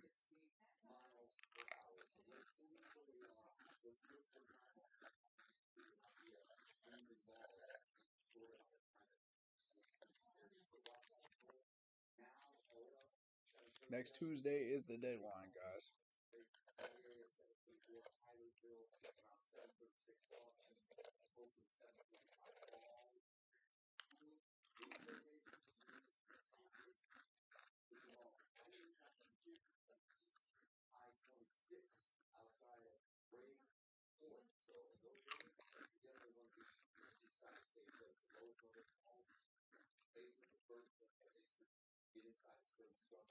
Peyton Manning's doing Peyton and Eli are doing like football camps and stuff.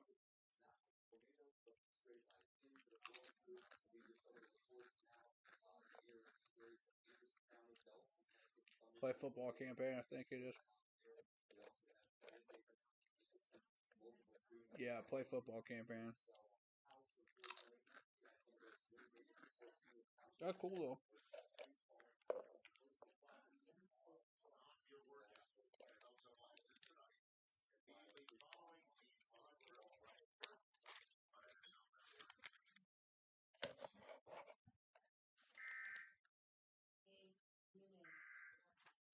Another emergency broadcast thing. Sorry guys. I can only work through what I can work through here.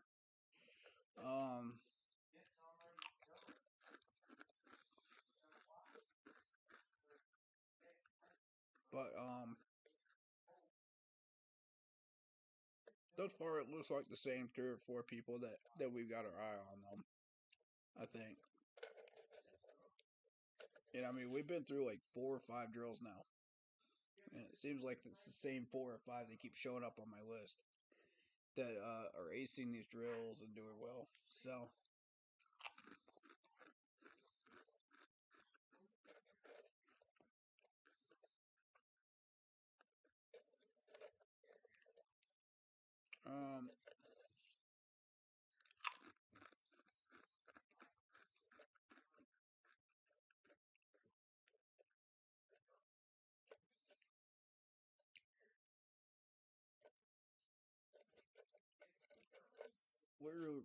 I really would love to see that weather go away, man, so we can focus.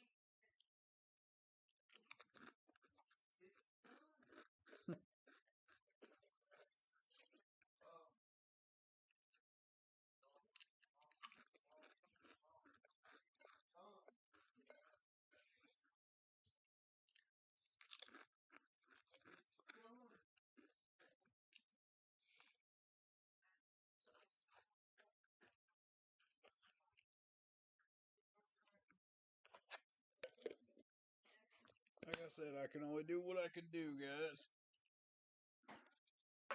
Till that warning goes off.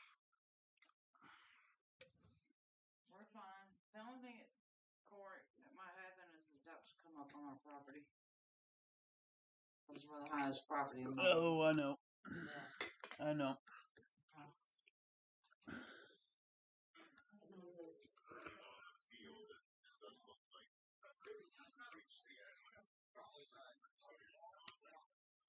Oh, it's gauntlet time. Alright. Let's go.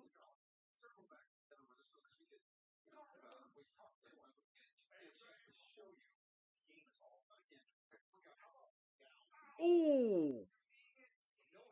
God.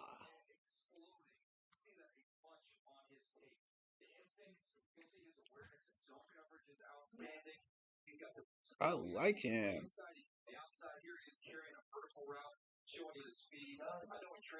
That was the expectation. Find and play the ball are outstanding. Here he is again. Of course, he is not afraid to go make a tackle. I'm sure you're watching that one right here. He's blitzing again. Look at this. I mean, he's full speed. Yeah. Devin Witherspoon. It is extremely fast and aggressive and confident. Trust him when he sees. That's a Mira first pick right there.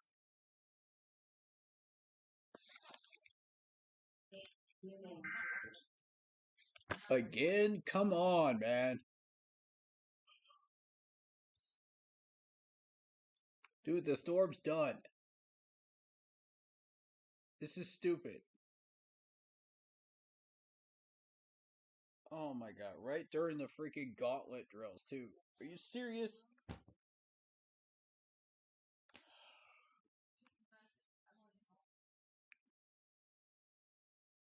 Man, they better show a replay of this. Because if I miss, like, the gauntlet drills, I'm going to be upset. Because that's a big one right there.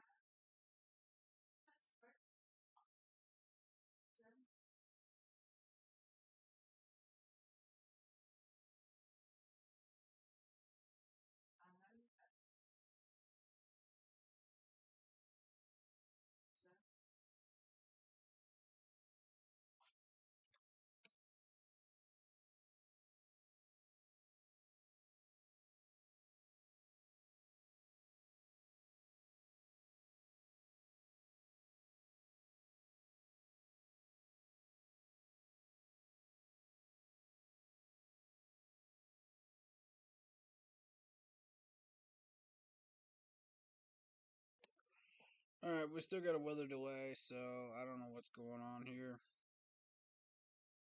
Emergency weather delay thing. So,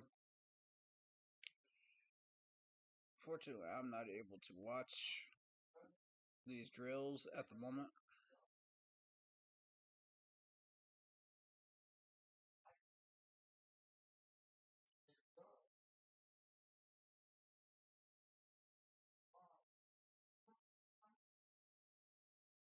Alright, so as long as that emergency thing is going on, I will be right back. Oh, it's back off. Okay. We're back. We're back.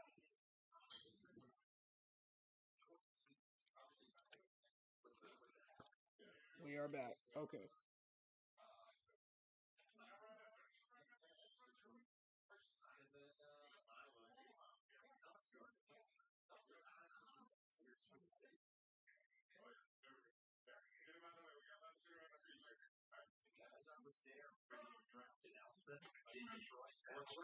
Good. Speed up.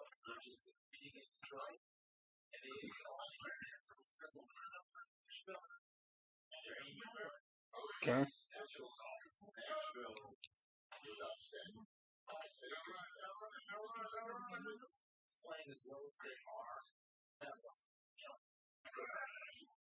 Good drill, Anthony. Okay.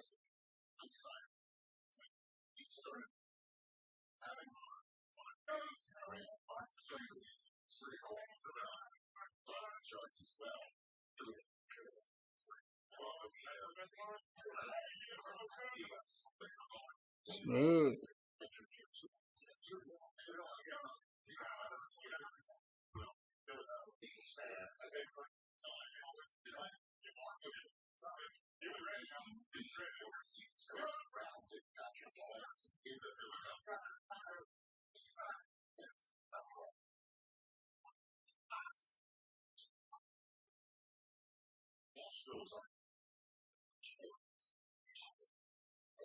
Saw the end of the sea of people. Like I never made my gaze was never able to find it.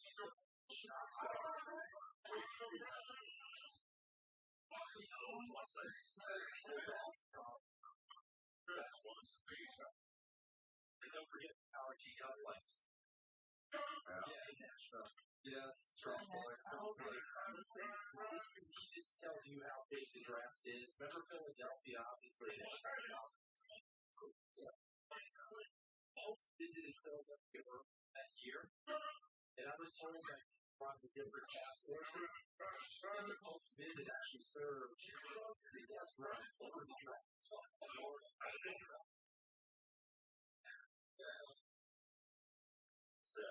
The Pope was a test run? The 100,000 people on that's right.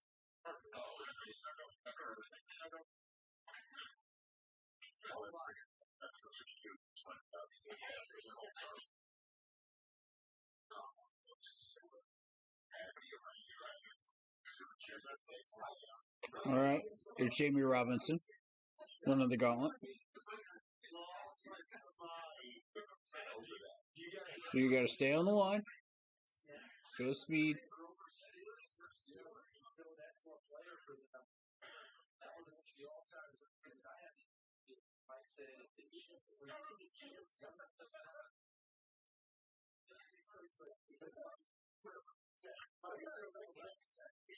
Remember that? Don't disrespect this species. I said, I think it's a orangutan. Mike's like, whatever. This kid. Christopher Smith. Okay.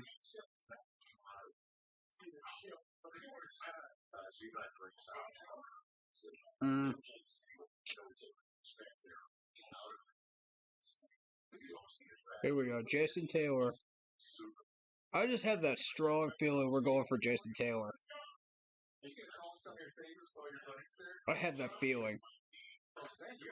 Oh, he looks good. He looks good. Run that gauntlet, Jason. Good run, dude.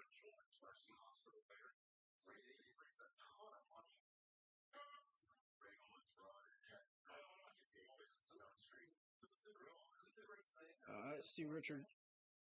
Let's see Torrance. See how he does.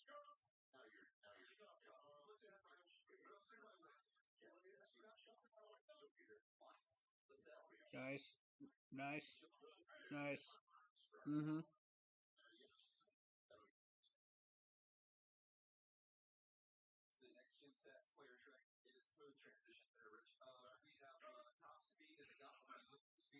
I mean, Torrance the second had a really good day so far.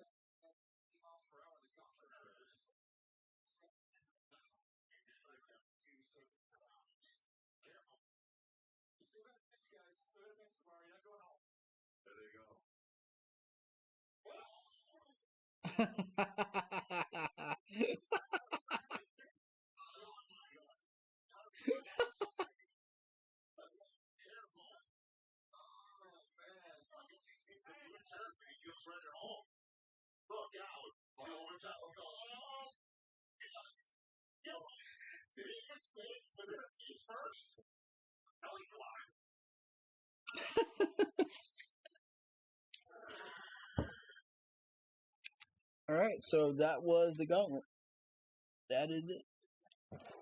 Or the safety drills, I believe, right? Yep. So now it's special teams. All right, so I'm going to wrap up here.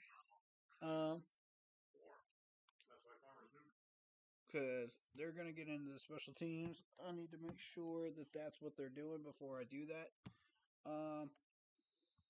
Quick shout out to Lock Poppy and The Real, who is usually The Real Zero Chill in the chat. But today is The Real I'm Ready. So, love the name change, man. Love the name change. But yeah, quick wrap up. The people that caught my attention, of course, are of course the three safeties that we're looking at. You know, Trey Dean,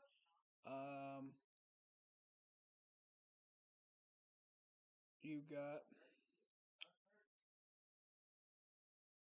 Robinson from Florida State.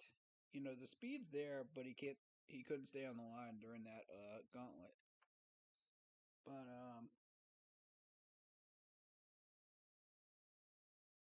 and of course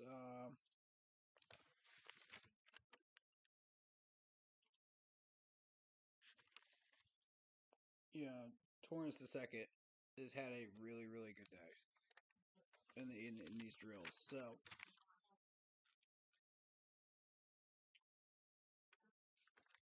as far as the corners, of course, again, I'm looking at Mitchell from Northwestern, Ringo from Georgia, and both of the South Carolina guys, Rush and Cam Smith, heavily. The two Cam Smith has actually had a decent day, productive workout. Rush not so much.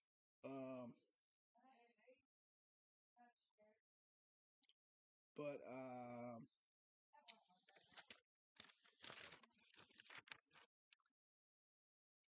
I mean, Gonzalez is another one that I put in pretty much every list so far today. He's had a pretty good practice and workout.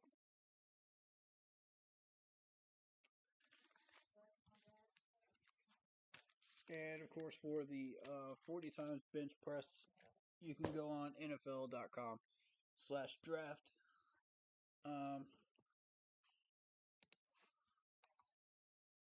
And you can find, NFL.com/combine, and you can find all of this information here that you're seeing on the screen. All the different positions, all the different things that they do. Broad jump, vertical, 40-yard dash, and bench are going to be the biggest ones for the DBs. Corners and safeties. So, of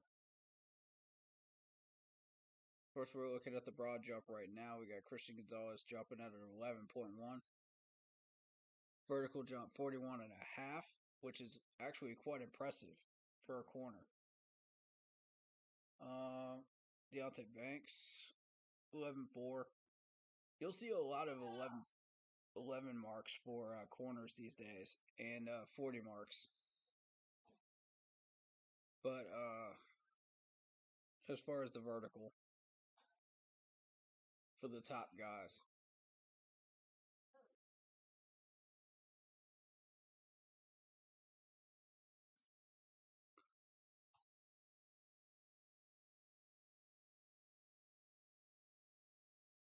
you got the 41.5 there. So the special teamers are coming out to get started with their stuff, and that's probably going to be the end of that for today. But you got the quarterbacks, wide receivers, and tight ends tomorrow. I know a lot of people are going to be more interested in the quarterbacks and tight ends more so than the wide receivers, but I'm more interested in the quarterbacks and wide receivers. I don't feel that we need to upgrade tight end until next year, but that's going to be really interesting, and we're going to draw in some people for tomorrow's stream for sure. 1 p.m. Eastern Standard Time. Be here for that, so you can watch the quarterbacks workout, and I might be a little late. We'll see, but I'm going to try to be on time, okay? Because I know how y'all feel about the quarterbacks. So I'll try to be here on time, and I'll try to get that started for you guys so we can get all the drills in. But obviously they're going to run the 40s, so I'm not real excited about being on time for that, because they post the 40s all over the internet, so it's the on the field drills that I'm more interested in. But we'll try to cover all of it, though, if we can. But yeah, we're gonna get into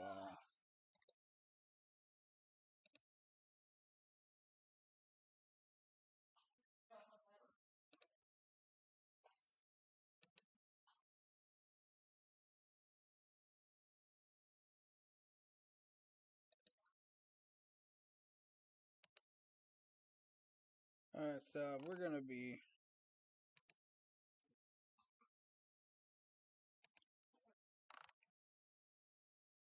things started in a minute to finish up the stream and prep for tomorrow. obviously we have no interest in special teams right now. So unless anybody really wants to cover that, wants me to cover that, I can. But you know, honestly, we don't really need to. So, but I just want to say thank you guys for coming in and hanging out with us. Oh, in other news, Steve Smith opened his first behavioral health care urgent care. So that's awesome, dude. That's really awesome. Shout out to Steve Smith, the GOAT, for doing great things in the community to help people out. Love that. But yeah, we're gonna get out of here, guys. Appreciate y'all coming through. You know, I'll post up the winners of who I thought, you know, day 1 and day 2 are, and then my comment that I posted for the Richardson family and everything on the page as well later on. Thank you so much. Love all the support. Love all the new likes and subs and followers. Appreciate all y'all. Be sure to be here on YouTube, on this here YouTube channel at 1 p.m. tomorrow for the quarterbacks, wide receivers, and tight ends. Alright, guys. That will wrap things up. Thank you so much. Of course, stay happy, healthy, and well. You know how we do around here.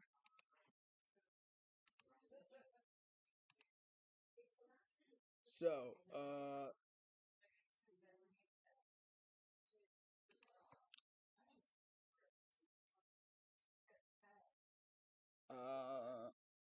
I guess that's it. Yep. So, peace, guys.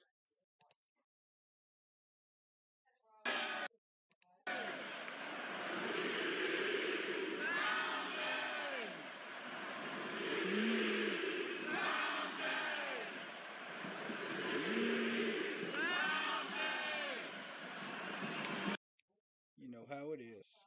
Peace, guys.